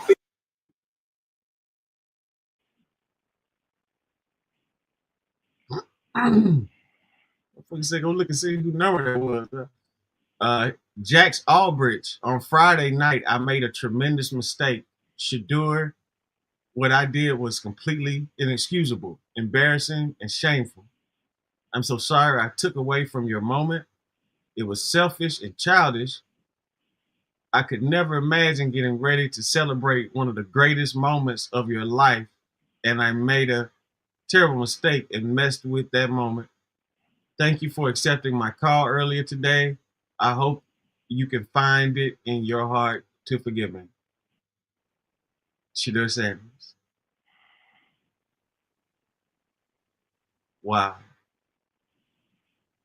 So that was a message from the son. I mean, from the guy, from the kid or the people who made the call, the boys who made the call. That's a message from them. As you know, Shadur Sanders, top 3, if not number 1 prospect in the NFL 2025 draft, was sunken to 5th round. So not the 1st round, not the 2nd round, not the 3rd round, but the 5th round. Shadur was drafted by the Cleveland Browns, a team that his father spoke against him going to.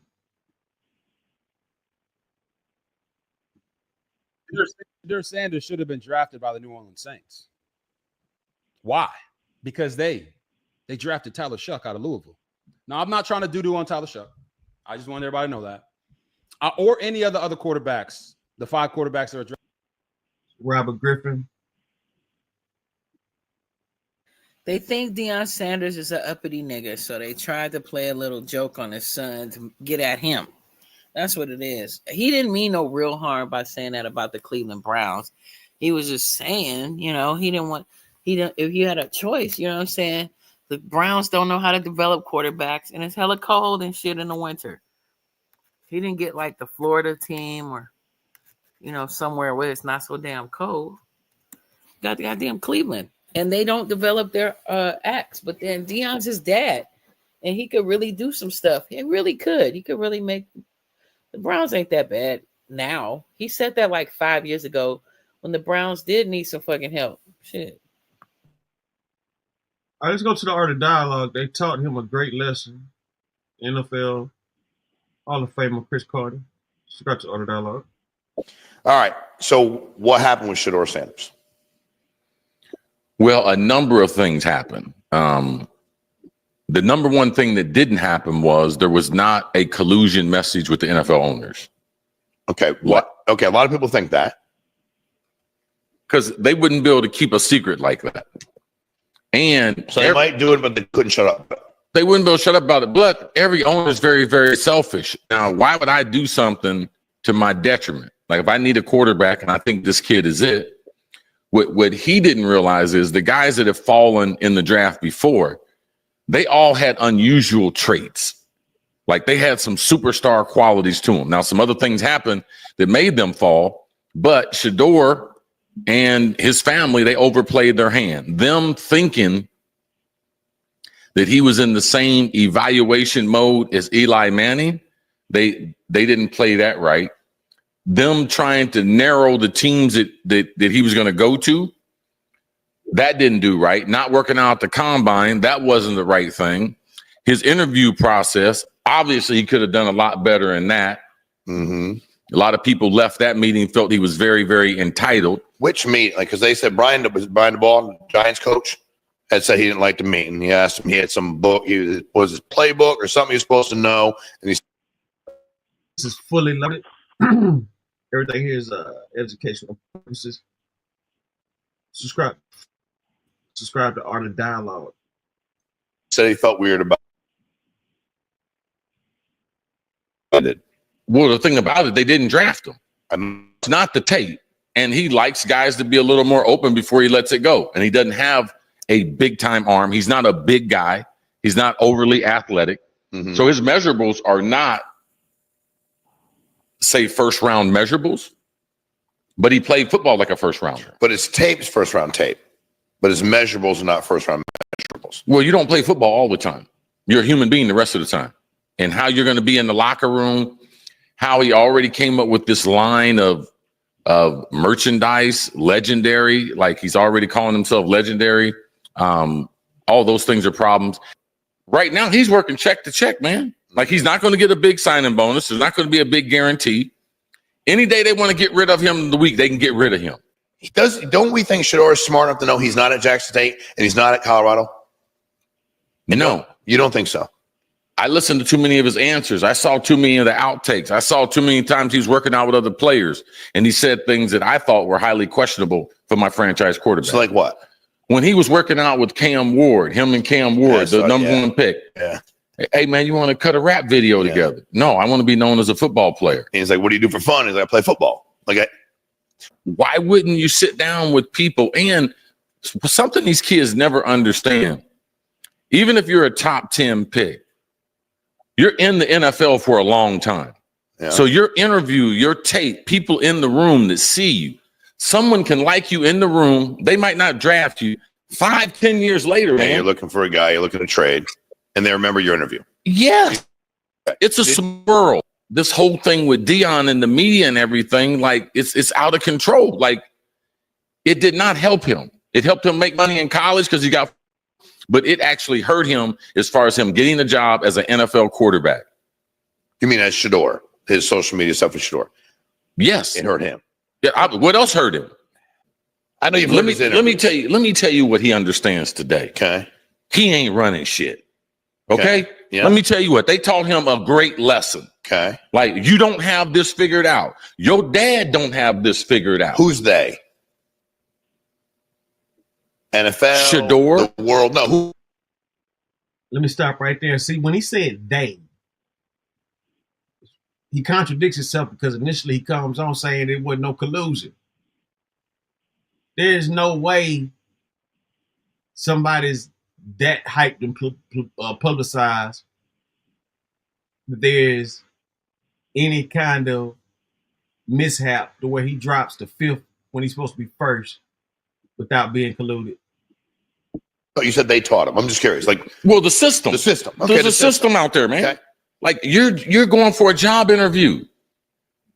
So for his job interview, he was so concerned about what his outfit was. His necklace was over $100,000. Like he hadn't even convinced people that you're the face of our franchise. Matter of fact, he had convinced people that they were better off going in a different direction, even with people who had lesser talent. That's the rub he put on the people. Yeah. That's the case. That's a bad interview, bro. No, it is the case. He didn't get drafted right. It's no speculation. Like, we're through the draft. We threw 3 days. He threw away at least $30 to $50 million. At least. He's like his father. Fruit don't fall too far from the tree. He's lucky he got drafted at all. He didn't have to get drafted at all. And they really would have been ashamed. So what do you think about Deion Sanders? You don't care too much for Deion Sanders or something? Not that much. I remember him in his heyday. You know, I didn't really think he was all that. He was okay though. I mean, he's a dope artist. I mean, athlete, but the arrogance, I don't like all that. He's super arrogant. But his son is fine. Yes, he is fine. I mean, like I said on my podcast earlier, he needs to be more concerned about what's going on with DeAndrea, his daughter. You know what I'm saying? She be needing help. His sons is okay. What about his daughter? She with that rapper. He always putting her through shit. No, they broke up. Because he cheated on her. That's what I'm talking about. He cheated on her? Didn't he cheat on her? Something messy. Let's go to SendáRoni TV. Media sources say Shador Sanders hasn't been selected in the first 3 rounds. We finally get home and get settled. 2 nights before we finally get home and get settled. 2 nights before pro day, I get bad dreams. So that's how I know, like, the devil was trying to work on me. So then, the first night, I have horrible dreams, bad dreams. I wake up hard for me to go back to sleep, and I'm like, why all of a sudden I'm having a bad dream 2 days before pro day? Like, why? Out of all days, why now? You feel me? So that's like kind of how I understand, and even with dad, and anytime greatness and all that stuff is about to happen and all that stuff, then you see the devil try to like play his games, and try to distract your mind, get you off, throw you different curveballs in life and all this different type of stuff. So night before pro day, same thing, get another bad dream. But I was prepared because I just went through it the night before. Then I'm just thinking like, why? It just don't make sense. Like, how am I continuously getting bad dreams back to back? And life been the same every day. And one of the most important days of my life. Isn't that wild, bro? It is. I had no control, bro. Yeah, like, you want to tell us what happened? You remember? Yeah. All right. So I think the one before pro day was, I was dropping back and it just felt like the ground was like marble, and I got on cleats, so like I'm slipping, fall. You know what I mean? Like doing my drop back, slipping and all that. Then, like, we just take a break. Kind of like how we took a break and we walked down to the other end for like red zone or anything. It was like similar to that. We took a break. We walked down. Then it was just like 2 people walk towards me like super fast. And like I couldn't like say nothing, I couldn't run anything, you feel me? And they just attacked me. So like, you know, when next day I get on the field, you know, I grip the turf a little bit hard. Yeah. I make sure I got. Nobody got that number but coaches, strictly for that reason. No, it's all. No, but the thing is, It's supposed to happen, but the thing is, why get mad? Because this, they want you to have a certain type of reaction to it. They want you to feel amused. You know what I mean? They want you to feel bad. They want you to feel all that. But I ain't tripping. You said nobody got that fucking number though. Nobody has a number. That shit. It's all good. Nobody has a number. Y'all talking about star 67. How you gonna star 67? Nobody got the number. Trash music. Trash. Nobody got that number but coaches, strictly for that reason. No, it's all. No, but the thing is, It's supposed to happen. but the thing is, why get mad? Because this, they want you to have. Well. This nigga 25 years old. That nigga got 5 broken legs, 2 broken shoulders. What the fuck? 25 years old. That nigga got 5 broken legs, 2 broken shoulders. What the fuck is he gonna do for me? What the fuck can I do with a nigga that's almost 30 years old? That nigga been in college for the last 10 years, bro. I can't do shit with that. You going from fucking Jalen Hurts to Tyler Shuck. This bitch ass nigga going from Beyonce to fucking I ain't gonna disrespect that shit like that, bro. I don't got shit for these niggas. I ain't recording no songs. I ain't got no tweets. I ain't got no positivity. I hope every nigga associated with that fucking team have a terrible life. Terrible fucking life. Fuck these niggas, man. Fuck. This nigga 25 years old. That nigga got. Way to go. Say it one more time for me. This is Mickey Loomis here, GM of the Saints. How you doing? Good, how are you, man? Good, been waiting on you. Way to go. Yeah, we have. It's been a long wait, man. No, for sure. We're going to take you with our next speed right here, man. Yeah. Yes, sir. Let's be legendary. But you're going to have to wait a little bit longer, man. Okay. Sorry about that. Let's be legendary. Way to go. Say it one more. What is he gonna do for me? Damn, this shit crazy. I didn't know he said that. I guess that's what Chris was talking about. Let's be legendary.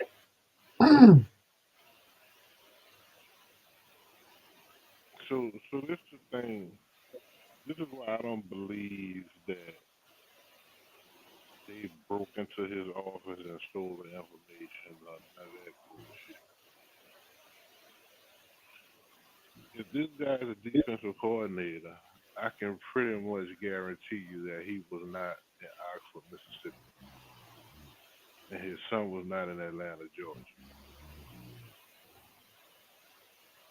These things, that sensitive information is supposed to be held close to the chest.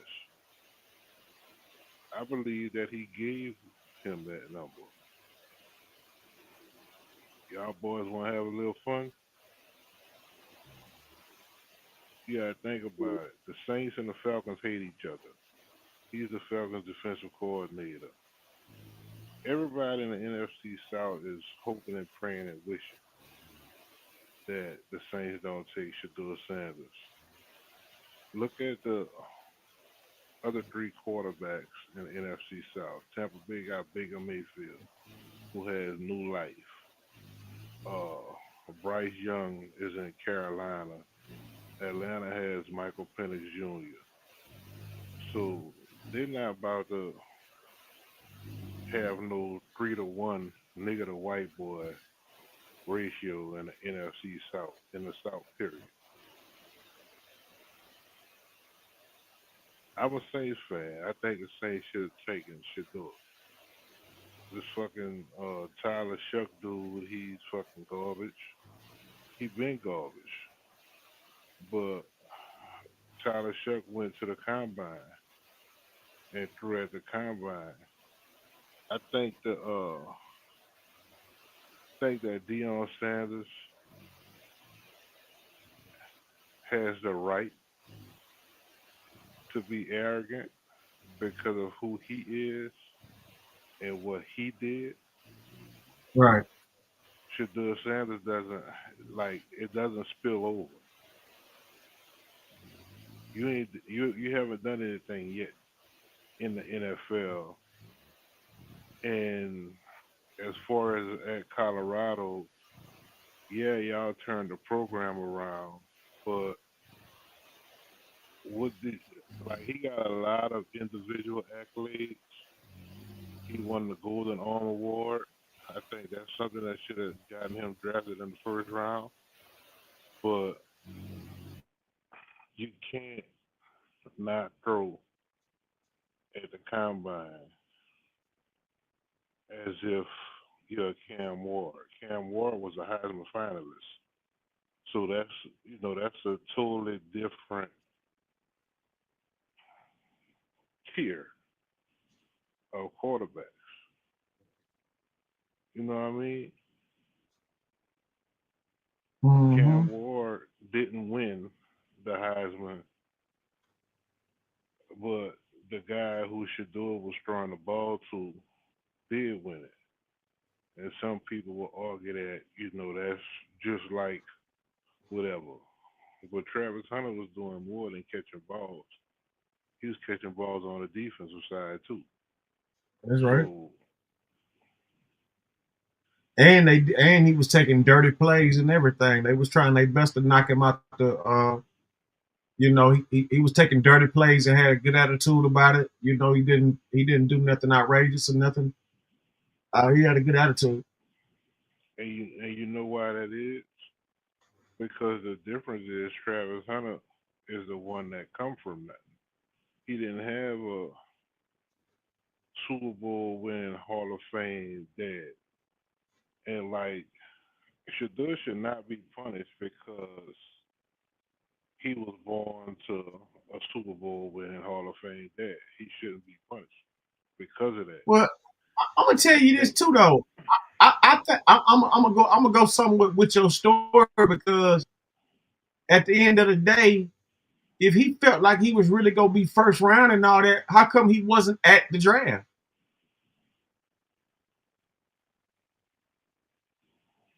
You see what I'm saying? Yeah. Travis Hunter was at the draft. Eric Ward, Hunter, everybody, all them guys was at the draft. If Shedeur Sanders was, if his team was so confident about it, how come he wasn't at the draft? That just don't make sense. He had a concert. He was gonna do a concert once he got, he was about to do his own thing. I guess, he had to slow his roll or something. I guess that's what the statement was or whatever. But it is ironic that everybody who felt like they were supposed to be first round wind up being at the draft.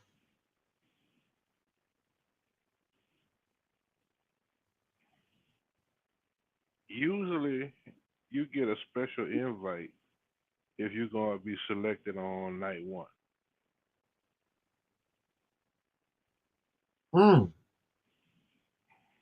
Is that how they go? Yeah. You can't just show up to the draft. You have to be invited. Oh, so that should have been his first sign right there then. Yeah, and those first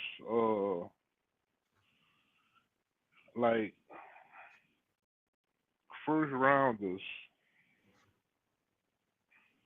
are aware that they're going to be drafted in the first round a month or two before the draft. But another thing that I found out, Shedeur didn't have an agent. So it's like when you have an agent, you got somebody that's going to, speak on your behalf. No. You got somebody that's going to, yeah. He didn't have an agent. An agent is somebody that's going to speak on your behalf. He's going to put out those little fires and shit. and Shador felt like he didn't need an agent. I think as great of a father as Deion Sanders has been, he led his son wrong in this process.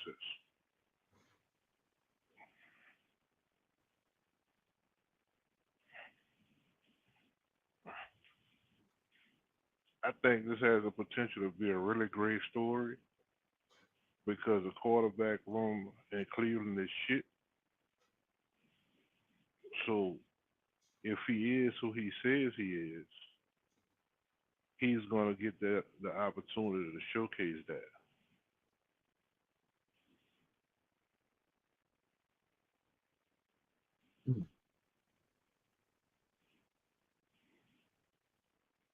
I would have loved to Yeah. have him in New Orleans, but like you've had a lot of quarterbacks who were great in college and went to the NFL and were complete busts. I mean, if you look at what was it, 97, 98, the guy who beat Marshall Faulk out for the Heisman, he ain't threw a fucking pass in the NFL. But the Miami Hurricanes had won the national championship that year, and he was slinging that bitch in Florida. He got to the combine, and he was a total bust. He got drafted, but he ain't throw a ball outside of preseason.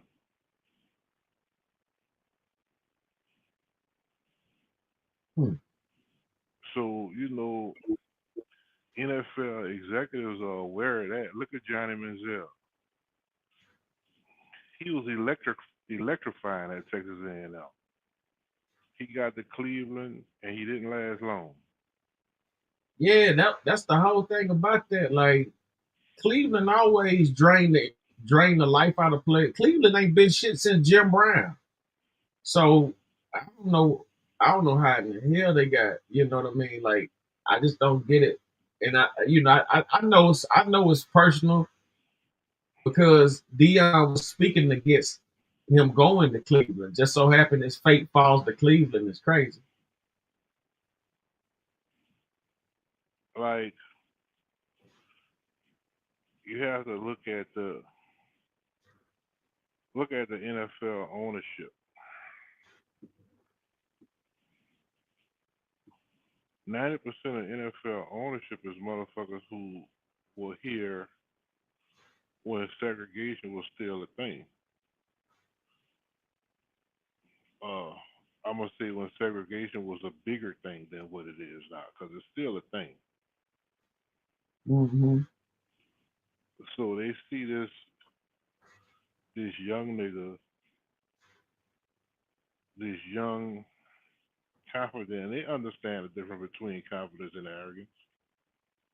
But if they could tip the scale from one side to the other because it's a very fine line, then they're gonna tip it. And who's gonna be there to rebut what they say if you don't have an agent, someone who deals closely with these team executives?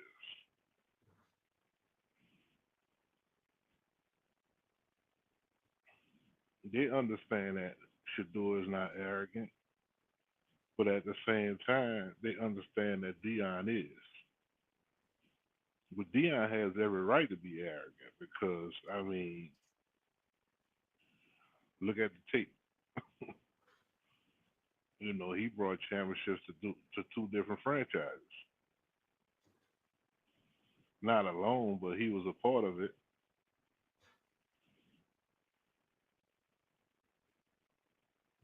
Mm-hmm. So I think the biggest deal was, or the biggest deal breaker was, Shador was acting as if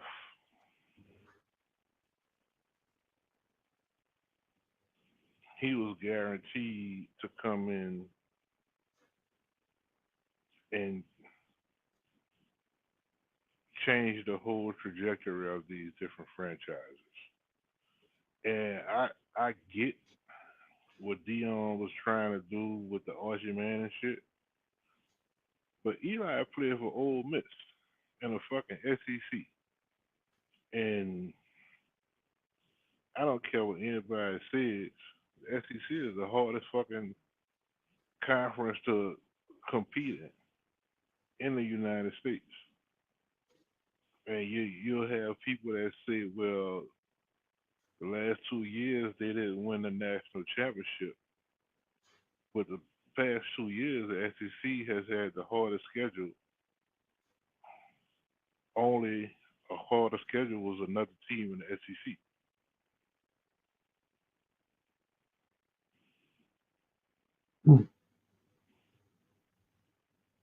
Because I've noticed in a lot of them interviews, you know, they were pretty much saying like, you know, Shador is not Dion. You know what I'm saying? Yeah. Dion already talked his shit and backed it up.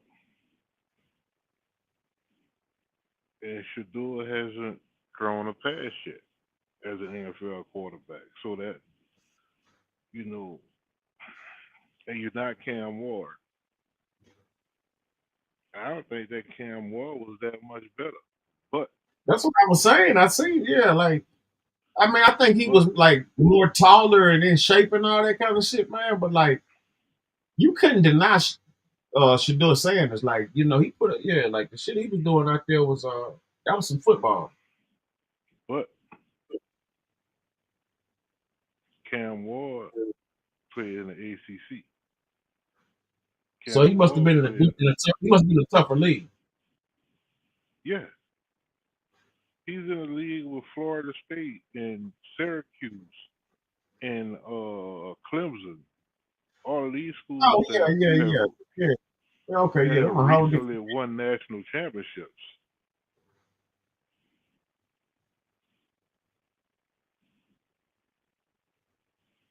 Ain't nobody in the Big 12 won no national championship recently. Let me make sure. It's like 5 of them, but you got SC, AAA, triple S. How they go? A. I know what's levels in it. There's, I mean, the Big 12 is Division One. You know, that's with Kansas, TCU, Texas Tech, West Virginia. It's some big schools, but I'm talking about motherfuckers who have been contenders.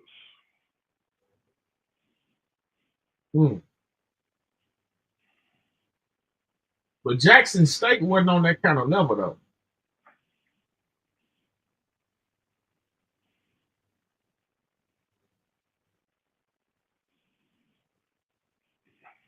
Jackson State was what division was that? You remember?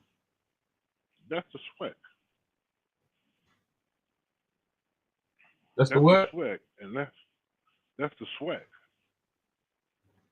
The SWAC is a FCS school, so it's Division One, but it's a tier system. So FCS schools hardly ever beat FBS schools. So you have the football championship series. They actually play a bracketed playoff, which is something that just entered into the FBS, the football bowl series. But I think Appalachian State did it to Michigan some years back. James Madison recently beat a FBS school. Old Dominion beat somebody, but Old Dominion is now an FBS school. So this is shit that happens few and far between. It's like that, the blue moon shit. When an FCS beats an FBS. Colorado struggled with an FCS school this past season. North Dakota State or some shit, or whatever that was. They struggled with them. That's the shit.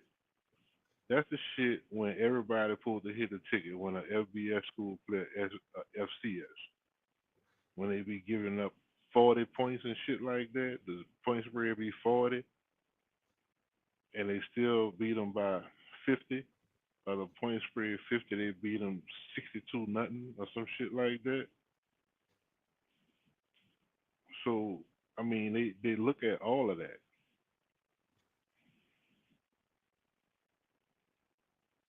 So, yeah, you went from an FCS to what they call a Power 5 conference. Shannon Sharp came out of what? He came out of a small school. He came out of FCS. Yeah, Savannah. I think Savannah, right? Yeah. Jerry Rice came out of Mississippi.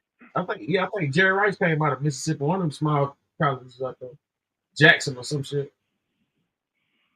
So let me tell you the last team out of the Big 12 to win the national championship. Texas, who's now a part of the SEC.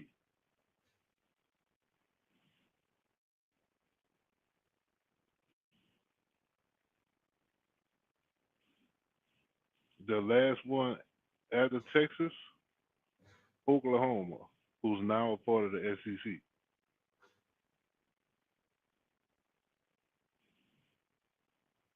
Who was it?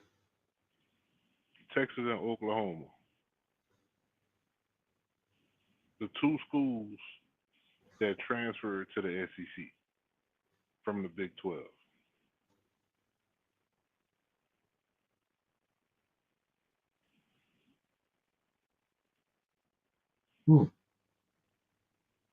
But you got so what league is Virginia Tech in and all that? Huh? I said, what league is Virginia Tech and all them guys? I'm not sure. I'm not really, you know what I'm saying, paying attention to sports too tough like that. But I am for the T part of it now. Just because they acted like messy little bitches. Yeah, they like bitches.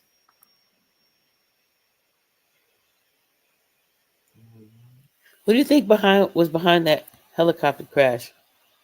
Keep it real. I think them people are suicidal. I think people need to realize there's suicidal pilots out there. They say the lady was warned by the co-pilot like dozens of times and stuff like that. Different like types of malfunctions going on that she started doing things, and she continued to go down. It's time people realize like you got suicidal pilots out there, man. Damn. I know I said I was getting off there like an hour ago. On every photo this has been very entertaining. And Roni, There was a Black Hawk pilot ignored so many signs. Black Hawk collision, you know. Oh yeah. I forgot what it happened. What was that? Virginia, Baltimore? I mean, not Baltimore, but New York or something. I think it was somewhere on the East Coast, but yeah, she runs into one of the passenger planes.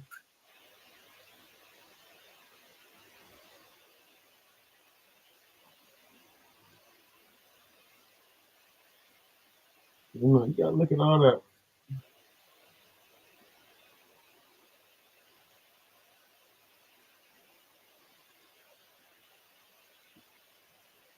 So, Green, you think you don't feel like this was some colluded? You don't think it was nothing like that? Me? I don't No, know. I was talking to Green. I was talking to Johnson. I was asking him, does he feel like the NFL, was on some funny business? Of course, it was collusion. It was clearly collusion.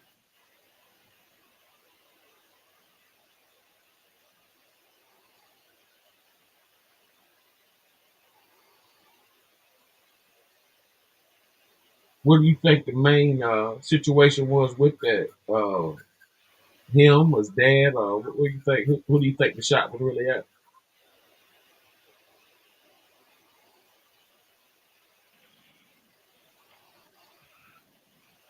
I think it was the collective of him and his dad. Like, I can see, and I'm pretty sure that you'll agree with it, that Deion Sanders was a better football player than Archie Manning.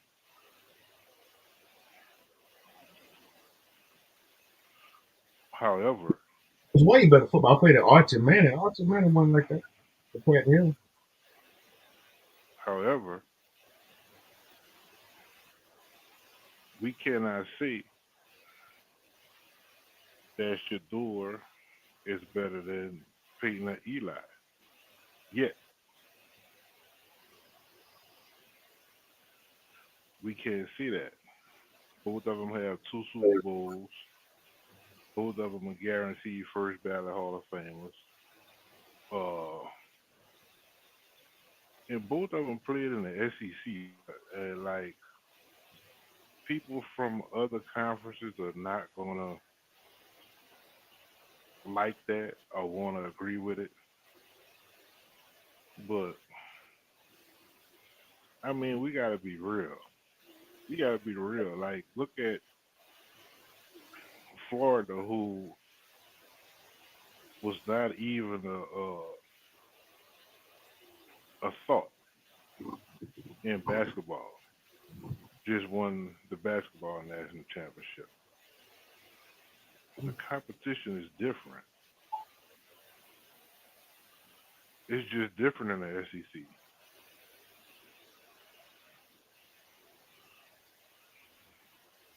Like, you could say UConn beat South Carolina in the championship, but after how long? You know what I mean?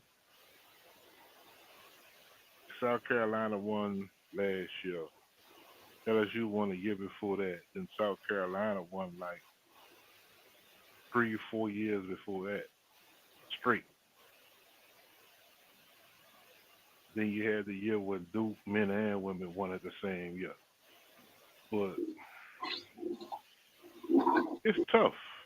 It's tough. And I know that the Big 12 is a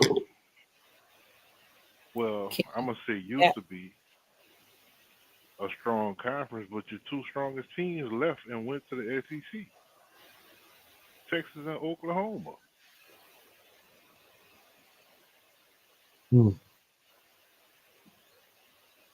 Frank White, salute. Texas, Oklahoma. Huh? Yeah. Texas, That's like, that's out there. Maurice Claret. Yeah. So you know you had Texas, Vince Young won a national championship.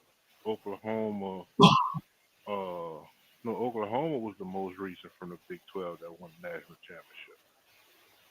Mm-hmm. And I think they won a couple. I know Bob. Well, you gotta look at it like this too. See, people not talking about this. Check this out. Once Deion Sanders came in, Nick Saban started to fade away. So a lot of people didn't like that. No. A lot of people didn't like that. So you got to look at once the NIL came in, it just so happened that these two things happened at the same time. So it's like this. I finished college, like I'm not playing college sports anymore. But the NIL is something that has always been going on. It just wasn't legal. But players have been getting paid for years, decades. This shit ain't brand new. The only thing that's brand new is legal now. it's legal Like, now. yeah, Mm-hmm. like 25. Them NIL contracts. And see, think about. I'm gonna cut you up. Think about this. Shedeur Sanders made $6 million last year alone in his NIL contract. It's off of college. He could have stayed out there, made another $6 million. He goes to the draft, get played out of $50 million. Now he's gonna be making He's gonna be making like 4.5 million for the next 4 years. For the whole that's his like the whole thing for 4 years. Like 1 year he made 6 million. Now he doing 4.5. Now he doing 4 years for 4.5 million. Especially because you don't have an agent.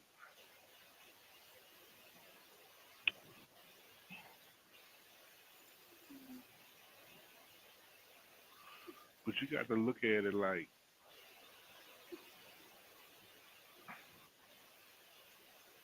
we know you're good, and we know that you have the potential to have a really good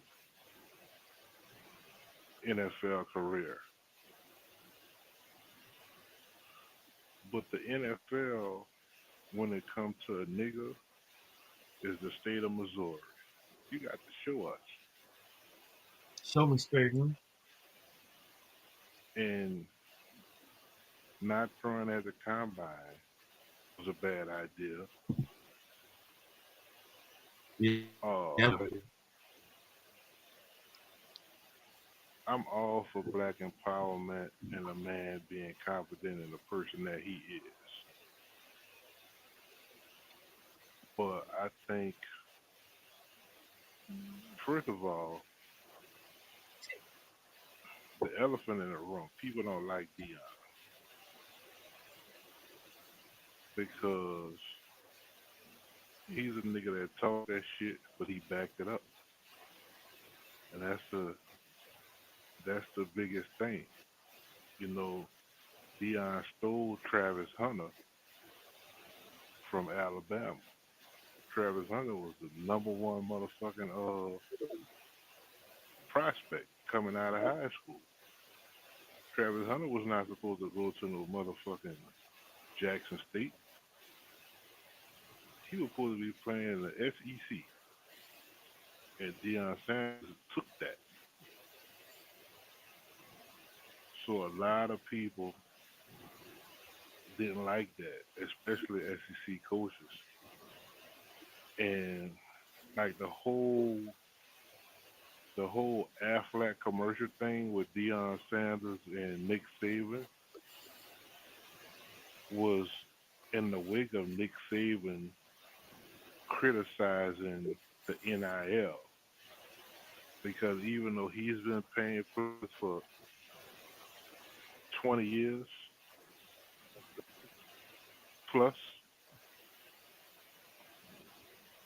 now that it's legal for everybody else to do it, that takes away some of their leverage.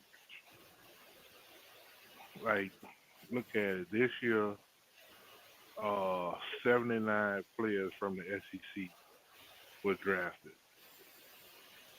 And all of those players give back to the school. They give back to the system that paid them while they were in college. But now it's like some players are like, fuck that system. You got the transfer portal that's going on now. You got all of these all of these companies that are giving advertisement deals to these kids. So now that it's legal, the old system is kind of out the window. Yeah, you probably can make more NIL money at an SEC school, but some guys would be like, "Fuck $1 million, I'm good. I don't need to. I go to the school that I want to go to and get paid." Because a lot of kids don't want to go to these fucking SEC schools because they know it might be 2-3 years before you see the field.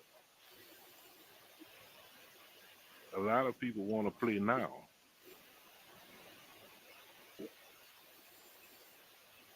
Unless you're a 5-star talent like a Travis Hunter.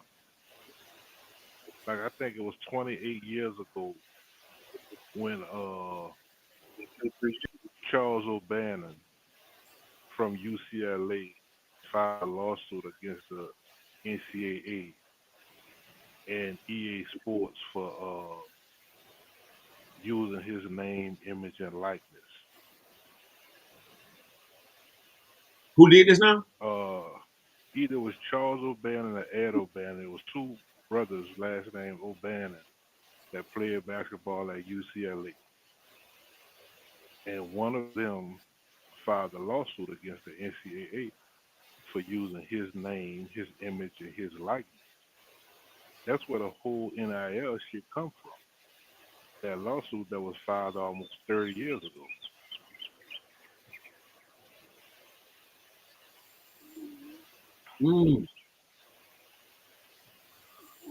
Matter of fact, let me look I know them teams. A lot of them teams was getting money with the video games and stuff like that. But see,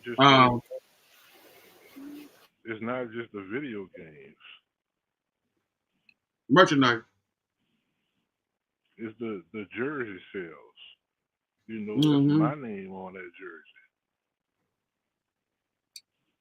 You know, Bronny James had the #1 selling jersey. It was Ed O'Bannon.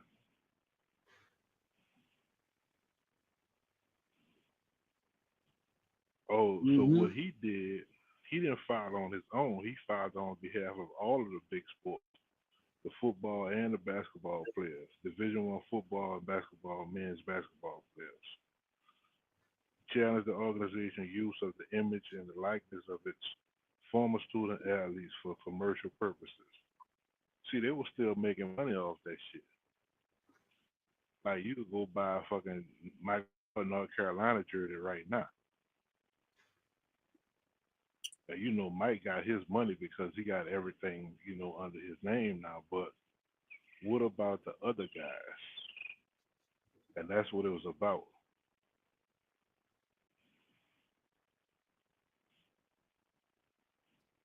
You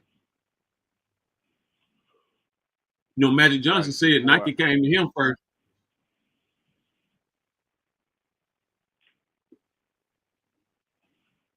Nike went to another guy before they went to Magic Johnson, who's supposed to be a billionaire right now.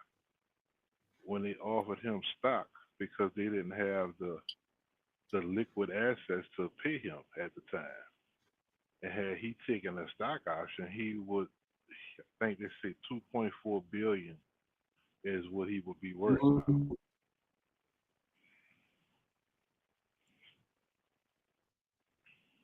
But he said at the time his agent said he can't pay bills with stocks and all type of shit. And they took the money instead of taking a stock option. Because, you know, back in the days, Converse was the only basketball shoe. Adidas wasn't around yet. Reebok wasn't around yet. Nike was new on the scene.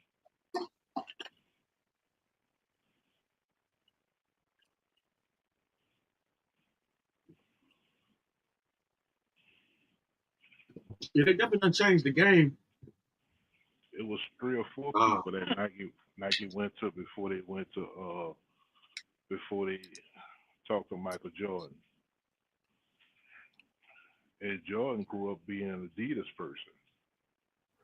He liked the forums and shit like that. But Nike gave him something that Adidas and Reebok wouldn't give him. They gave him a shoe with his name on it. And the rest, you know, as they say, is history.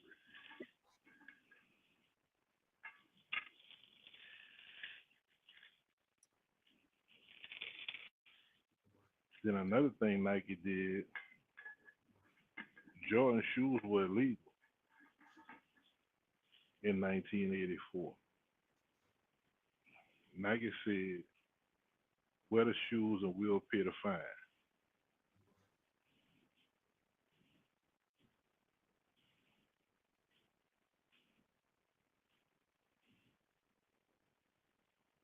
The fines totaled for that season, I think about 1.2 million, but they were projected to make 4 million from the sales, and I think they ended up making 32 million in 1 year, and shit went crazy.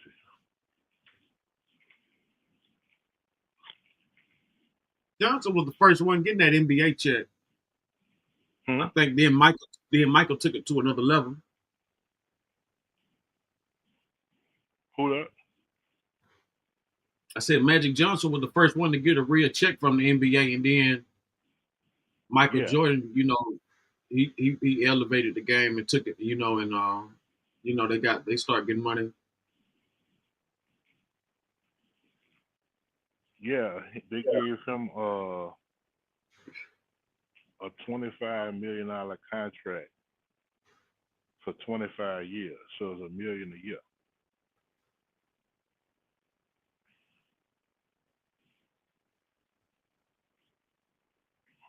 And everybody was like, you ain't gonna play for 25 years.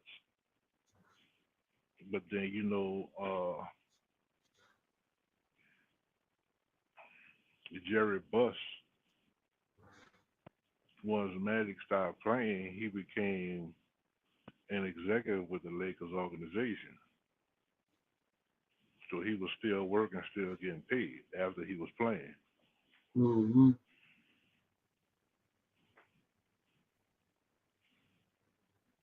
He still got major pull with the Lakers. I think he stepped down from one position a few years ago, like about 10 years ago. He stepped down from some position. Like I forgot what it was, but He stepped down. He said if he couldn't bring a championship in the first year that LeBron was there, he'll step down. And that's why. That's right. Then LeBron came and won it the next year or something like that. Yeah.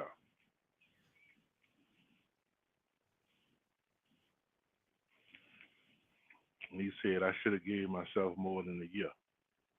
Yeah, absolutely.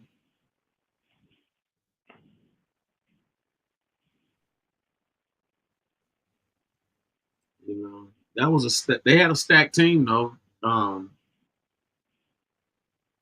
He was just really believing in them younger. I think he was just trying to sell them younger players that was on that team a dream on that. You know, because once LeBron really got in, he rearranged that quick. Ball and Ingram went to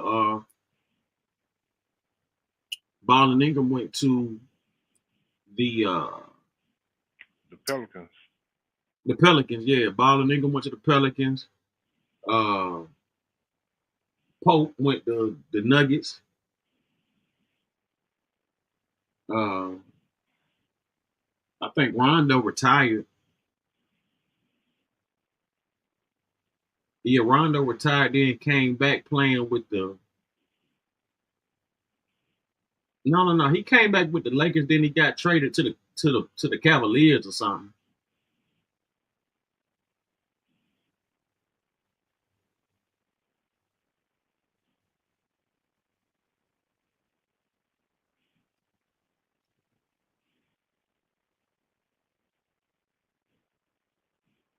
He got traded to the Cavs.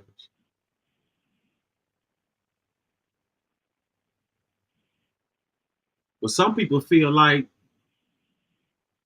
Shannon Sharp said that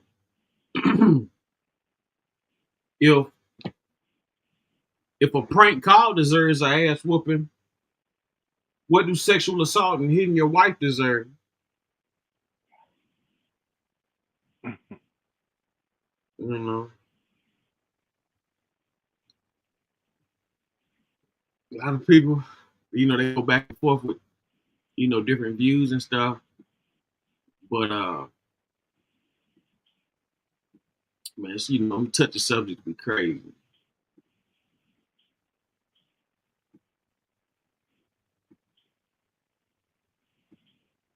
Let's see what else we got here.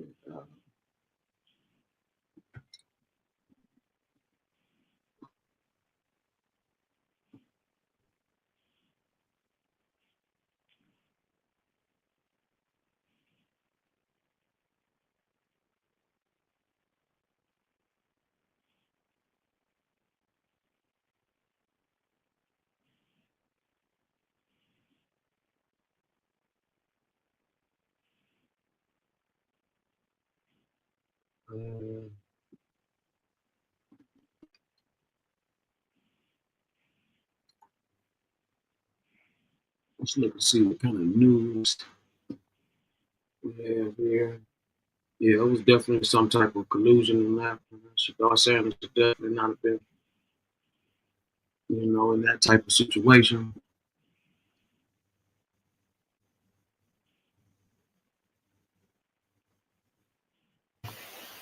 It's unfortunate that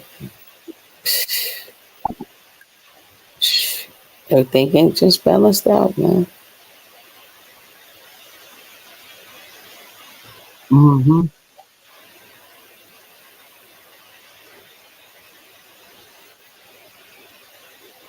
Let's go to Law and Crime Network. Handyman tortured woman with nail gun, buried her under cement. Subscribe to Law and Crime Network.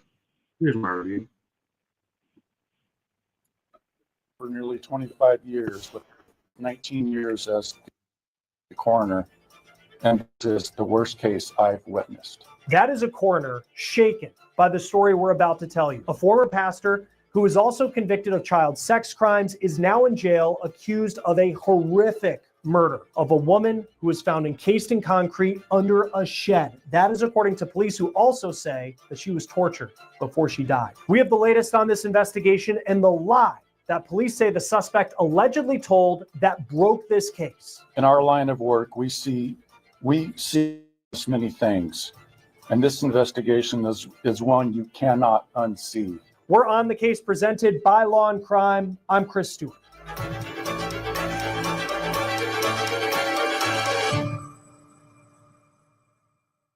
Before we get to this story, let's talk a little true crime news. The Law and Crime Docket is your one-stop shop for trending stories, thrilling body cams, and an exclusive look at brand new shows and podcasts from the faces that you love. Sign up for our Docket newsletter by scanning the QR code that you see here, or click on the link in our description and the pinned comment right under this video. At the beginning of June, we'll pick 10 new Docket subscribers and we'll send them a Law and Crime hat. Winners will be announced in the newsletter. Okay, let's get to this case, and you will quickly see why the coroner in Thurston County, Washington says it is the worst case he has seen in his decades on the job. This is the face of the man who police say is responsible. His name is Jeffrey Ziz. Ziz is facing charges of first-degree murder, kidnapping in the first degree, and unlawful disposal of human remains. And this is his alleged victim, 82-year-old Marcia Norman. She lived alone in Thurston County, Washington, and Ziz was her handyman. The last time anyone spoke with Marcia Norman was on April 1st. On April 4th, a couple days later, after Marcia hadn't been heard from, the local sheriff's office got a call from her family that she was missing. Her son said at 82, she was very coherent, and it wasn't like her to go missing. She had never done anything like this in the past. Deputies found her medication inside her home along this quiet road in a community south of Tacoma, April 1st. According to the planner that the medication was in, was the last time she had taken her meds. Deputies also found by accessing her Apple ID that she had plans to have dinner with someone on April 1st. And that someone was her handyman,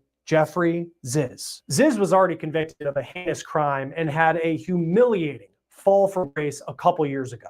Ziz used to be a pastor at a church in North Thurston, Washington. That church has scrubbed him from their social media, but he does still have an X account that he hasn't used since 2012, but he does have a handful of then tweets. And you can see he plays the part of a pastor talking about God. Like this one he puts out that says, quote, "What does the Lord require of you but to do justice and to love kindness and to walk humbly with your God?" And then he has this one which reads, quote, "Amazing grace, excellent wife, wonderful children, honorable profession, extraordinary neighbors. I almost feel guilty. Hashtag too much blessing for tweet." In 2022, Ziz pleaded guilty to charges including second-degree child molestation. His victims were between the ages of 12 and 14 and reportedly members of his family. Ziz reportedly only served 11 months in prison, though, because he was released under a law in Washington state called the Special Sex Offender Sentencing Alternative, meaning the court determines your level of risk to a community, and then you can be released on conditions into a treatment program instead of being behind bars in prison. One of Ziz's conditions was that he couldn't leave Washington state. This is a law and crime legal alert. Did you know that children are being diagnosed with serious conditions like type 2 diabetes and non-alcoholic fatty liver disease?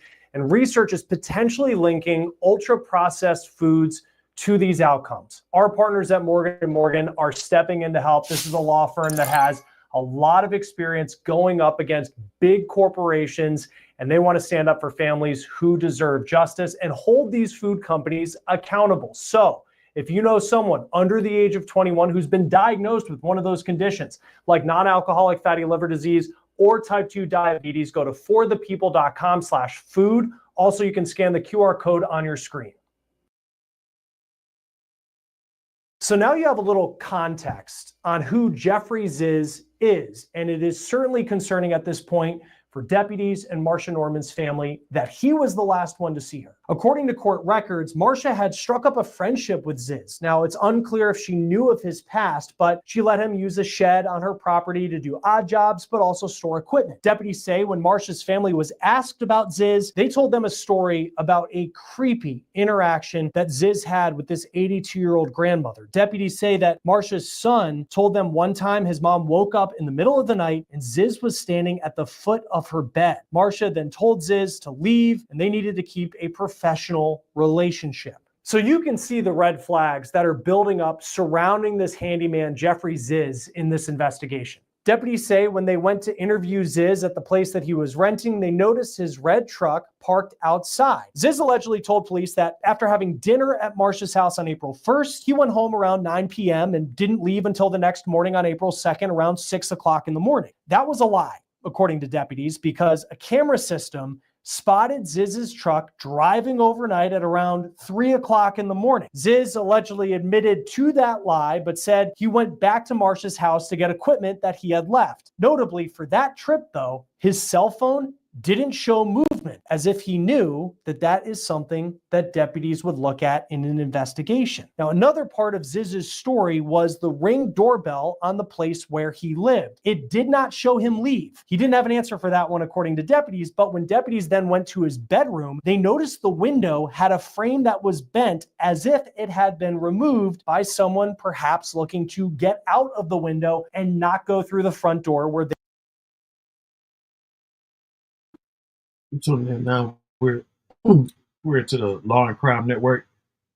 Handyman tortured woman with nail gun, buried her under cement.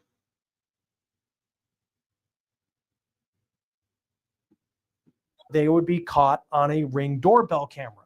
At this point, Ziz continues to deny any involvement in Marsha Norman's disappearance, but then deputies get a search warrant and they made a shocking discovery. Here's the Thurston County Sheriff at a news conference, this video per KOMO TV. On April 5th in the evening, Jeffrey's house and room were searched and items were seized, which included a 5-page letter which meticulously planned out a burglary and sexual assault of a woman who was referred to as his customer. We have yet to see that 5-page document. Deputies haven't released it to the public. We do know during the course of the investigation that Ziz admitted to having romantic feelings for the 82-year-old Marsha Norman. On April 7th, 72 hours after detectives first responded to Marcia's home, and nearly a week since anyone had heard from Marcia Norman. Jeffrey Ziz was named a person of interest in her death, and deputies say that he had fled Washington State, which violated the conditions of his child molestation conviction, so they put a warrant out for his arrest. His roommate told detectives that Ziz took his truck. While law enforcement looked for Ziz, they also traced his last known locations, and they were brought to a job site where Ziz was building a shed for someone who he had met through Marcia Norman. That person told law enforcement that Ziz started building a shed on April 2nd, a day since the last time anyone saw Marcia. Here's what the Thurston County Sheriff said they found next in this video per KOMO-TV. On April 9th, with the help of numerous entities, the Thurston County Sheriff's Office lifted up the shed with power equipment, and TCSO detectives began digging. And at that point in time, we located human remains about 18 inches underground in a shallow grave with concrete poured over the top. An autopsy confirmed the body they found beneath that shed was Marcia Norman's. Deputies say her wrists and ankles were wrapped with long Velcro straps. They say that she was possibly bound before she died. Here's what the coroner said about her cause of death in that same news conference. I take no pleasure in delivering the following message because it's going to sting.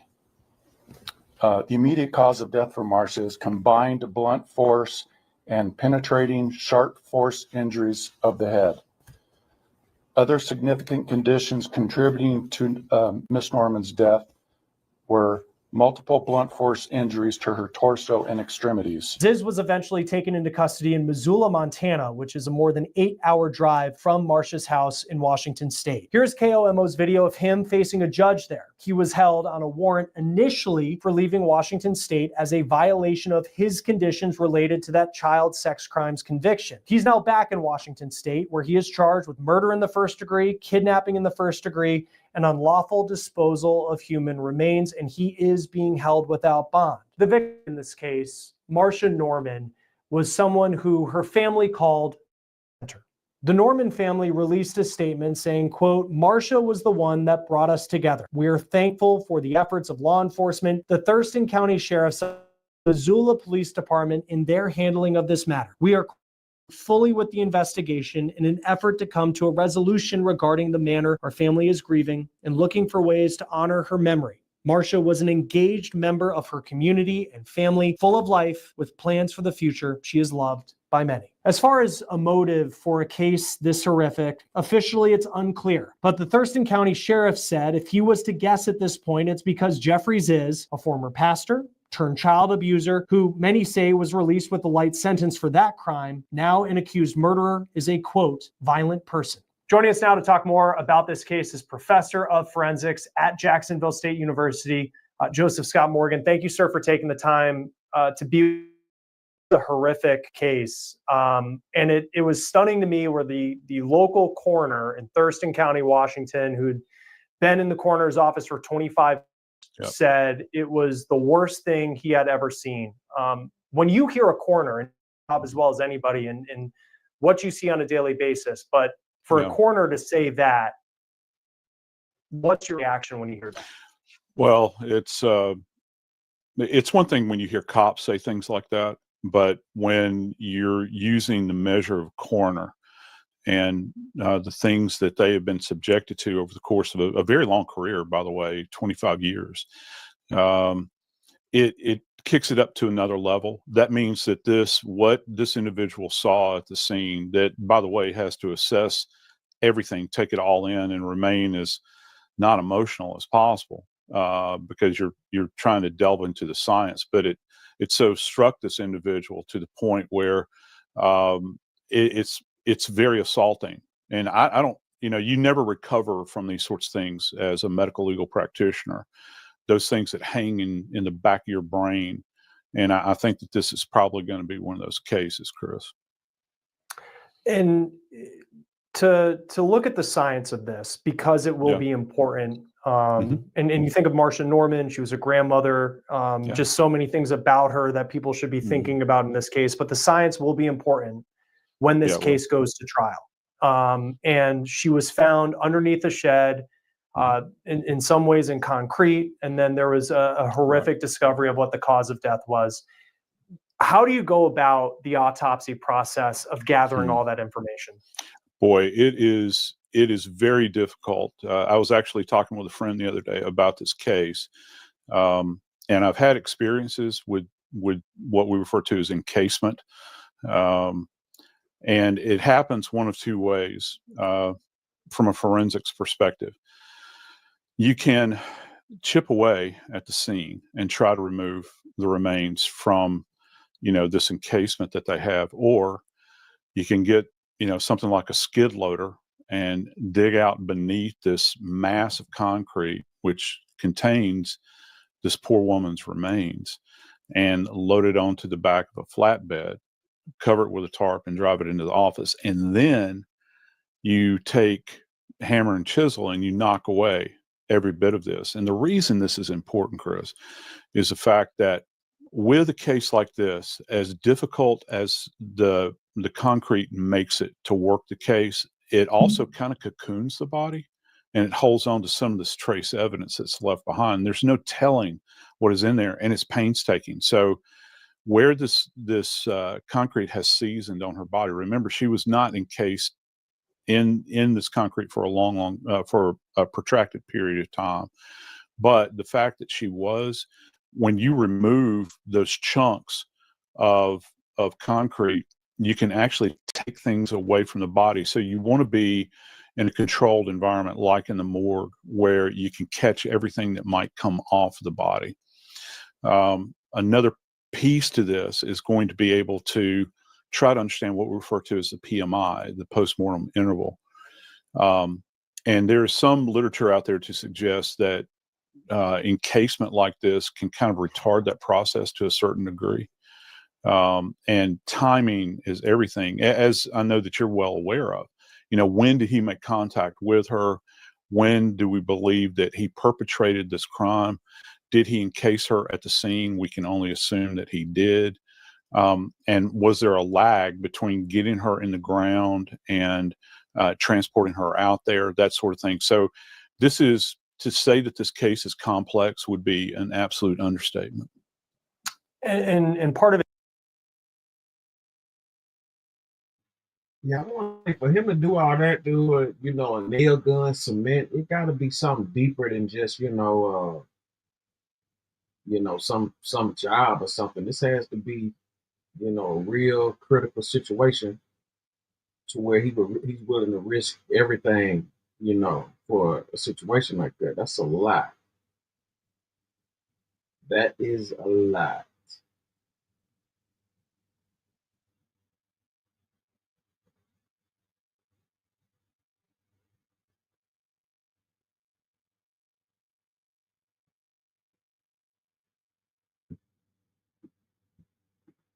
It too, which is perhaps the most horrific part of this, and it's hard to find words to think about when the coroner was talking about the cause of death being two things, and it was blunt force trauma and some sort of instrument, a sharp instrument in the head. I know there's probably a more scientific term for that, but how are you able to determine a cause of death being those two things?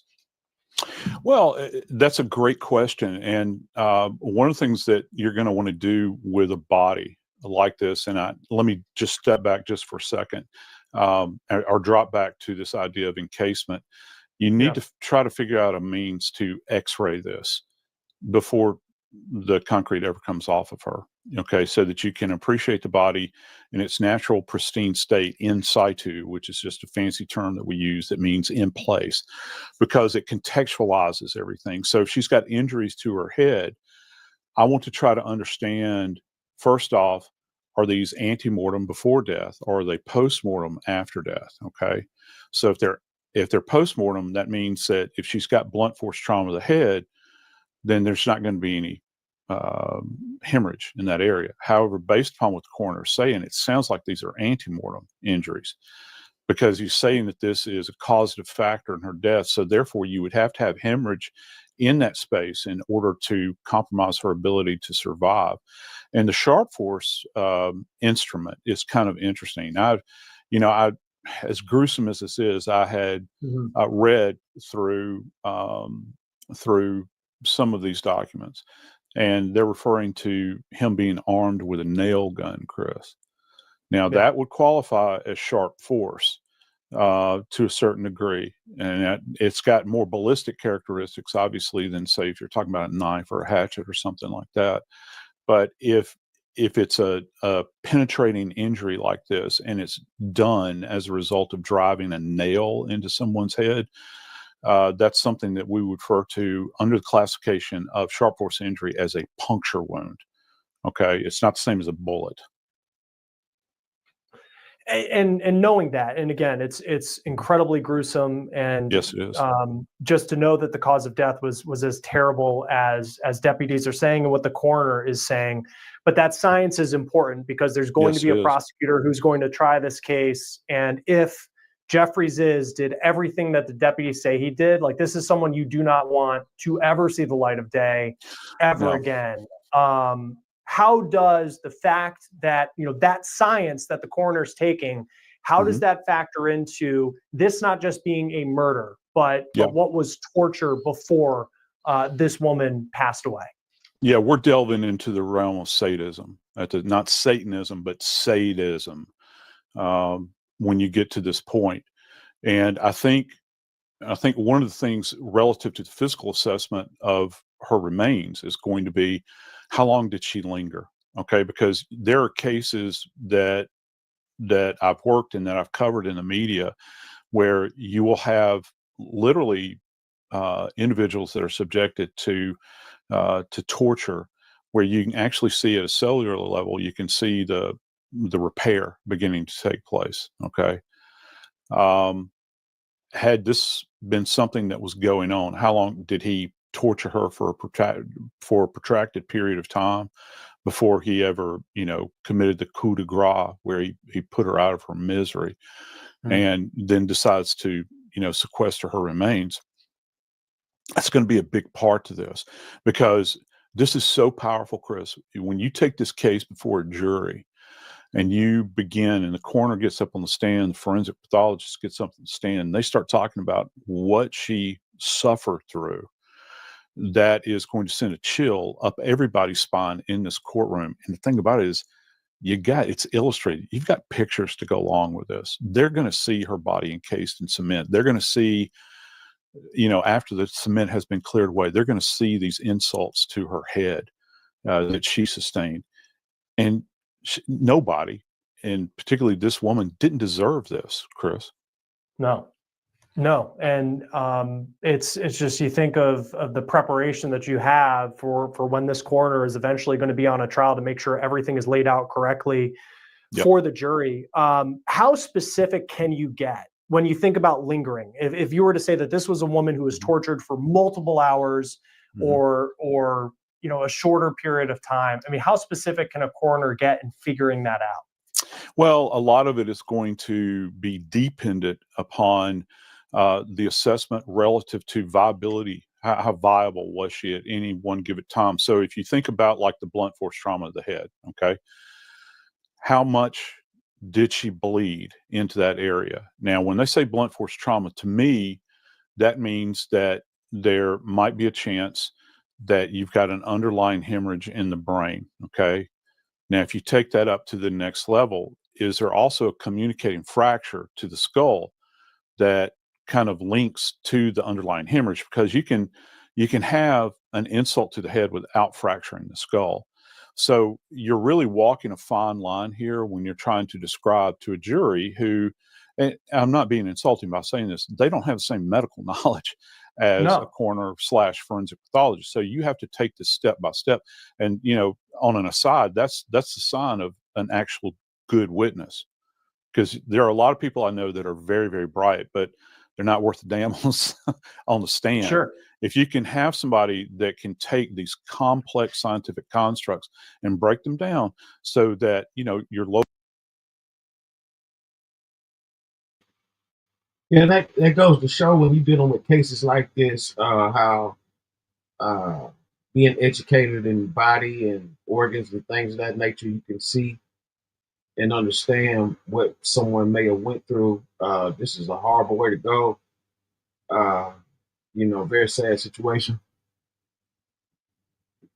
Can't wait to hear what was the reason for this.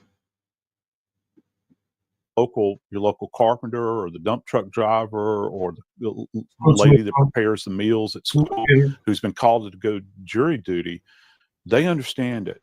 They understand it step by step, and that's the sign of a good expert witness on the stand. I want to dive into that a little bit because obviously if you're testifying on behalf of the prosecution, you want a conviction in every case and make sure you deliver your point. But in this case, where it is so horrific, and if he is truly guilty of what deputies are saying, this is definitely someone that you don't want to mess this case up. What type of pressure is there when you do have, and it appears from deputies that you have him dead to rights at this point. There's a mountain of evidence saying that he's the person who did this. What type of pressure are you under as the coroner in preparing what your testimony is going to look like to make sure that you're communicating it properly to that person who, like myself, I'm not a lawyer, I'm not a doctor, but if I'm a juror sitting there, I'm just trying to understand what happened. Stay right in the middle. Whatever you do, stick with the science, because science is that compass that will point us true north every single time. And it doesn't matter how much hyperbole either side, whether it's the prosecution or the defense attorney, throws out there, to kind of, create this kind of theatrical environment that happens in court many times. The facts, the science that the facts reveal here, trust me, are going to be enough. There's no reason to embroidery this in any way. If you're the person doing the scientific assessment, you sit there and you talk about what you observed. You talk about the measurements that you took both at the scene and in the autopsy suite. And then you talk about the physiology of death. Because this is going to be a big question in this case. How long did it take her to die? And one more part to this is, did she suffer? Okay, because if, let's just say that there is trauma to the brain, did it impact an area of the brain where it would have rendered her unconscious? Okay, now if you have a forensic pathologist or a neuropathologist that gets up there and they talk about, no, she would have been awake and alert at this point in time. Well, that kicks it up to another level at that point in time, because there's an awareness that goes on. And then just lastly, I know you're not a psychologist or a profiler, but you have been involved in a lot of cases in involving people. Jeffrey Ziz may be at a completely different level with what he's accused of. When you manner of death, what does that say about the suspect in this case and the type of person you're dealing with if you're a prosecutor, coroner, detective, whoever it may be? I think it begs the question, what was the purpose in inflicting this much damage to another fellow human being? And that's a question that should be asked and answered, by the way.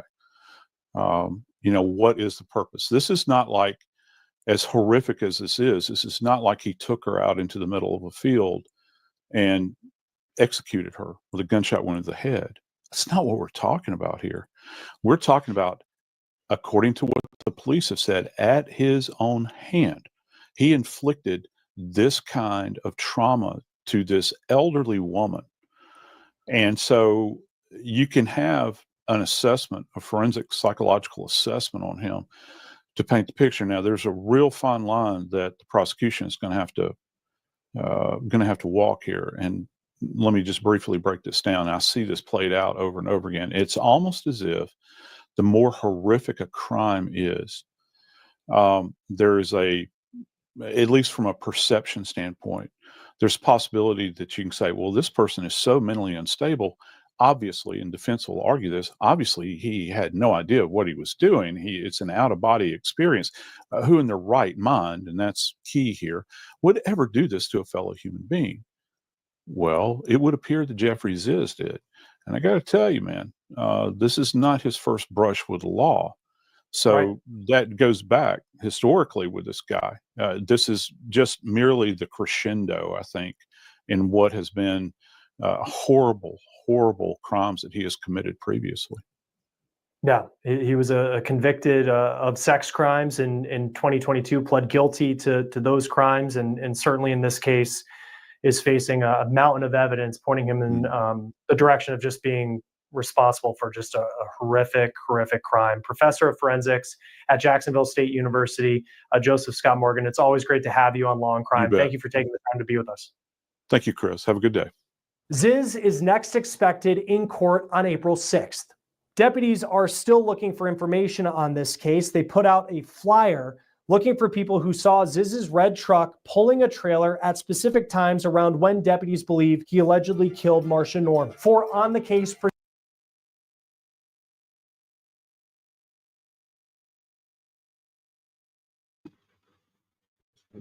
Handyman from here.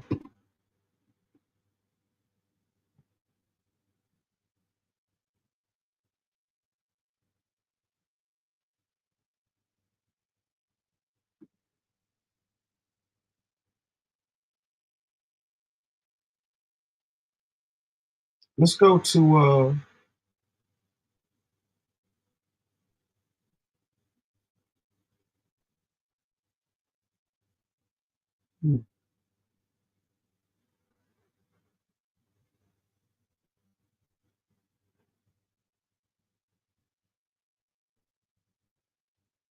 let's go to Law and Crime Network. Florida mom had sex with family dog on video.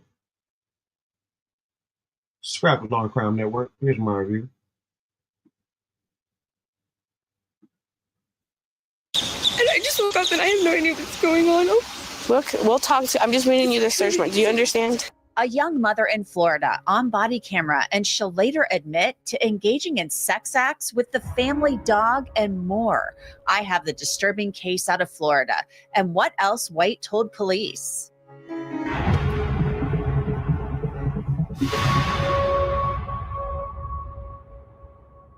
Welcome to Crime Fix. I'm Anjanette Levy. And just a reminder, we are now available on Spotify. You can watch us and listen to us there. So please check us out and follow us on Spotify.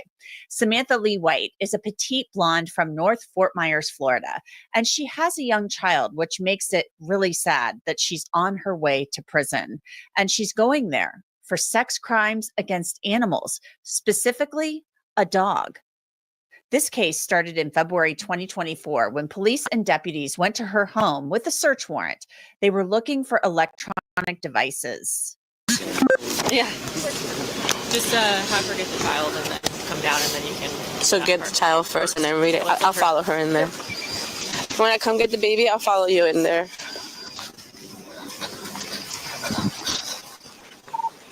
David, we're coming.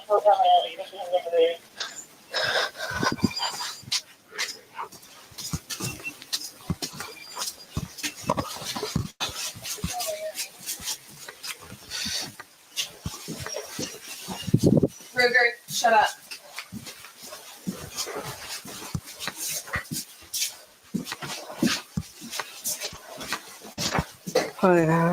Wait 1 second. You're walking too fast for me.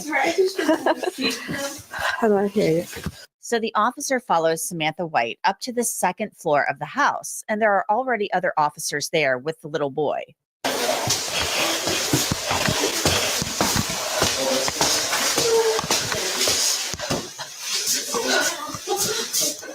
You get Tinkle Star in your milk cap? Yeah. Can we put it back in your crib? He's just been hanging out. Just. I want to grab a blanket. Hey. Hey, buddy. What's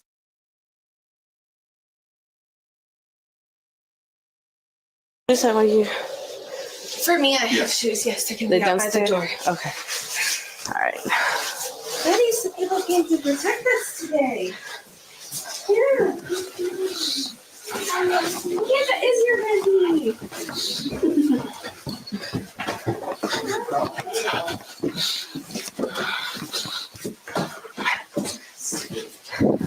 Can you go in here real quick, please? I don't know if that's going to mess with anything.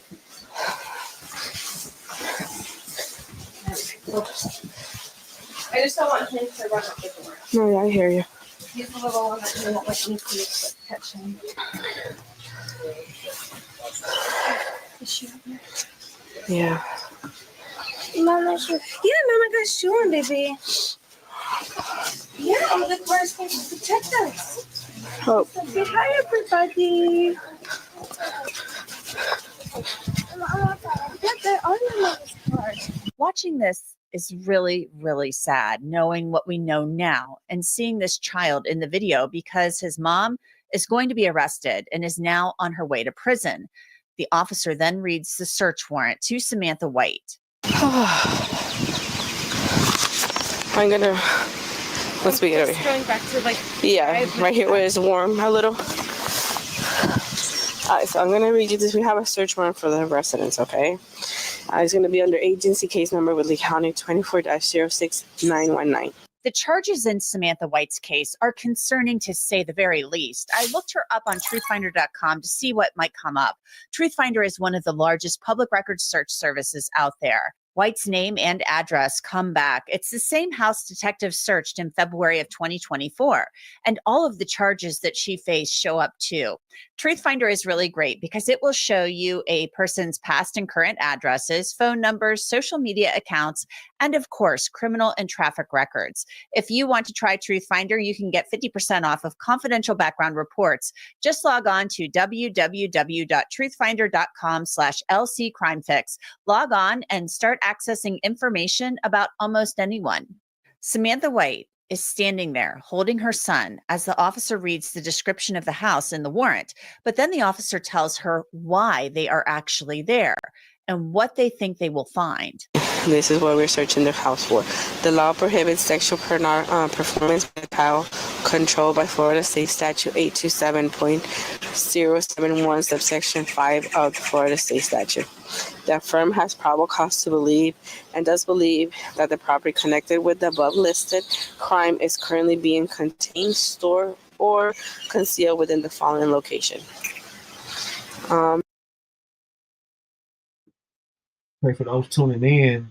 This lady has clearly been having some wild things happening on film at her location. Now the police is there to see what they can find. Subscribe to Law and Crime Network. Florida mom had sex with family dog on video. Direction to locate, and this is just the address of how we got here. We're from the Lee County Sheriff's Office. We came from 147506 6 Mile Cypress, Fort Myers, Florida, headed towards Independence Circle. Basically, this is just the address of how we arrived here. And the following items is what we're going to be looking for. Images or videos of child engaging in sexual conduct defined in Florida State Statute 827.071. I don't understand. Hold on. I can't have you read this right now. Okay. I didn't even think this morning. And I just woke up and I have no idea what's going on. We'll talk to. I'm just reading you the search warrant. Do you understand? I think I get an understanding. Do you want me to keep reading, or do you want to look at it yourself? I'll look at it myself. Okay, just we're going to be looking for electronics, basically. Are you okay? I know this is a pretty hard.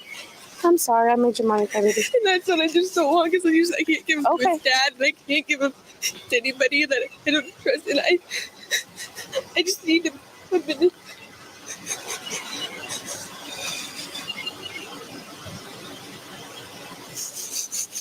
The judge I'll just read the final. You can look at it in a minute. The warrant was presented to the judge on the 14th, which was yesterday, who approved it. So this is an investigation about child pornography, child sex abuse materials. This is very, very serious. All right, questions? So basically, we're going to search. Yes. As soon as the house we're done, we'll turn it back over. We're going to talk to you about this. Okay. Okay. You have any questions for us? At some point, I need a water and to use the restroom. Okay. Other than that. Yeah, we can do that. All right. And then at some point, I would also like to go in the little garden area just so I can set him down and he can play. Okay. Perfect. So let me just coordinate with them and I'll be right back. And when can I see my husband? In a minute. Okay. We'll talk to you guys. Okay. And just for the record, this warrant was served at 7:47 a.m., okay? Okay. All right, I'll be right back. I'll get to Samantha White's husband, John White, in a bit. But first, I'll tell you what police say Samantha White told them. The detective said that White told them that she was fascinated by a male horse's anatomy and would look up videos and photos of it online. White also told the detectives that she looked up videos of horses engaged in sex with other horses and with a woman. Police said this led to other revelations from White that she would only discuss with a female detective.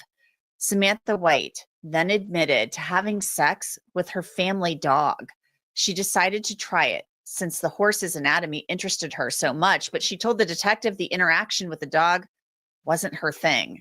Now back to the body camera video. She started crying, so she didn't want me to finish it. I'm like, we're Okay, looking for she's electronics. You told her she's gonna have the copy of it. Yeah, I said this is going to be a copy, and I told her that the judge who authored the search when I showed her the day and time. Okay. The only other thing we're gonna try is we want to have her come in and get the dog. There's one little section we couldn't clear.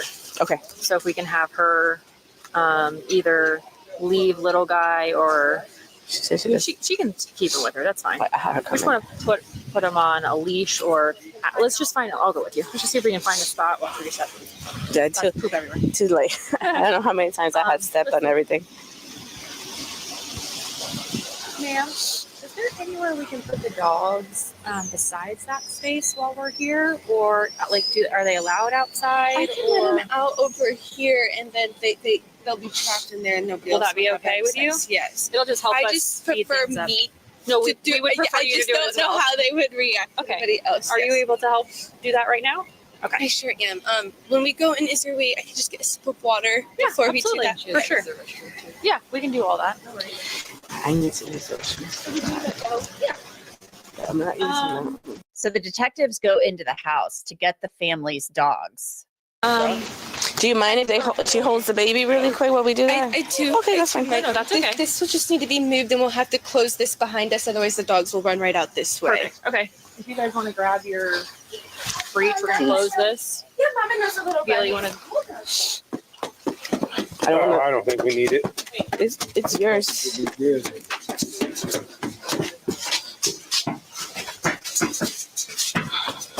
I'm getting a glass of water before we do this.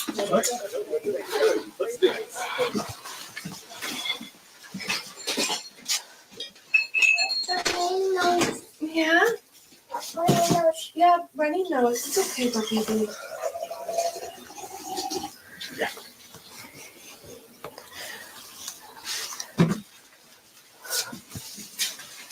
Or just gonna let them out in the front yard, or Yeah, so they're gonna end up going right around this way, and they'll go right in the front yard. Okay. They are very friendly. Yeah, I'm not They just we're not worried. We deal with dogs all the time. okay. One's gonna come right away, and then That two gate's more will be closed, coming. right? Yeah, I think they just closed it. They're gonna come this way, Jeff? They're gonna come right. One's gonna come right away, Paul.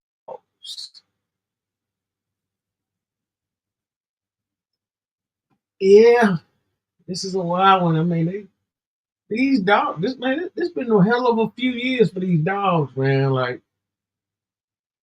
I don't know, man. I think some type of Greek, type of outer space dog is coming back to Earth or something. There's something going on with this. There's a lot of dog activity been going on past few years. Hey, Chloe. Hey, Chloe. Hey. outside. Outside.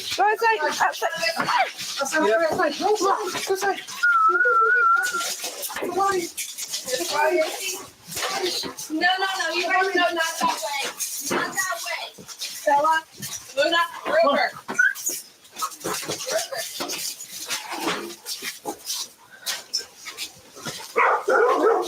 The three dogs are removed from the house, and now the detectives have to make sure that Samantha White is out of the house. Grabbing his bicycle, so I should say. Yeah, that's fine. You need to use the restroom really quick, right? Yeah, but It's gonna be. Is it gonna? I will be fine for at least another 10 minutes. Okay. Can we stay in here? Or is that a no?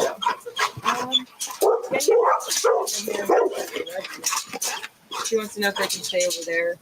Yeah, I can stay over there. You don't like that? We want to look at carpet. Okay.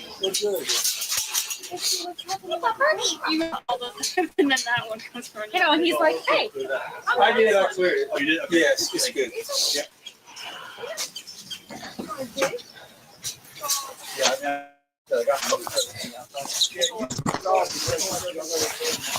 I'm gonna tell you something. For somebody to be out fucking a dog on video, they real nice. Like, this some of the friendliest, freakiest shit I ever seen for them to supposed to be at a mom caught fucking a dog on camera now. Like, notice how they so polite and everything is all, man, this is crazy.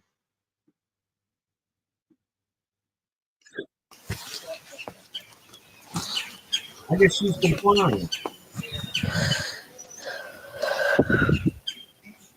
That day, Samantha White was arrested and charged with having sexual contact with animals. She was released the very next day after posting bail. Samantha's husband, John White, was interviewed by detectives. The police report says John denied knowledge of how his cell phone could have ended up inside the toilet bowl where it was located by detectives after John took an extended amount of time to exit the residence during the search warrant service and announcements of law enforcement. John advised there were pictures of himself, his wife Samantha, and Samantha having sex with a canine on his cell phone. The canine involved in the sexual acts with Samantha is their chocolate male Labrador retriever. John believes there are 1 or 2 files depicting Samantha engaging in sex acts with their canine sometime in the end of last year, 2023, or the beginning of this year, 2024. John stated that day of the incident, Samantha and he were drinking and the canine was being annoying. John does not recall who mentioned engaging in sexual acts with the canine, but believes it would have been Samantha. And Samantha had apparently told the police that she would sometimes think about this stuff when she was drinking. The report says that John White admitted to recording Samantha engaging in the sex acts with the dog. John White was also arrested and charged with filming and possessing images or videos of animal sexual activity in February of 2024. Then last July, he was booked into the jail again after being charged with several counts of possession of child pornography. At the same time, Samantha White was also charged with possessing and transmitting child pornography. Then earlier this month, Samantha White pleaded guilty to 3 counts of sexual activity involving animals. Those child pornography charges were actually dropped. She was sentenced to 3 years in prison and 3 years probation after her release. I want to bring in Dr. Daniel Bober. He's a forensic psychiatrist to talk a little bit about this case. Dr. Bober, I've talked to you a little bit about bestiality before. I mean, it's a really touchy, kind of gross subject, but we have a woman here who's been sentenced to 3 years in prison. And when the police went to her door, she apparently readily admitted that she had a fascination with, certain parts of animals' anatomy. She discussed horses, she discussed dogs, and the investigation kind of unfolded from there. They went there with a search warrant because they had some information about her possibly having some child sex abuse material, things like that. So where does this come from? Where do people develop these fascinations? So just some clarification on some of these terms. So zoophilia is classified as a paraphilia, which is an atypical or deviant sexual interest. So the zoophilia is the sexual urges or sexual fantasies about animals. Now, that in and of itself, believe it or not, is not a mental illness until there is some level of distress or impairment or some negative consequence. Bestiality is the illegal part. It's the behavior. It's having sex or sexual relations with animals. And so that's the part that is illegal in a lot of different jurisdictions. A lot of these types of behaviors are more studied often in men than in women. But we know that people who have paraphilias very often will have a history of childhood sexual abuse, where they have distorted sexual development and problems with normal boundaries. Very often they suffer from emotional neglect. In terms of mental health disorders, we can see sometimes they can suffer from psychosis, personality disorders, antisocial behavior, borderline personality disorder, problems with attachment, problems with boundaries, obviously no regard for the rights of the animals or the way it's affecting the animals. And sometimes they have problems with impulse control or ADHD. A lot of us have fantasies, but that doesn't mean we have to act on them. So those people have trouble controlling their impulses. They have an inability to exercise, and they will often act on these deviant fantasies. And of course, there are people who use substances, and so the substances will lower their inhibitions, and they will act out these fantasies. They rationalize their behavior. They, basically say, "Oh, this is no big deal. The animal is not being affected by it." They minimize the harm, which of course we know there's tremendous harm. And then a lot of people who have social isolation and have trouble attaching to other human beings will sometimes do this. So there are a variety of factors that are at play that can make this occur. So the zoophilia is when you're just thinking about it and fixating on it. It moves into a crime and becomes bestiality when you actually act on it. Correct. Well, they say she acted on it. I guess she was sentenced for having sexual interactions, relations with 4 dogs. And this was discovered, I guess. There were videos of this, some other things. There was some mention about her husband, who also has been charged in this case, but his case is pending. He has not been sentenced yet. The phone being found in the toilet tank, things like that. So, I mean, she's going to prison for 3 years for this down in Florida. 3 years sounds like a really long time. And she's going to be on the animal abuser registry. So she, obviously this had to have been pretty significant for them to sentence her to 3 years in prison. Plus she'll be on probation when she gets out. Yeah, I mean, harming an animal, a completely defenseless creature. I mean, I think we've talked about this before. I mean, I have 2 myself. I think you have dogs too. Yes. So for someone like me, I find it particularly offensive. These animals, they're so special. They're really like our kids. And for someone to come after them, it's really a very similar type reaction. So I can see where someone would sort of hit them hard with a sentence to send a message that this is not acceptable behavior, especially when you're preying upon creatures that are totally defenseless, totally innocent, and obviously can't speak and defend themselves. So it's a pretty horrific crime. When somebody goes to prison and they're sentenced for something like this, I mean, 3 years in prison, plus she's already, I guess, been in jail for a time too. I kind of think to myself, well, she's going to be in prison for a time. There are programs in prison. There's programming that you can take part in. I guess she has a choice. Do you go to prison and you do your time and then you just get out? Or do you make some use of your time in there and then you get out and you're on this animal abuser registry and you're on probation? I mean, how do you treat something like this? Like, how do you get better? So when you get out, you don't kind of go back to the same behavior and do this again. So as I touched on before, there's a complex psychological picture of someone who would engage in this type of behavior. So someone like this that I look at, I would say, they would need what we call cognitive behavioral therapy or trauma-informed care. We need to look at the factors that led to this type of behavior. I would want to look at that relationship that she was in with her husband prior to this occurring. How much did he play into this? Was he someone that encouraged it? Was he more passive? Was he complicit? I would want to know a lot more about her background to think about what would be the best way to treat her. Mm-hmm. What's really concerning about this too, when the police went to the home to execute this search warrant, there was a child in the home. I mean, she's holding a child while the police are there. So we don't know exactly everything that happened in that house, and you never know what happens behind closed doors at somebody's house. But there was a child in the home when this activity was going on. Again, we don't know where the child was located when it was happening. But that's a pretty grave concern too, that this type of behavior, sex with a dog, sexual activity with a dog involving both parents, apparently, allegedly, is happening with a small child in the home. Right. And at the very least, the child was present under the same roof when this was going on. And at the very worst, the child was involved. And I actually think back to the beginning of my career. I was actually involved in a child custody case that had this type of, believe it or not, this type of activity in it. And this could be terribly, terribly traumatizing and deeply compromising for a child and for their development. And it's obviously its own form of trauma, abuse, and neglect. So the fact that the child is there is, all the more concerning.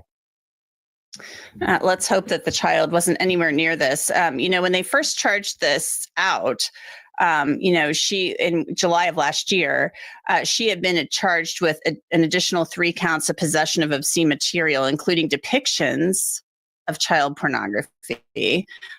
So it said depictions of it. It didn't go any further in describing it in the counts. But then she ended up pleading guilty to the counts involving the dog, both felony and misdemeanor counts. So they must have dropped those other child depiction charges. I'm thinking maybe she was searching around on the internet for those types of things, but possibly. That's concerning, though, too, because if there was child pornography related stuff involved here, I mean, even looking at that stuff, that's very concerning. Yeah, absolutely. And, you said before that seemed like a pretty stiff sentence. Well, I guess it really depends. For some people, it's a very stiff sentence, and for some people, it's not enough time. But there's indications that some of these tendencies may have gone into kids as well. And so this is a very, very mentally ill woman who needs a lot of help, and who certainly is a danger to society, pets and people alike, and really is going to need some significant treatment. Yeah. I mean, 3 years. I mean, I don't know if it's stiff enough, obviously. I mean, they agreed to this sentence. So, I'm just hoping she gets out and doesn't do it again. Absolutely. Yeah. Well, Dr. Daniel Bober, as always, thank you so much for your time. I really appreciate it. It's just a horrible case. Hate to have you on to talk about something like this, but this is unfortunately the world we live in. Absolutely. Samantha White will be placed on the Animal Abuser Registry. John White's case is still pending, and he's in custody at the Lee County Jail. And that's it for this episode of Crime Fix. I'm Ian. Yeah, shocking case. Every day, you hear wild instances now with these dogs and their owners.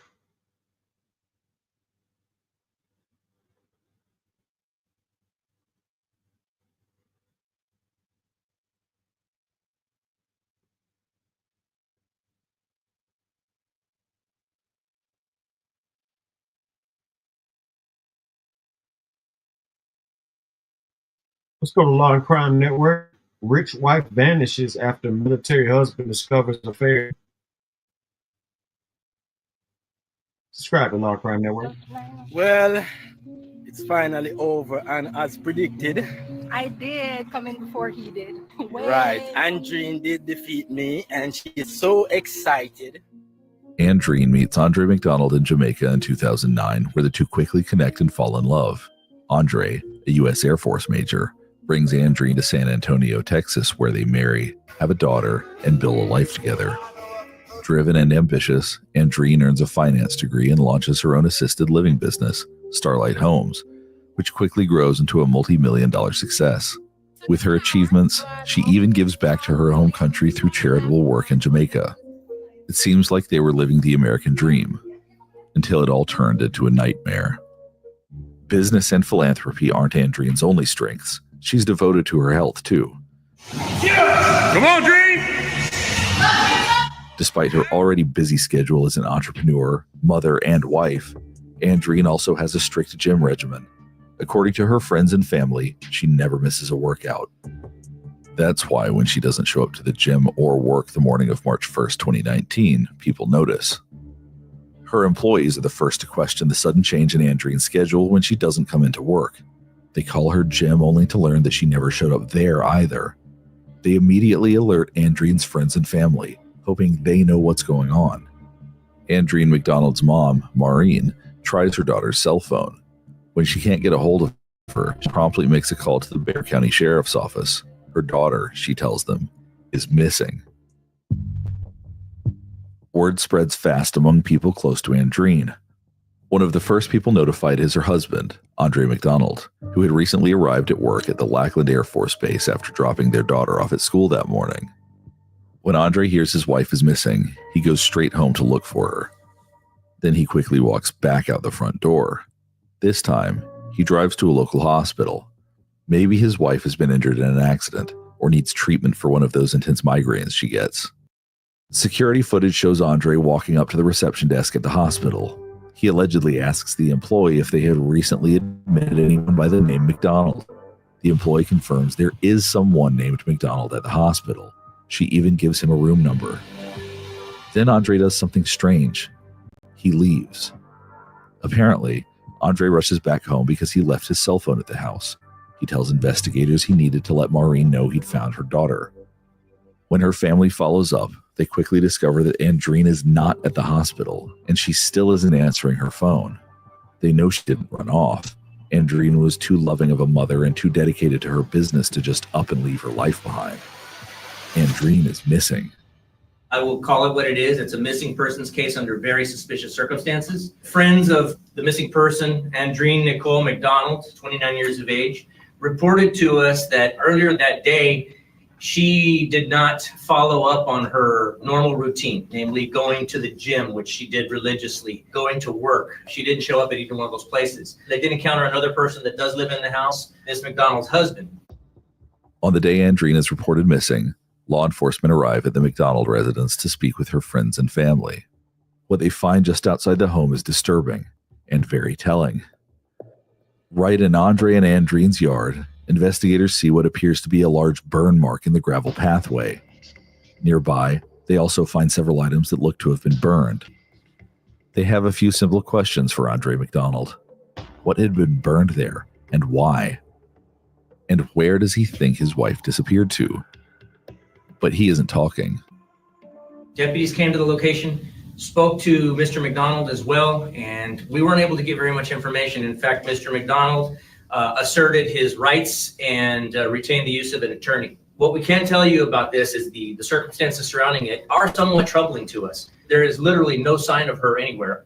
What we do have in our possession is her purse, her wallet, her keys, what we believe is her cell phone. It's possible that's an older cell phone. Anything that typically you would expect somebody to take with them if they were going to be leaving. Luckily, Andreen's friends and family fill investigators in on what had been happening in the days and weeks leading up to her disappearance. On February 16th, Andreen had thrown Andre a party for his 40th birthday. People close to the couple thought they seemed to be getting along, which was great news given their complicated history. Through the investigation, Bexar County detectives learned that not all of Andreen's trips to Jamaica revolved around philanthropy. Some of them were for love, but her husband didn't know that. Not until the summer of 2018, when Andreen came home from Jamaica with 2 new tattoos. One was the initial A tattooed on her hand, the other a very specific date. Andre became suspicious and decided to do some digging. In a social media search, he discovered that one of his wife's ex-boyfriends had the same tattoo. And just like that, the deep meaning behind Andreen's new ink is revealed. Did you know that your personal data is being harvested and sold online by data brokers? Anyone can buy your personal details. When this happens, you're at risk for a whole host of things like identity theft, becoming the target of phishing scams, potential stalking, and honestly, a ton more. And that's why I'm so happy to tell you about our sponsor, Delete Me. Delete Me helps keep your personal info private. I use Delete Me, and honestly, it's crazy what I found. They found 1,047 data brokers with my personal information and very quickly removed my data from 215 total listings. That myself would have taken me a full 8-hour workday. And they're going to keep monitoring the sites for you to make sure your info doesn't end up back on there after the first removal.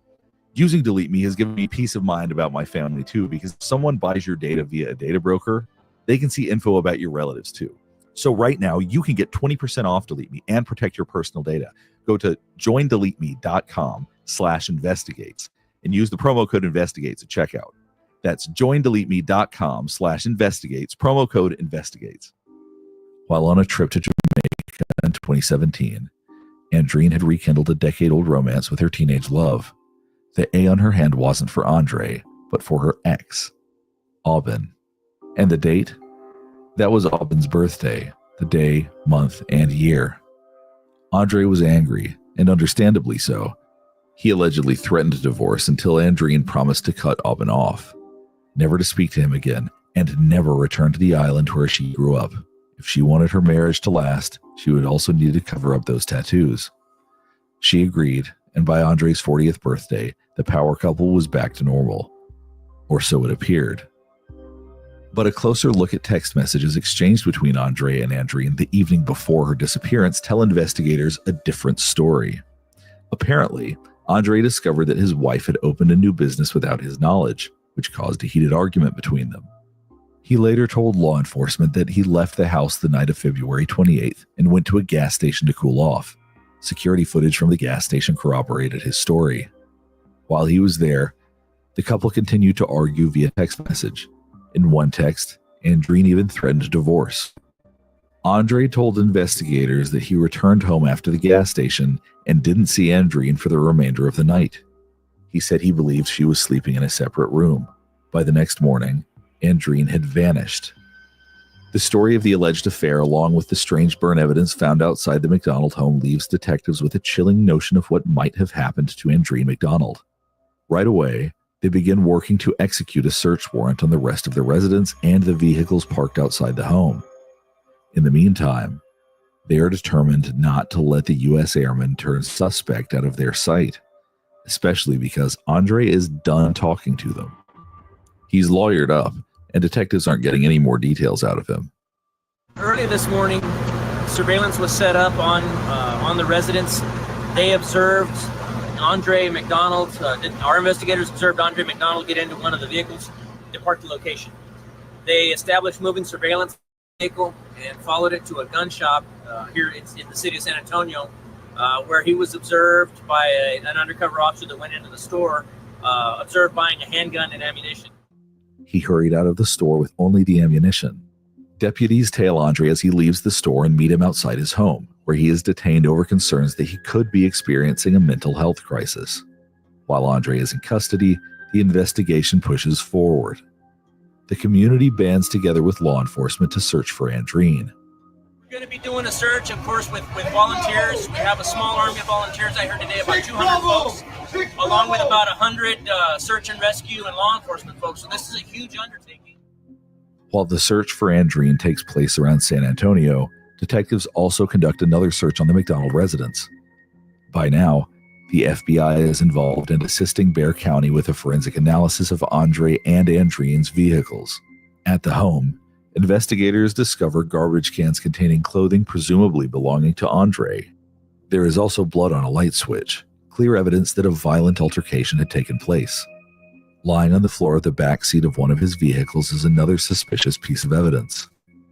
Once we made entry to the house, we found some things that really quite disturbing, pretty indicative of what I believe that we're going to find. And the evidence consisted of a shovel, an axe, some heavy-duty trash bags, some work gloves, and 2 5-gallon containers of gasoline, and a burn pit, portable burn barrel. It led us to believe that these were implements that were going to be used to dispose of a body, quite obviously to us, which really tends to drive home the point to us that we believe that Andreen McDonald is no longer living. Inside the McDonald home, investigators find a torn receipt showing it's no coincidence Andre is in possession of those items. He had purchased them all together, just after 11 a.m. on March 2nd, the day after his wife was reported missing. And if that wasn't enough, there was also this. More security footage proving that it was Andre who had purchased the items at a nearby hardware store. If detectives are right, Andre McDonald was planning to dispose of his wife's body all for under $50. Because the receipt has been ripped into pieces, investigators believe McDonald had attempted to destroy his paper trail. Bexar County has all they need to obtain an arrest warrant. Andre McDonald is charged with 1 count of tampering with evidence and booked at the Bexar County Jail on March 3, 2019. So we're hoping that for the time being, he's either going to be here or confined to his residence if in the event that he does make bond, which will allow us to keep investigating. Andre remains in jail until April, when he's released on bond. In the months to come, search efforts in San Antonio continue, as does everyday life for those close to Andreen. Her friends and family continue sharing her story, going to work, and caring for her young daughter. Her successful business, Starlight Homes, continues to operate, though nothing feels the same. As the days drag on, so does the investigation. Things might have slowed down, but the case is still far from cold. With Andre walking free, police are even more determined to find Andreen, dead or alive. In early April, investigators get a call that human remains have been located off of Highway 211, approximately 50 minutes from the McDonald residence. This afternoon, about 3 o'clock, we received a call that there had been a hiker out in this area, walking through the woods, through a wooded area, and happened upon what he believed to be human remains. He called for deputies to arrive. Deputies on scene, once they arrived on scene, looked at the remains and determined that they were most likely human remains based upon appearance. Heavily burned human remains. The skeletal remains are found in a wooded area and consist of a human skull and several other bones. The fact that the remains were heavily burned leads investigators to wonder if it could be Andreen who the hiker stumbled upon. The medical examiner is on scene right now. They will be taking possession of the remains. We will be keeping possession of this crime scene throughout the night. And then tomorrow morning, bright and early, we will resume the crime scene search of the area, utilizing the FBI's CSI capabilities, and then, of course, the rest of PCSO CSI. By the following day, the medical examiner's office reports that there is a major height discrepancy between the burned remains and Andreen. Andreen was tall, but the bones found off Highway 211 belonged to a woman closer to 5'2". The medical examiner is confident that the skeletal remains do not belong to Andreen McDonald. It's a sigh of relief for one San Antonio family and one of despair for another. We now have another family that we need to try to identify this other victim and try to bring closure to another family who has yet to be identified. After the false alarm surrounding the burned skeletal remains, the case loses steam. Detectives have another case to break, and still no body in Andreen's case. It's not until July 2019, about 5 months after Andreen was last seen, when detectives receive another phone call that puts the case back in motion. A man looking for cow bones on Speck Road, about 6 miles north of the McDonald residence, stumbled upon some bones in the brush off the side of the road, but they didn't look like animal bones to him. Investigators secure the scene, just like they had done a few months before, but this time, the autopsy results aren't so surprising. The medical examiner concludes that the remains belong to 29-year-old Andreen McDonald. Andreen's cause of death is determined to be homicidal violence, including blunt force trauma. Proud to be bringing the case to a close, Sheriff Salazar wastes no time in telling the public who is charged with killing the millionaire mom for whom so many Texans spent months searching. Good afternoon. Thank you all for coming. It feels good in a certain sense to say it, that the search for Andreen McDonald is officially over. We found her. Here a few minutes ago, we took Andre McDonald into custody for the offense of murder. He's been placed under arrest and is now, as we speak, at CID, speaking to deputies. 4 years later, in 2023, Andre stands trial. His plan is to plead not guilty, claiming self-defense. And it might have been believable. After all, Andreen never missed a day at the gym. And she was strong. She could deadlift upward of 300 pounds. But Andre was strong too. He'd undergone intense training as part of the U.S. military, and when the couple had their fight at the end of February, he was angry. Despite his plea of not guilty, the mountain of evidence against him made many people confident that Andre would be found guilty. Then, 3 days before the trial was set to begin, Andre McDonald drops a bomb on Andreen's family and the prosecution. He has a new story to tell. Andre allegedly told his mother-in-law, Maureen, and his sister-in-law, Cindy, that the argument he and Andreen had the night of February 28th turned physical. According to Andre, he used his foot to get Andreen off of him, stomping her. He admitted to killing his wife. But at trial, he claims it wasn't murder. Experts on the stand tend to disagree with him. They deny the plausibility that stomping Andreen could have caused the fatal injuries to her skull. Multiple forensic experts believe Andreen was bludgeoned to death with a blunt object. One forensic scientist with the Bexar County Crime Lab also notes that the hammer inside the McDonald's home had Andreen's blood on it. When Andre takes the stand on trial day 6, he has a ready explanation for that. Plan then was to just hit this body, the wife of your child, with a hammer. That was part of your plan. My plan was to hit the person that basically, in my opinion, caused this whole circle. And I was pretty upset with that person at that time. You thought it was her fault, right? It's absolutely her fault.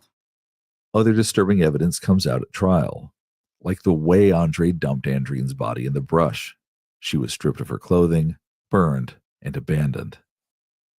You go to Spec Road and you locate where you dumped her body. She's still naked? I'm pretty sure she was. You were there, sir. Was she still naked? Yes, sir, she was. What did you do with the gasoline? I poured it on her and then I used the lighter and set it on fire. Where on her body? It was on top of her body. Where on her body? It was all over. I just threw the gas all over and lit it. How did you light it? I used the lighter with a piece of paper and then threw it on her. After Andre's chilling testimony, the jury deliberates for 13 hours. Occasionally, a long deliberation period can be a sign of a hung jury. But not this time. The jurors come back with a guilty verdict, but not for murder. Andre McDonald is found guilty of the lesser crime of manslaughter in the death of his 29-year-old wife, Andreen McDonald. He is sentenced to the maximum possible sentence for manslaughter in Texas, 20 years. Including time served, that left Andre McDonald eligible for parole after just 7.5 years. Following the verdict, Sheriff Salazar addresses the public once again regarding Andreen's case. Although ultimately it's no secret that the verdict is not what we had hoped for, and at the risk of speaking for the family, I do say so. I would venture to say it wasn't what they had hoped for. We obviously respect the jury's decision. We certainly respect the court's actions and decision. So we will live with the result of today. Also forced to live with the results of the court's decision is Andreen's daughter, who was 7 years old at the time of the trial. At Andre's sentencing, she shares a victim impact statement. This letter was written by Elena to Andre McDonald. You killed my mother. You took away my life. And you broke my heart. And you hurt my feelings. Andre McDonald will be eligible for parole in 2030.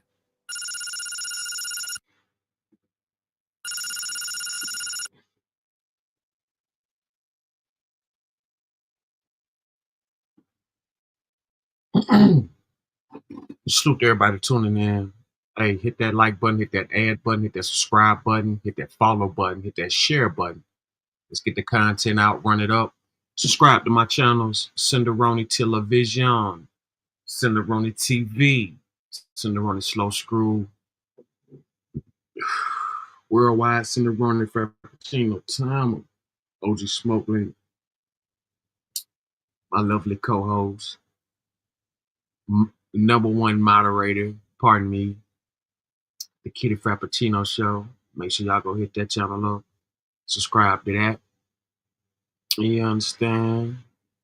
Salute to everybody that came through. Deuce, Tamiko Show, Jonathan Green, Point Real, Frank White, Infamous Truth Teller, Hassan Tyree, Stay True, Black Dog, everybody tuning in, man. Salute to y'all. Boss Claus, what up?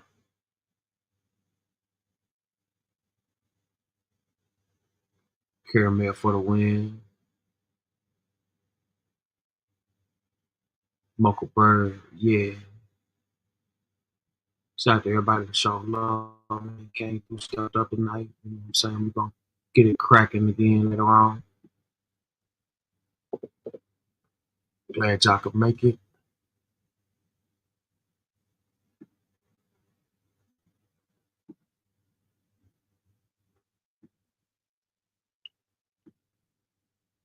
Salute. Oh yeah. Subscribe all channels. SendaRoni Television. The Cash App. Money sign Roni Boo 1. Don't forget.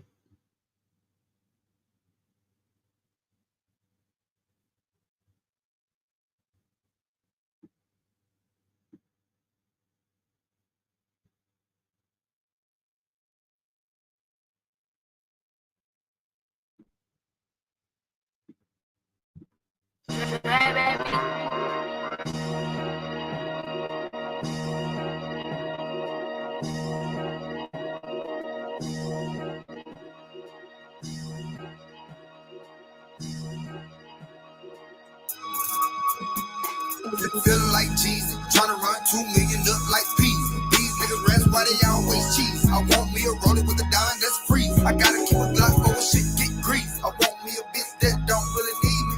INDEPENDNT. That's what the bitch gotta be. Put on a stroke, gotta pay a finder's fee.